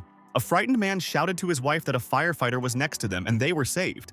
The stranger shouted to the main character that in the corner of the room, a child was unconscious. Ji looked at the corner of the room with great attention. He noticed that someone was there. The boy was lying on the floor almost unconscious. He moaned in a wearing voice. Ji looked at the child and saw that in him, the life indicators are weak. He needed to rush to save the boy. The main character thought. He did not know if he could simultaneously pull out 2 adults and a child. Ji turned to the side very sharply. He told himself that he had no time to think. Ji activated his combat skills and prepared to hit the wall with all force. The main character began to apply powerful blows to the wall. Stones began to fly around. Ji shouted outside to come to his aid. He found in a building stuck people. The main character from the top floor shouted to firefighters to install an air pillow. People could only jump from a height. Firefighters from below noticed in a hole in the wall of the protagonist. One of them shouted that this is the same guy who recently ran into the building. The firefighter shouted displeasedly to the guy that he wanted to jump onto an air pillow from the 6th floor. The policeman told the firefighter that he knew this guy and indicated to install the pillow. The fireman explained to the policeman that the height for the jump is very large. With a height of more than 20 meters, people should fall in the center to get sufficient shock absorption. He said in a thoughtful voice that the main character is not so simple, he even has a special force. The fireman looked at the police captain displeasedly and said that he would trust him. The man shouted to his subordinates to prepare an air pillow. The main character carried the child on his hands. Next to him was a man with a woman. Jai shouted in a strict voice to people to hold stronger for him. He prepared to jump. The main character sharply stepped forward and began to jump down from a great height from the building. The fire inside the house continued to rage even brighter. Ji flew down and held the boy in his arms. The fireman was very scared and surprised. He followed the main character with great excitement. The old woman on the ground looked fearfully as the main character flew down with her grandson in her hands. Tian very scaredly watched from the ground as the main character flew down with people. Ji, along with the child and with other people, successfully landed after a jump onto an air pillow. Firefighters scaredly shouted that the guy succeeded. They did not run to his aid. Ji stood in the center of the air pillow and held the boy in his arms. The old woman with tears in her eyes extended her hands to take her grandson. The captain shouted to the firefighter to call an ambulance as soon as possible. Tian, in a frightened voice, told the main character that he scared her to death. The guy asked for forgiveness from the teacher and said that all this happened. Firefighters carried a girl on a stretcher in their arms. One of them shouted that these are the last people. The firefighter shouted with excitement that all people were now definitely evacuated. An ambulance arrived. The doctor told the main character to pass with them. Ji asked the doctor displeasedly, why should he go with him? He felt good. The teacher with excitement told the guy that he should definitely go with doctors. He jumped from a great height and breathed smoke. Ji answered his partner that he understood her. He advised her to be careful on the way home. Tian shouted in a frightened voice to the guy that she wanted to go with him. The protagonist reassured the woman and said that he did not want to disturb her once again. The teacher reminded the guy that his parents were in the hospital. Therefore, she is responsible for him. The doctor opened the ambulance door. He told the guy to go inside. The doctor asked the guy what bothers him now and who is next to him. Tian answered the doctor with excitement that she was a member of the family of the protagonist. The main character felt constraint. He turned around and looked at the woman silently. The next day, students gathered at the school in the classroom for desks. Dun sat in her place at the desk and very carefully read the book.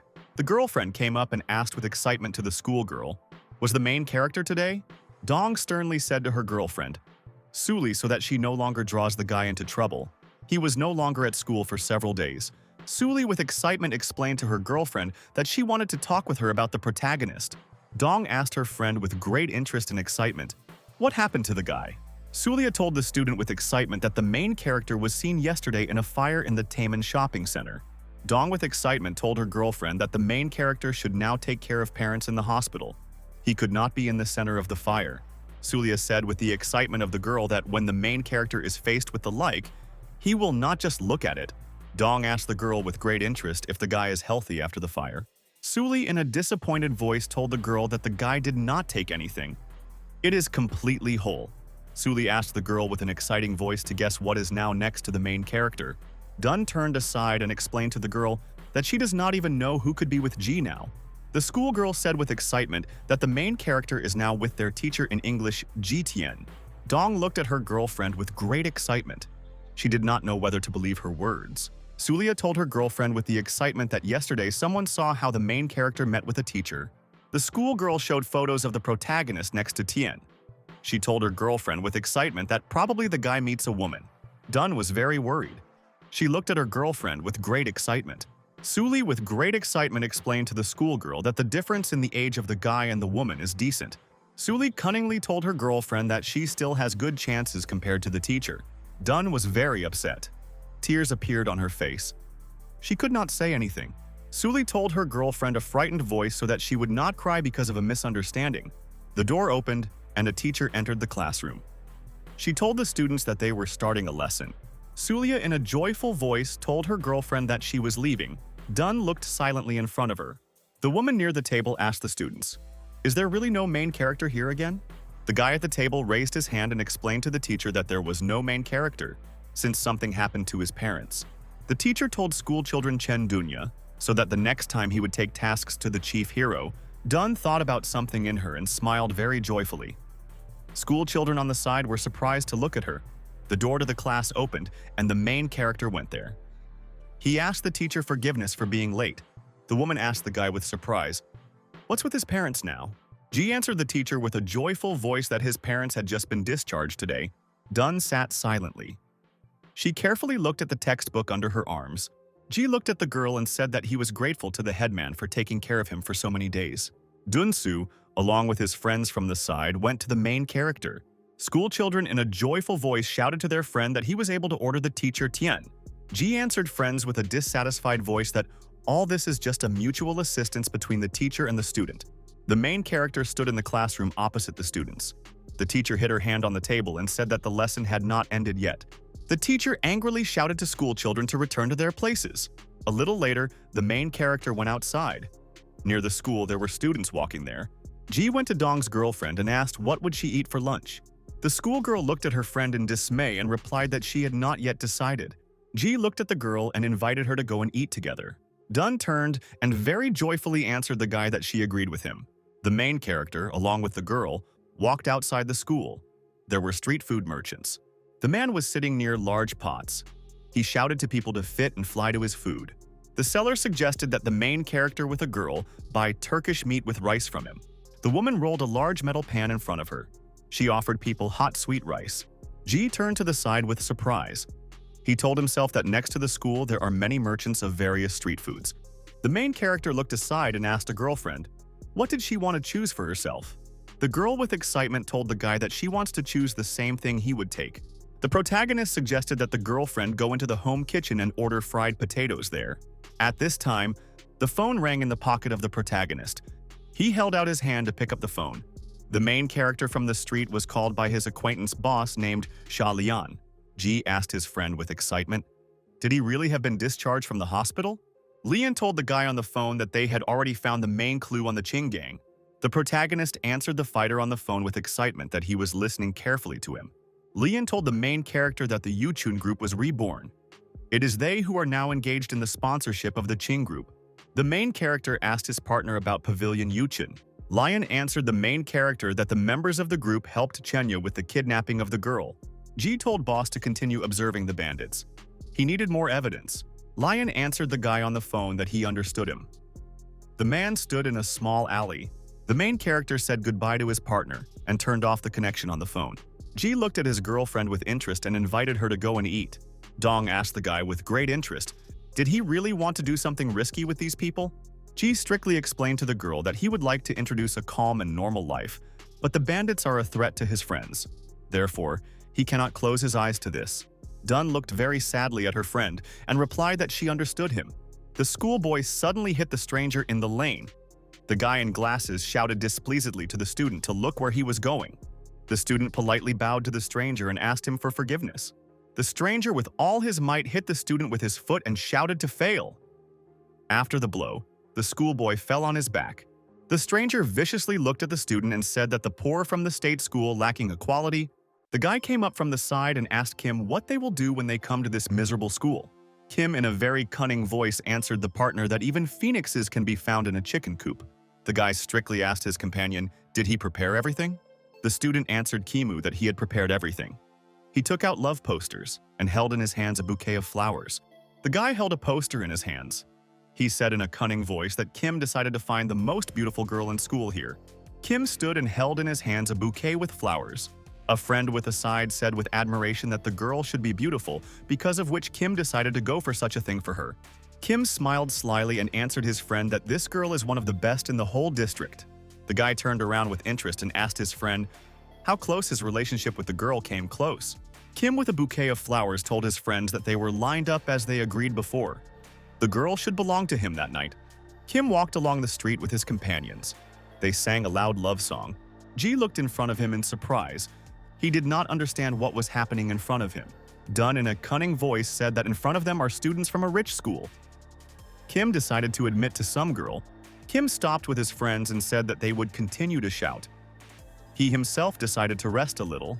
The schoolboy suddenly stopped. He saw someone interesting next to him. The main character stood next to his girlfriend and held her hand. The guy was surprised to tell his friend that in front of them is a beautiful girl. He decided that it was Chen Ting. Kim admiringly told his friend that there is not only one beauty in this school. The schoolboy remembered to himself that he talked with Chen Tin on the internet for only a while. He knew that in this school there could be girls much more beautiful than Chen. The guy stopped abruptly and shouted to his friends that their goal had changed. School children bowed to the girl. Kim bowed to the Dun with a bouquet of flowers. Kim Jundin with excitement asked the girl her name. Dun told the stranger to turn around. Behind the guys stood an angry schoolgirl. The girl in a tracksuit angrily glanced at the guy and sternly called him by name. Kim turned in surprise. He realized that behind him was his girlfriend named Chen Tin. Chen, in a displeased voice, reminded her friend that he today wanted to make a recognition. Kim was scared. He tried to make excuses to the girl but did not know what to say to him. Kim still continued to be scared to stand on his knees in front of the dong. The school children looked in a whole crowd in surprise at the Dun.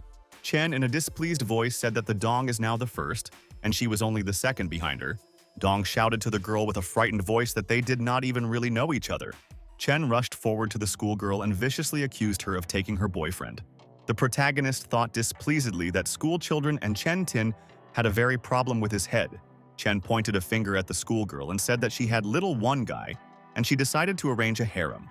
Chen angrily shouted to the main character that his girlfriend seduces other guys. Ji looked at the girl very viciously. He was very angry because of her words. Ji clenched his fist.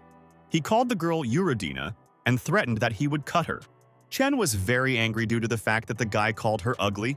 Chen strictly demanded that Kim and their guys beat the protagonist along with their guys. He could please her with this, Kim thought, and decided that he should now concentrate only on Chen. The schoolboy viciously shouted to his friends to sharply run forward. They all rushed. A whole horde of fighters fled forward to demolish the protagonist. Ji stood calmly and looked at them. Dong smiled slyly and asked him to be condescending with schoolchildren. The main character smiled slyly to his girlfriend and said that he would do so. The protagonist calmly swung his hand and hit the running schoolboy with all his might. Ji raised his hand up. He demolished the next student from his feet with a very powerful blow. The main character swung his hand and hit the next opponent with glasses with all his might. Ji threw off the next schoolboy to the ground with a very powerful blow to his leg. Kim was very scared and surprised. He realized that the protagonist beat all his fighters at a time. Liang came up behind. He shouted in a strict voice to the disciples to stop them. The boss carefully turned around and examined the school children with a displeasure. Ji was surprised to hear Kim in full voice called Shea by name. A schoolboy with tears in his eyes greeted a nearby boss Lion. Kim in a frightened voice told boss that he had met a rude guy. He asked for help. The guy looked with interest at the boss. There were silent students around. The guy came up and shouted in a joyful voice that Shea Lion was standing in front of them. The girl said in a dissatisfied voice that the main character last time the Shea broke well. The student slyly looked at the boss and Kim. He said that the man and the student are good friends. The main character stood on the side and listened carefully. The schoolboy viciously said that Ji Tianu will now be in problems. The schoolboy stood on the side and looked at the protagonist with great excitement. He waited for what would happen next. Jai stood and looked very strictly at the opponent. Opposite him stood Boss Liang. The main character stood opposite the boss. They did not move and looked at each other carefully. The schoolboy in a joyful voice told his girlfriend that they see the aura of the upcoming battle. Kim joyfully shouted to Boss Liana to destroy the protagonist. The boss dragged sharply with his foot from the ground and ran forward in the direction of the opponent. Ji began in a fighting rack and prepared to sag his foot to run forward. Kim, pleased, sat on the ground.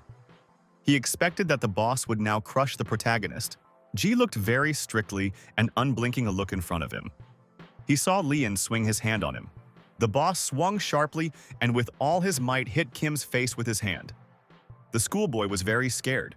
After a very powerful blow from the boss, Kim fell sharply to the ground. His glasses flew away. Dun was very surprised. She realized that the boss would now not attack her friend. Dun was amazed to realize that Lian had just hit Kim on his face with all his might. The guy and his girlfriend stood and looked in surprise at everything that was happening. A broken Kim in a dissatisfied voice told boss that he had hit the wrong person. Lian shouted to the schoolboy with an evil and displeased voice that he hit just who needed. Lian calmly went to the main character and hugged him with his hand. He called him Brother Ji. School children were very surprised due to the fact that the boss called the protagonist his brother Ji.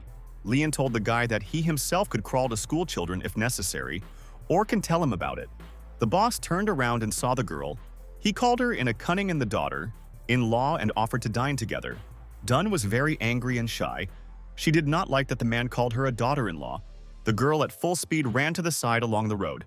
She shouted to the man so that he would not speak stupid things. The protagonist stood with the boss and looked in surprise after the runaway girl. Lion shyly asked the guy forgiveness for intervening his date.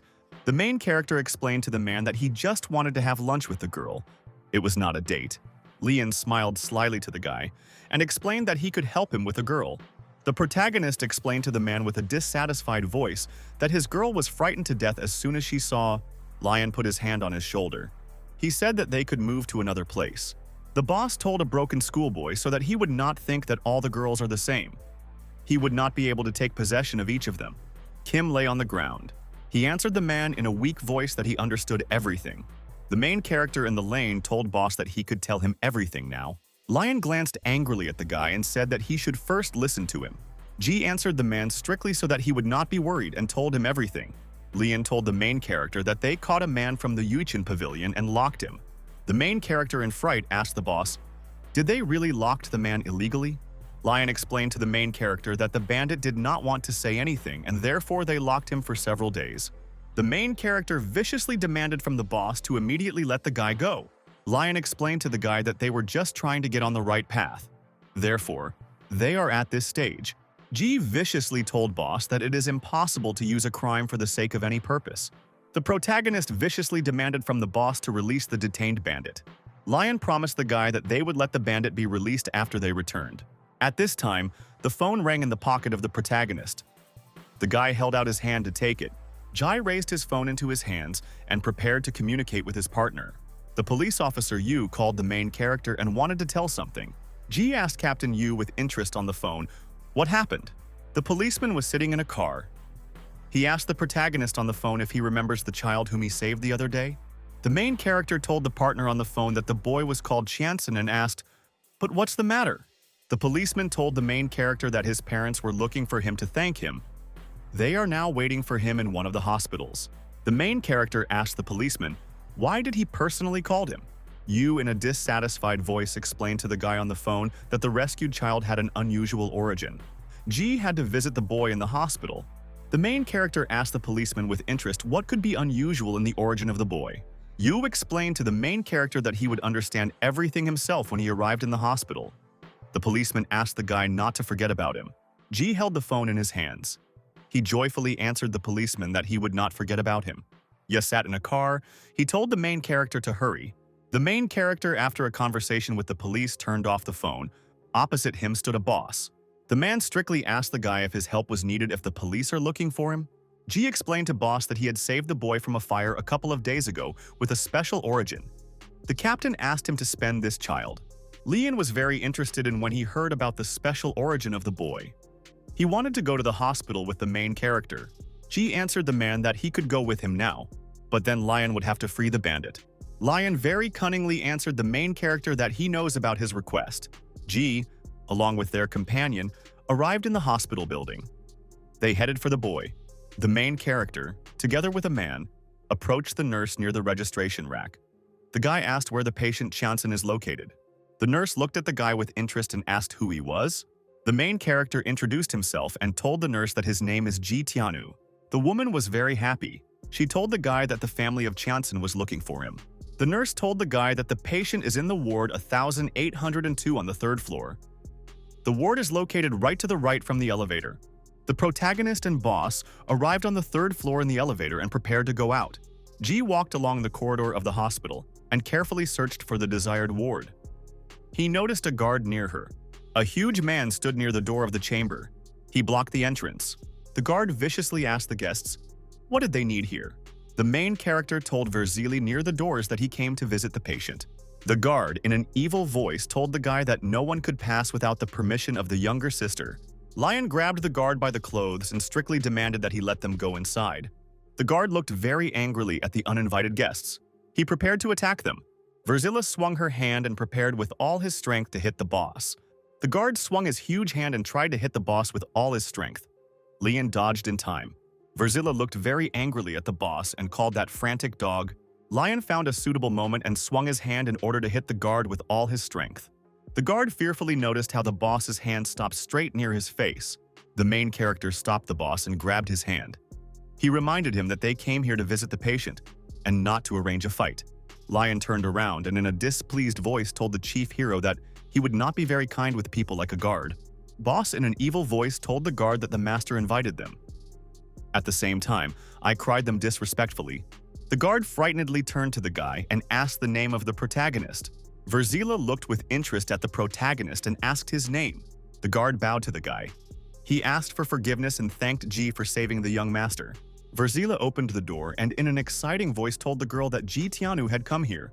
The girl was sitting on a chair near the patient's bed. The guy lay unconscious. The stranger got to her feet. She turned around and looked with interest at the protagonist. The main character was very surprised when he realized that he was standing a little girl. Ji asked the girl with great excitement, "What is her name?" The girl said her name is Ben Hanyan. She thanked the protagonist for saving her brother's life.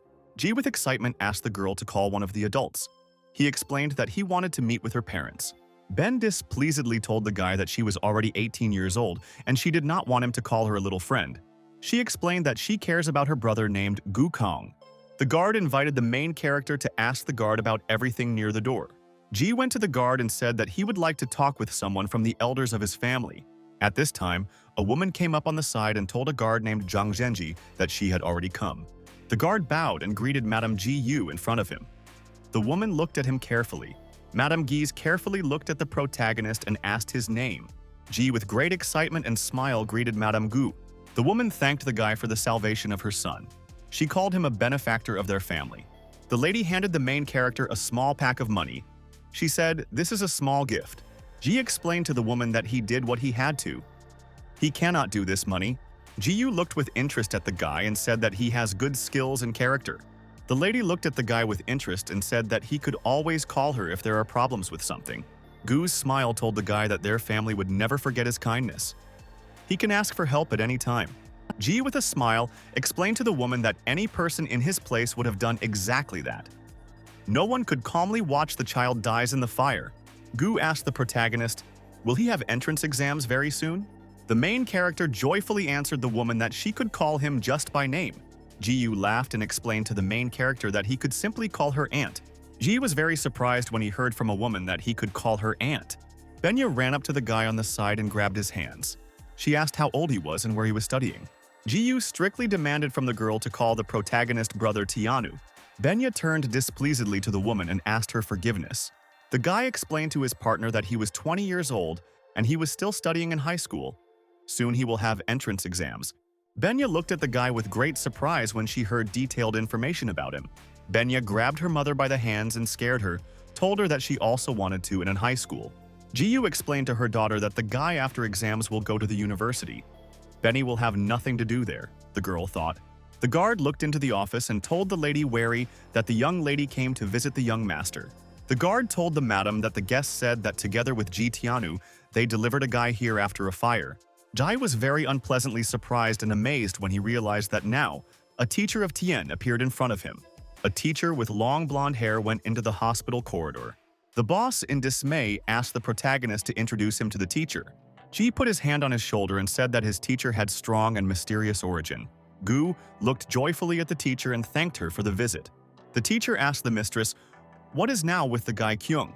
Gu answered the woman that everything is fine with the guy. He needs a vacation and he will be discharged soon. The teacher looked in displeasure to the side and saw that the main character was standing nearby. Ji explained to the woman that he came here at the request of the policeman. Lian was silent.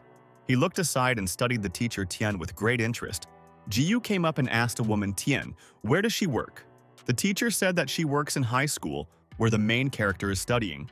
Gu, in a joyful voice, she said that she sees a teacher in front of her. Benny turned around and told her mother with excitement that she wants to go to school, where the main character was studying. The mistress stroked her daughter on the head and said that she had already arranged her for the best school of the city. Benny shouted her mother in a capricious voice that she wanted to go to this high school. She wants to where Tian works. The guard Jen came up from the side and called the lady. The woman turned to him. The guard informed the mistress that Yan Minshi and Go Li arrived here. A woman appeared with glasses and next to her was a man in a suit. Jan entered the corridor and greeted the president of Gu. The main character looked at the stranger with surprise. He did not understand who this came.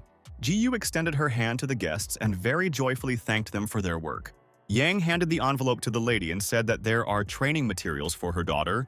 The mistress took the package from the hands of the girl. She explained to her partner that her daughter wants to enter the 4th school. A man with an exciting voice reminded the mistress that everyone calls their school the best in the city. He asked her to change his mind.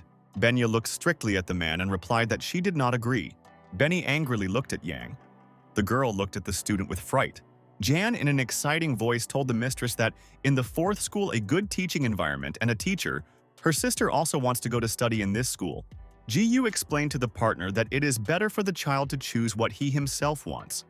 The parent must support the child in the choice. Jan bowed to the lady and said that they were leaving with Go Li, as they are waiting for business. The lady said goodbye to the chairman Yan and thanked her for everything. As the girl asked the girl in the corridor, "What does she think about it?" to everyone. Jan explained to the man with a dissatisfied voice that she did not know why the mistress's daughter changed her mind and wants to at the 4th school. Ji Yu irritably explained that the girl wanted to go to the 4th school and for the teacher Tian. The protagonist waved his hand and explained that the guy Qiansan needs a vacation and they will no longer bother him. Jiyu waved the guy with her hand and said that he would come to her to note the passage of the entrance exam. The main character smiled at the woman and promised her that he would come. The guy with his boss walked along the evening street. There were people around. Cars drove along the roads.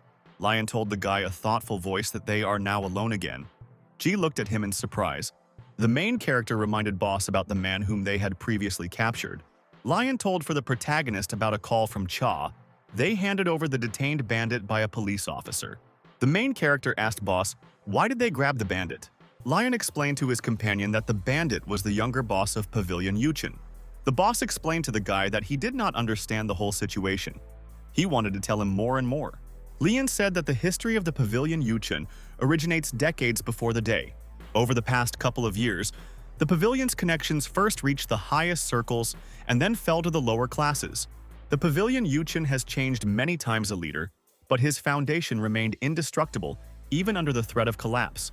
Lion explained to the guy that the Pavilion Yuchen participants could calmly eat and stand over the sky. The boss asked the protagonist, why can all this happen? Ji looked at the luminous windows in the building. He said that the pavilion is a certain strong organization. Lion explained in a strict voice to the main character that the pavilion had something important in his hands. The boss in a strict voice told the guy that the pavilion has a drug to control consciousness. Lion reminded the chief hero that he himself asked for them to pass the bandit of the police. The main character explained to Boss that all his past actions were unacceptable. Ji looked from the bridge to the evening city. He said in a thoughtful voice that a serious organization was behind Yunnan. The main character looked at the high blue building in the city. He said in a thoughtful voice that if the bandits make nonsense and violate the rules, then they will certainly be punished. Lion looked thoughtfully aside and told the guy that he was hoping for it. In an abandoned mountainous area in a deserted area was a building. Near the base of the young gang there was a black car. Around it was deserted. A fighter with long hair was sitting in a meditative pose on a large platform. The wind developed curtains in the room. Suddenly, the warrior rang the phone. He held out his hand and took the device. The fighter on the phone told his partner that Yunnan was arrested. The police launched an investigation against Pavilion Yuchen. The man held a large cat in his hands. He displeasedly explained to the warrior that he had done a great job and his help would already be useless. The fighter in a strict voice warned Mr. Pinnan on the phone that this time someone was involved in this gel. The man sat at the table and stroked the cats on the table. He viciously demanded from his partner to figure out the case himself. The fighter, in a very dissatisfied voice, told Peng that this time Yunnan participated in the abduction of the granddaughter of the head of the land corporation. Therefore, the fighter has not yet been freed. The warrior was sitting in the room. He told the man with a dissatisfied voice that the police took them for serious control. They may have big problems. Pin stroked the cat and said that someone influential pressed on the police. The fighter told the man on the phone that Ji from the Gang of Shah is investigating this matter. The president of the Chamber of Commerce also connected. The warrior told the man by telephone the name of the president of the Chamber of Commerce, Guz. Pin got angry. He shouted to his partner on the phone that Gujin was originally his family bride. He was wondering how much a woman could go far. Pin was sitting in his office at the table. He told the subordinate that he himself knows very well what kind of people the police need to pass. The fighter sat on the bed and listened carefully to what the man told him on the phone. Pin strictly demanded from his subordinate to arrange a good show and had fun properly. The warrior with excitement asked a man, "What then about Yunnan?" Pin answered the subordinate that Yunnan himself knows very well how he should behave. The warrior turned off the phone after the conversation. He decided to start acting himself. The fighter left the room and called Vei Kunayai. On the bottom of the room, people sat and played. The fighter strictly demanded from the subordinate to gather people and go to the Gang of Shah. He was expecting good news from him. Vei was delighted when he heard such a request from the boss. He said in an evil voice that he had not taught lessons for this bunch of garbage for a long time. In the evening, lightning hit the city and began to pour heavy rain. The main character, along with Boss, stood near the house and did not know where to go further. Heavy rain poured from above, and his drops fell on the fence and on the grass. Ji, along with Lian, saw how the bodies of the fighters were lying in the lane. The protagonist went up to the fighters in dismay and asked what happened here. A beaten guy lay in a pool of blood. He told Lala and Ji that they were attacked. Liang stood very angry. Ji in dismay asked the fighters who attacked them. The main character looked scared and viciously at the fighter and asked who did it with him. A beaten guy answered in a wearing voice that a gang broke them all. The fighter told the main character that they were broken by a gang under the leadership of Velia Cunha. The protagonist stood in the pouring rain. He demanded from the boss to call an ambulance to begin with. It was necessary to collect the brothers for the meeting. Suddenly, a man appeared in the side of the lane. He shouted so that Liang stop. Lian turned around and saw that Qin Laoban was standing next to him. He demanded that the man speak straight. Qin, in a displeased voice, asked the boss to take the fighters from his car repair shop. Lion specified in displeasure with the man. Did he really want to expel his gang from here? Qin scaredly raised his hands in front of him. He told boss that he did not want this at all. Qin explained to the main character that all this is wrong and he does all this not of his own free will. The man in a very frightened voice wanted to convey the words of belly to boss. Wei put his leg on one of the fighters. He told Qin that he should not give Bangsha his place as a base. Wei threatened the man that he could take 2 daughters from him if he did not cooperate with them. Qin silently stood opposite the boss. It continued to go on top of the pouring rain on top of them. The man sadly asked the boss to leave his workshop. Lion answered his partner that he himself had changed after a meeting with the main character. He promised to do everything as Qin asked. Lion promised a man in a strict voice that they would leave his workshop and would not endanger his family. Lion strictly promised the man that his family and neighbors would be under the protection of Shad Gang. Qin was very happy. He looked delightfully at the boss in front of him. The man bowed to the boss and thanked him for his help. At this time, 2 fighters stood in the lane from the ground. The main character viciously asked boss, where did he plan to live after he leaves this place? Lion angrily told the main character that they would first take care of the wounded brothers, and then they will decide it. In the evening, doctors and his guards drove up to the main character on a white car. The guards, with excitement, asked the protagonist, what happened here? They did not understand who could beat the fighters to such a state. Ji answered his partners with excitement that the whole case of one gang. Ji explained to men that they organize a team to eliminate the attackers in one fell swoop. He needed help.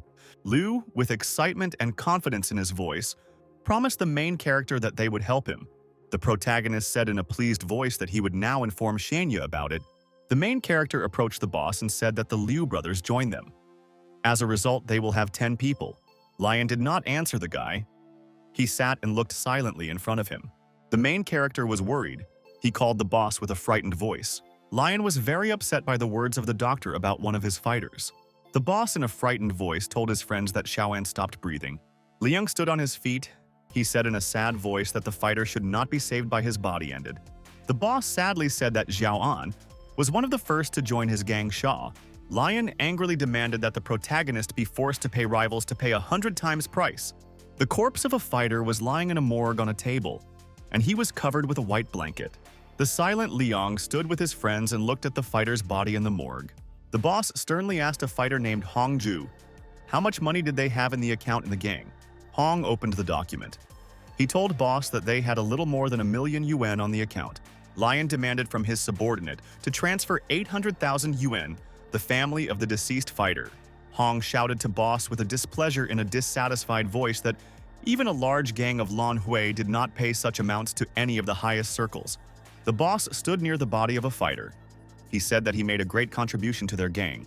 Lion said in a strict voice that alive could reduce their appetite in money. The dead should not die just like that? Hun answered boss with a displeased voice that he would do everything exactly as he would say. The door opened and the main character entered the room with the guards. The protagonist turned around and strictly asked the boss whether he ended with the fighter Xiao Anya. The boss looked strictly at the guy and said that they had finished and could be advanced. The main character examined his fighters and told them that time had come. Ji went to the exit. He told the fighters in a strict voice that he needed to pay blood for the blood. At night, Wei arrived at the base of the young gang with a report to his boss. The door opened, and on the threshold, it seemed to be accompanied by fighters. He greeted his older brother. Wei, in an evil voice, said that the gang of Sha was now over. He was very pleased to deal with each of the fighters. The boss told his guests a joyful voice that the brothers could have fun tonight. The warrior whispered in the ear so that he would not lose his vigilance and looked after Sha Gang. Wei, in a joyful voice, told boss that the rivals have 7 to 8 people on his feet, and they will not be able to do anything. The boss strictly warned the fighter that Ji Tianu joined the gang of Sha. The boss said that Ji will soon become part of the Liang family and will receive power in the city. The warrior said that the main character is very skilled in strength. Wei, in a reasonable voice, told Boss that he had no deep understanding of this aspect. Wei explained to Boss that a meeting with a warrior with deep inner strength would be not easy. The subordinate spread his arms to the sides. He informed his boss with a proud voice that no martial art master could compare with him. The boss carefully studied his subordinate. He did not answer him. The boss put his hand on the shoulder of the subordinate. He said that Wei stayed here and celebrate the victory with his brothers. The fighter joyfully looked after the boss and wished him a happy road. The car, along with the main character and its fighters, rode along the evening road. The car stopped near the house. Ji went outside with his fighters. The main character raised his hand up and turned to the brothers in a loud voice. Jai shouted the fighters with a loud voice to move forward. Two fighters were sitting on the couch and playing games on phones. Suddenly, there was a loud knock on the door. The bandit distracted displeasedly. He did not understand who could come to them now. The fighter opened the door. He told strangers in an evil voice that this was the base of their team. The main character stood and held a huge bat in his hands. Next to him stood his evil fighters. The bandit was very scared. He said in a weakening voice that in front of him was a gangsha. The main character with all his might swung a bat and hit the bandit.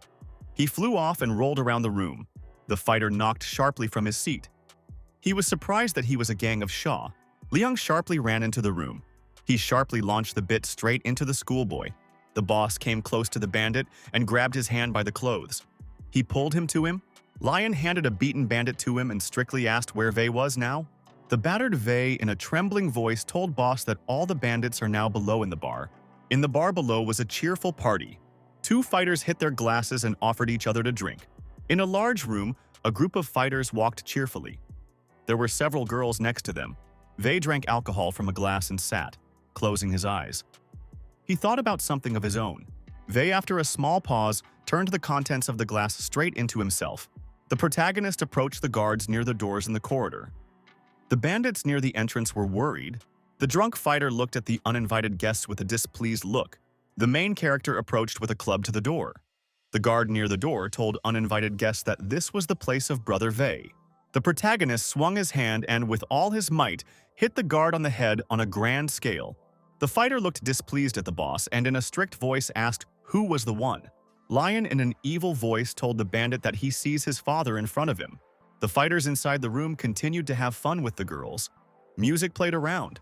The main character sharply hit his foot with all his strength and knocked the door to the room. He grabbed one of the bandits by the head. The door, after a very powerful blow from the guy, flew off and fell to the floor. The bandits and girlfriend sat silently. Wei viciously squinted at the only eye and named the name of the boss, Shea.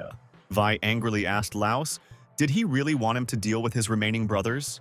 He pointed a finger at Belly and strictly demanded that he follow his words.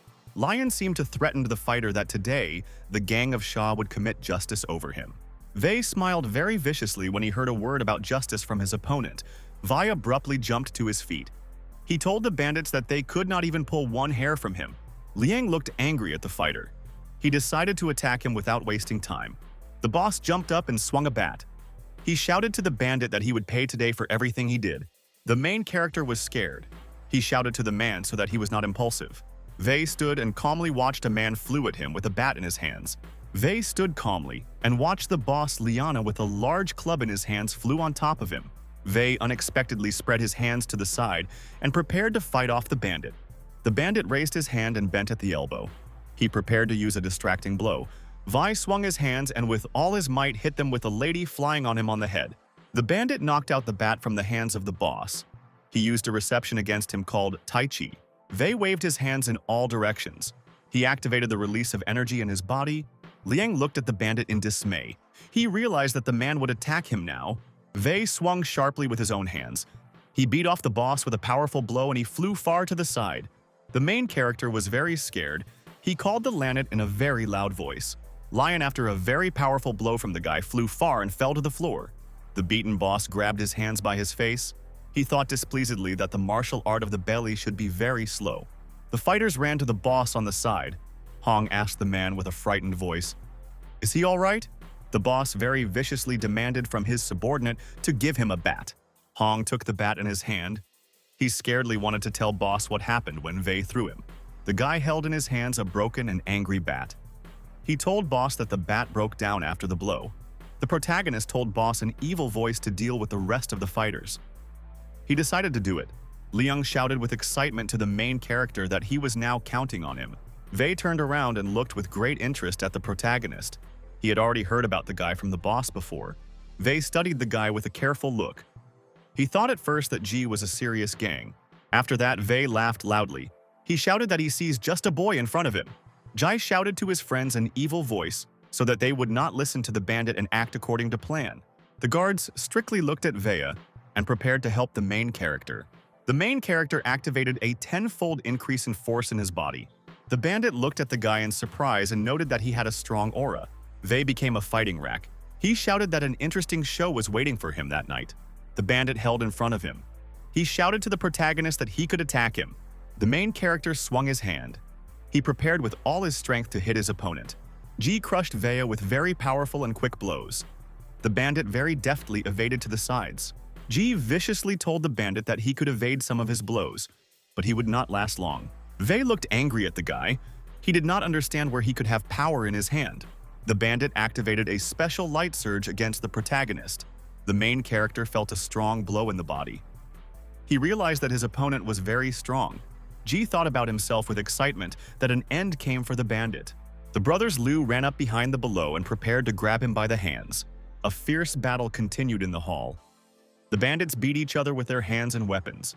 None of the gangs wanted to concede. Fighters used huge bats against each other. The frightened Hong held a big bat in front of him. He looked carefully into the hall. The main character stood in the center of the hall. His guards grabbed his hands on both sides. Vei, in a dissatisfied voice, told the opponent that he could not defeat him in street skills. Vei still could not free himself from the guard. Suddenly, he shouted loudly. A bright yin-yang sign appeared next to the bandit. He screamed about transmutation. Liu was scared and surprised. He felt next to him a very strange power of attraction. The guard felt strong pressure in his veins. He needed to quickly figure out everything. Vei used a combat skill called Gold Protection Shield. A huge demonic warrior appeared. He wrapped his arms behind the bandit by the hand. The guards held their hands from behind. He could not free himself from them. Vei very scaredly told himself that he could not free himself. The main character needed his hands. He prepared to finish off the opponent with a powerful blow. The bandit, very scared, looked at the protagonist with his only eye. G swung wide his hand wide and hit the bandit on his face with all his might. The main character continued to crush the opponent with very powerful blows with his hands over the body. Vei could not resist. The main character inflicted crushing blows on him. The main character cleverly bent down and with all his might hit his opponent with his hand into his stomach. Vei screamed very loudly and frightenedly when he missed a powerful blow against the guy. The main character, after a blow in a dissatisfied voice, asked Vei, "Where is the Xin boss now?" The beaten bandit laughed merrily. He shouted to the main character that everything was just beginning. Vei, with an evil smile, activated a combat skill called Tai Chi Yuan. The bandit threw off the guards with very powerful blows. He used super push with his palms. The brothers Liu, after a throw from the bandit, flew away from him far to the sides. The main character looked at the opponent in dismay. There was a white radiance around the bandit. The protagonist realized that his opponent had a very strong internal force. He could see his aura even with the naked eye. Vei said in an evil voice that he himself can well adapt to changes. The bandit strictly explained to the main character that he used all his skills and absorbed them. After that, he turned them into his own power. Vei said in an evil voice that a lot of time has passed since the moment he absorbed fresh energy as it is now. He became invincible. The main character shouted and demanded that the guards move a little from the bandit. G decided to release all his strength to cope with the opponent. The main character told himself that he needed to collect all the skills that he used before. A very bright radiance appeared around the guy. After that, instant activation began. Suddenly, bright stripes appeared in front of the guy. His eyes shone very brightly. The bandit looked at the guy in surprise. He could not understand how G controlled such a strong aura. Vei, in dismay, remembered to himself that the last time he saw such an aura when the teacher expelled him from school. The main character looked angrily at the opponent and realized that he sees his every move. G carefully looked at the opponent and accurately noticed how his blood circulated. The main character saw how the nervous system of a man and his vulnerable places worked. The main character noticed that the blood in the body of the bandit very quickly approached his muscle left hand. Ji really understood exactly what the next move of his opponent will be. The bandit rushed sharply at the protagonist and swung his hand. He used an electric blow against him. The main character dodged to the side. Wei was very scared and surprised. He could not understand how the guy dodged such a quick reception. The main character stood behind the bandit. He said that he sees all his techniques and so that he would rise. Jai in a calm voice explained to the man that he could not touch him, even if he were blindfolded. Wei was scared and became worried. The guy's words seemed very familiar to him. The man remembered that his teacher said his words about blindfolded. Wei, in a dissatisfied voice, told himself that the main character repeats the words of his mentor before his exclusion from school. The bandit abruptly jumped to his feet. He shouted that he would not allow anyone to underestimate him. The main character closed his eyes. He swung sharply with his hands and prepared to attack the opponent. Ji used an electric blow of 50-time power against the bandit. They waved their hands fiercely. The bandit waved his hands with all his might and tried to hit the protagonist. Wei continued to wave his own hands in all directions. The main character quickly evaded blows. Ji calmly put his hand to his head. A man in a frightened voice told himself that he was very exhausted. Wei, in an exhausted voice, told the guy that he was much stronger than himself. The bandit, with an angry voice, demanded from the protagonist to look in his eyes.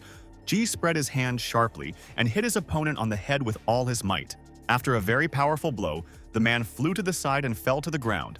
The main character told the bandit that he did not deserve this. Wei remembered that his teacher used to say the same words to him. The main character stood and looked at the man sitting on the floor. Wei held out his hand back and grabbed his weapon.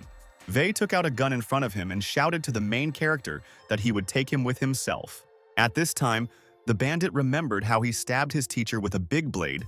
Wei shot straight from the pistols close to the protagonist. The bullet flew to the guy in the head. The bullet hit the guy. After that, Liang loudly called the name Ji Tianwu. The bullet after the shot hit the protagonist in the head. The guy deviated to the side. Wei held the gun aimed at the protagonist. Silence rushed around for a short while. The boss looked at the guy in dismay. He called him loudly by name. Next to him were other frightened fighters. After hitting the main character, a bullet bounced off him and fell to the ground. The main character stood a whole and unharmed. He included in his body the ability of a steel case. Lion, along with the guard, were very surprised when they realized that the guy was not injured from the shot. Wei was very surprised. He lay and held a gun in his hands and did not understand how the guy survived. The protagonist calmly looked at the bandit. Wei was surprised due to the fact that the guy did not die even after the shot. The main character held out his hand forward and grabbed the gun. He said that this is a useless children's toy. Wei was very scared when he directed his own weapons with his own hands. The man scaredly looked at the gun and told himself that this should not be. The bandit's finger stretches to the trigger on the pistol. He shouted that this should not be. The man pressed his finger on the trigger in the pistol, and there was a very loud shot. Wei opened his eyes and sighed in relief. He realized that he had survived after the shot. The main character held out his hand forward. A shining bullet flew in the air in front of the bandit. Wei closed his eyes in dismay. He did not understand what this happened. The main character held out his hand forward and told the man that he could not just die so easily. The fighters on the side looked at the guy in surprise. They decided that he was really omnipotent. The main character raised his right hand up. He began to tighten the bullet to him. The bullet gradually flew up to the guy's hand. He squeezed her, and she scattered into small pieces. The protagonist clenched his fist and told the bandit that they together want to destroy Boss Sin. Ji strictly demanded from the bandit to tell the location of the boss, and they will spare him. Wei sat absolutely silently and closed his eyes. He did not answer the main character.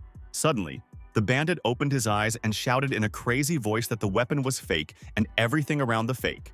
Wei continued to scream in a displeased voice with an evil smile that everything was around fake.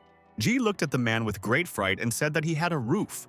Lion told the main character that the Qing group sent another people to this place. The main character told his fighters that for today, they need to be finished. He indicated to retreat. Cars drove up to the building. A bunch of people ran massively of them. The deputy head of WU named Fei arrived. He strictly asked the fighter, "What happened here?" A broken fighter in a wearing voice said that the attackers were gone. Something also happened to the ferry. Fei went into the room. He saw how distraught Wei repeated the words about fake to himself. Fei promised a very evil and strict voice that he would take revenge on Belly.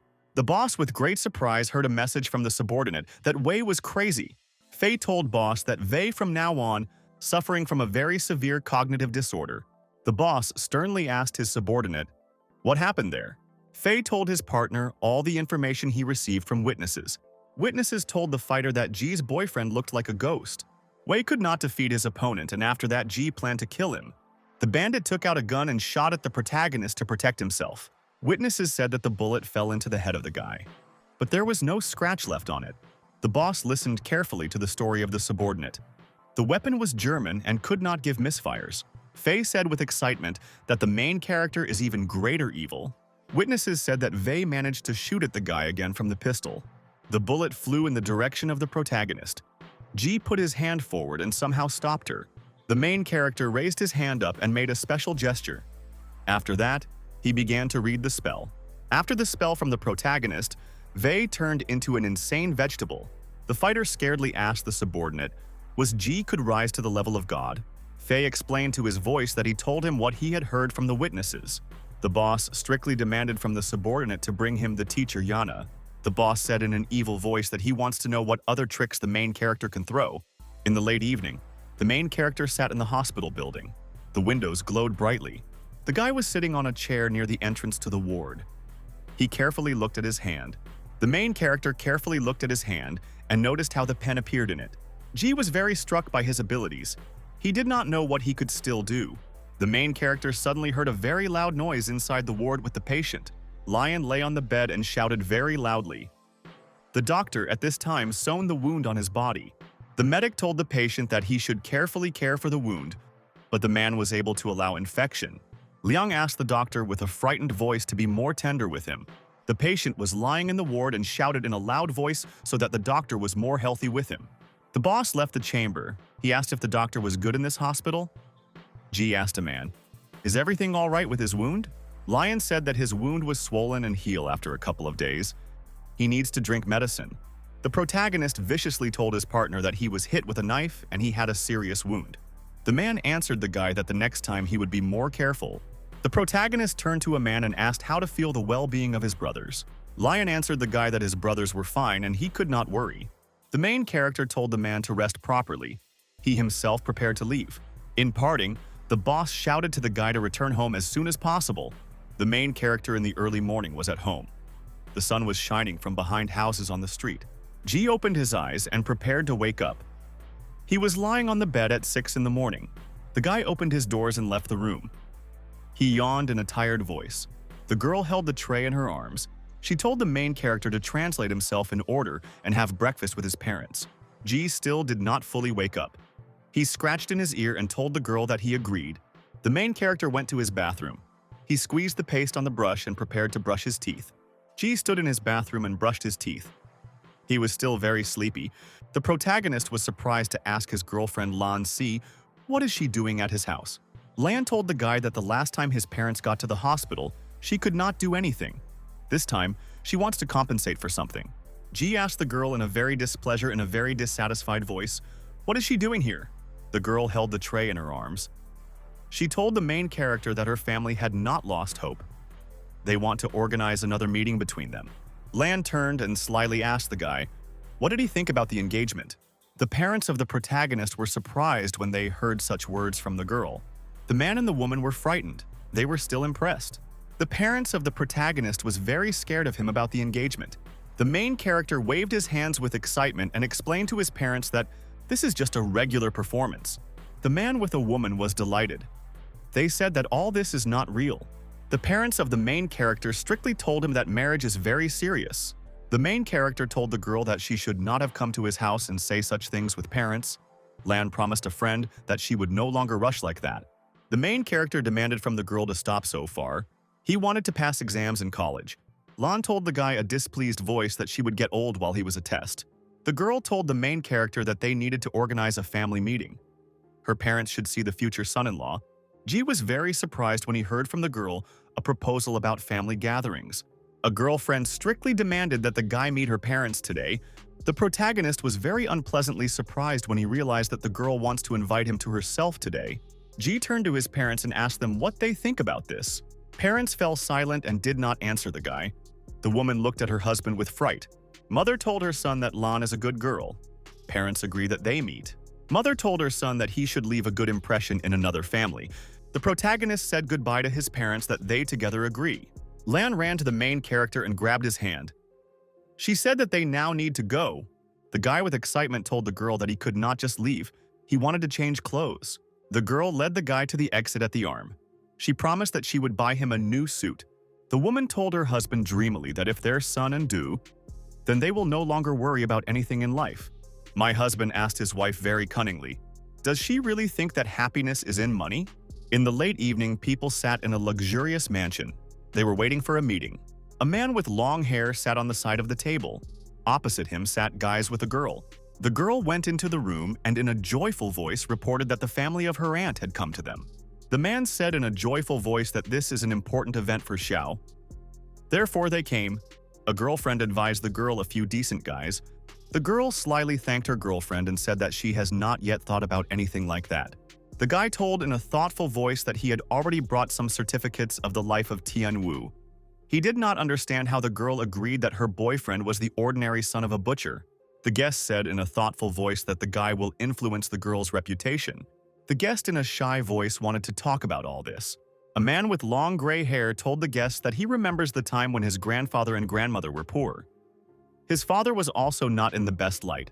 The girl asked his partners at the table to make a decision of the Xiao. The guy asked his uncle with displeasure. What time did he tell about what time? In his time, everything was just the same as now. The guy said that a person from a poor family is doomed to be poor all his life. The man told his partners that the guy's family was sent to deceive the girl Lan and receive her legacy. The man said in a sad voice that the girl was very kind. She had to be taught something more earlier. The owner fell silent. He listened to the words of a man and did not answer him. The girl came up and told her relatives that they had not even seen the guy. The man told his partners that he had already met with the guy. They arranged a duel. G skills are at a very high level. The owner sternly shouted to the guests so that they would not worry about a guy with a girl at all. The man in a dissatisfied voice told his partner that dad and mother should not have transferred his business to him. The owner displeasedly explained to the guests that he controls the business, but his relatives own houses and islands. The girl screamed loudly and displeasedly. She demanded that the guests stop chatting. They gathered here to meet the guy, Lani. The man got angry and looked down. He hissed very displeasure to himself. The owner was also unhappy. He looked angrily aside. People in the house continued to wait for guests. At this time, an expensive blue racing car appeared in the distance. He was approaching the house. The car drove up to the house and the doors opened. The main character with a girlfriend came out of there. The girl shouted to her girlfriend that the guests arrived, and in the kitchen it was necessary to start serving the table. The girl looked with interest at the guy. She studied him very carefully. The girl studied the guy with a look and said that he really looks very beautiful. The guest said in a thoughtful voice that if she were younger, she would also fall in love with the guy. The guy looked out the window. He told the girls in a strict voice so that they would not allow the guest to deceive them. The girl looked at the guest and said that he could then finally evaluate the guy's talents. Lan stood near the door. She asked the protagonist, "Is he ready?" Ji told the girl a confident voice that they could go further. The guy was sitting at the table in the house. In front of him stood chic and expensive food. Ji looked at the food on the table. He thought that a rich family does not even eat simple food. The protagonist thought with excitement that he did not even know which hand he was to hold the knife correctly. Lan sat down at the guy and said in a cunning voice that she wants to introduce all the guests to him. The girl pointed to the side of the man and said that it was her great-grandfather. Lan showed aside a young woman and said that it was her eldest aunt. The young guy at the table was the second Uncle Lan. He greeted the guest with displeasure. Lan introduced her grandfather and Miss Shen to the main character. The girl waved her hand to the guest. The main character told his partners that he was pleased to meet. The guy remembered to himself that he did not know how to eat a steak. Aunt at the table with a smile told the guy that he was very shy and charming. The guy at the table told the main character that his ancestors were robbers, and his father was selling pork. The guest at the table strictly asked the protagonist, according to what criteria did Lan choose for himself. Aunt viciously approached and asked Uncle, why was he so mocking the guy? The guest was unpleasant. The protagonist carefully looked at his partner and realized that he was a typical hitch. Ji answered Uncle that his origin was not so beautiful. He hopes that his future life will not be determined by this criterion. Uncle displeasedly spread his hands at the table. He told the guy that he should guarantee that his ancestors could create a whole prosperous commercial kingdom. Ji explained to his partner that even if he had the courage, he could not build a whole commercial kingdom alone. The main character told partners that they could allow him to inherit the company. Jai said in a confident voice that he could make Landcorp even more than now. Uncle angrily looked at the guy. He became interested in his answer. Uncle, in an evil voice, said that he was interested in what would be at the dead end of a naive guy without experience. The guest looked carefully at the protagonist and said that he had a feeling. Uncle at the table explained to the main character that he would need talent to become a son-in-law. The man at the table strictly asked the protagonist, "What is the assessment?" Lan explained to her relative that her friend always takes first places. There was silence at the table. Uncle was sitting next to Aunt, and they both were silent. After a small pause, the uncle interrupted the silence. He wanted to say something important. The guest looked at the protagonist and said that he was ready to accept him into his family. Uncle, in a strict voice, told the head hero that he should successfully cope with the interview. Ji answered the guest that he agreed with him. The girl next to the smile said that it would be completely difficult for the guy.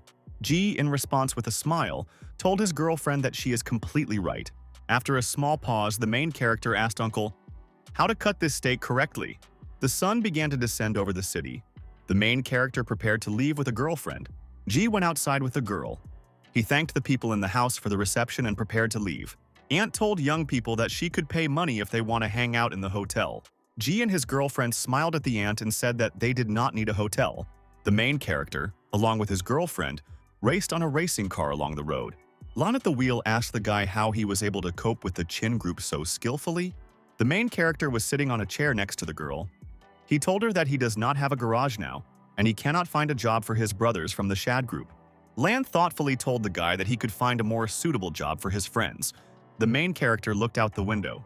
He explained to the girl that his friends could not do the usual work. Lan, with excitement, told the main character that she heard his words and thought about something. The girl behind the wheel, with excitement, told the guy that their company has several construction projects. They had to begin soon. The girlfriend waved his hand cunningly and told the guy that he should organize people to look at the construction site. As a result, his friends will solve their financial problems. Ji waved his hand to the driver and promised that he would immediately report such news to his brothers. Lan told the guy that they should resolve issues on the documents as soon as possible. There are still many investors who fought for the place of competition will be tough. Ji promised the girl a strict voice that he would do everything as soon as he returned. The driver promised the guy that her secretary would send him some documents about the project and a list of all bidders. The owner in the evening near the house asked his relative to stay here for a couple of days. The man told the owner that after the division of the inheritance, their business went uphill. Recently, they have been very busy. The man said in a dissatisfied voice that in the documents there is also a girl of Xiao. He was unhappy that his father ruled his daughter. The guest said in a dissatisfied voice that the daughter of the family would soon get married, and the owners did not appear and did not call. The old man told Kaiser that such is nature and their acquaintances. They have long lost touch. The guy turned around and told Uncle that archaeology is now in trend. She can bring good money. The essence of archaeology is that you can find many valuable things. Of very valuable antiques can detect an archaeologist during searches. The guy remembered the ancient antiques, which was sold at an auction for 230 million yuan. The guest joyfully thought to himself that a lot of money was earned only in one vase. You can earn more on such things. The old man told his relatives, dissatisfied, in a displeased voice that Xiao should give most of his income to the state. The owner explained that if a family wanted a daughter who makes money that makes money, then they would be begging her to return. The guest, with a smile, told her grandfather that her parents really found a couple of precious objects. The old man said in a dissatisfied voice that the woman's parents could not even compensate for the one-day income from the company. Uncle with aunt prepared to leave. They walked along the stone path. Suddenly, the man rang the phone. He picked up the phone and prepared to listen to the message. The partner told the director that Alman has some changes that they want to discuss with him. Uncle demanded from his partner to contact the translator. He decided to make an appointment. The partner told the surprised director that the translator had some personal affairs, and he asked himself a week's vacation. The director asked his partner displeasedly, "Why did the translator take off in such an important time?" Uncle asked displeasedly on the phone from the subordinate, "Why did he give good?" The subordinate reminded his boss Lanya that he had previously given his translator today in the afternoon. Lan answered the partner with a cheerful voice that he himself completely forgot about it. The director demanded from a subordinate to ask Man-era to call him back to him. The partner reminded the director that there would be a lot of terminology in the construction project. He suggested finding professionals. Lan demanded from his subordinate that he asked Man-era to call him back to him. The subordinate told the director by phone that he would definitely contact the MN-era. Uncle heard long and lingering beeps in the telephone. He was waiting. After a short pause on the phone, the partner called the director. Lan greeted Mr. Man in a very joyful voice. The guy was sitting in the office. He invited Mr. Lanya to talk about the translator. Lan suggested that the partner not wait for the translator on the phone and start. Man began gambling and concentrated on the phone to tell the man his suggestions about the project. Ant came up and asked his uncle with interest, "What does his partner say to him?" Lan answered the woman with a dissatisfied voice that his partner tells him a lot of different things, and he does not understand him.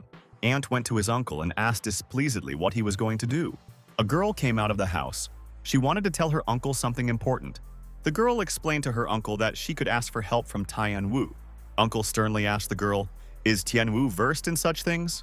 The girl told my uncle with a smile that thanks to Tian, the Gavan project was completed last time. Uncle spread his hands and told his partner that they could talk to the guy. The doe held the phone in his hands. He told the girl that this time they will not be able to test the ability of the son-in-law in practice. Shen answered the man with a joyful voice that she agreed. She prepared to call. Shen picked up the phone and prepared to dial the number of the protagonist. The phone rang in the car. Lan saw that Miss Shen called them. The girl behind the wheel activated the connection and greeted her relative. The girl with excitement greeted her relative on the phone. The doe was driving behind the wheel. She asked her partner, "What happened?" Shen asked the girl to give her the protagonist in a wavy voice. The blue car rushed along the road at full speed. Lan answered the partner that she was about to ride with her friend. Shen, in a frightened voice, told the girl that for her uncle now, she needs an important meeting. Shen strictly demanded from a relative to bring the protagonist as soon as possible. She explained that this business means a lot for relatives. Lan answered a relative that she agreed. The main character listened to the conversation joyfully. Ji turned to his girlfriend. The girl told him that the time had come for him to be published. The main character, along with the girl, sat in a small cafe inside. Ji sat next to his girlfriend at the tables on small chairs. Lan held the phone in her hands. She invited her girlfriend to hold an online meeting on the phone.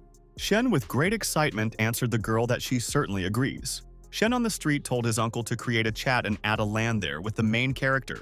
Lan was very surprised and excited. He listened with great interest to the girl. The uncle dialed the name of the protagonist in the phone and added him to the general chat. The director looked at the chat for communication. 5 users were added there. User Men in a chat with an avatar greeted all participants. Men asked his colleagues, did the translator connect to them? The main character was sitting on a chair near a girl in a cafe at a table. He greeted the participants in the chat. The main character activated the skill of automatic translation in his body. The protagonist's eyes lit up. He began the process of activating the skill. Ji inside the chat greeted Mana and called himself a translator. Man was very happy to look at his phone and said that it was time to start. Ji on the phone asked Man to give him a transfer message. He will then cross him to Mr. Lanya. Man told by phone that he wants to change some structural materials and use others to increase the durability of the building. Jiri told his uncle to the phone that his partner wants to change some building materials. Uncle demanded from the protagonist to ask his partner a more detailed explanation. Ji continued to sit with his girlfriend in a small cafe at the table. The main character in a tired voice told the girl that the meeting was over. His mouth dried up.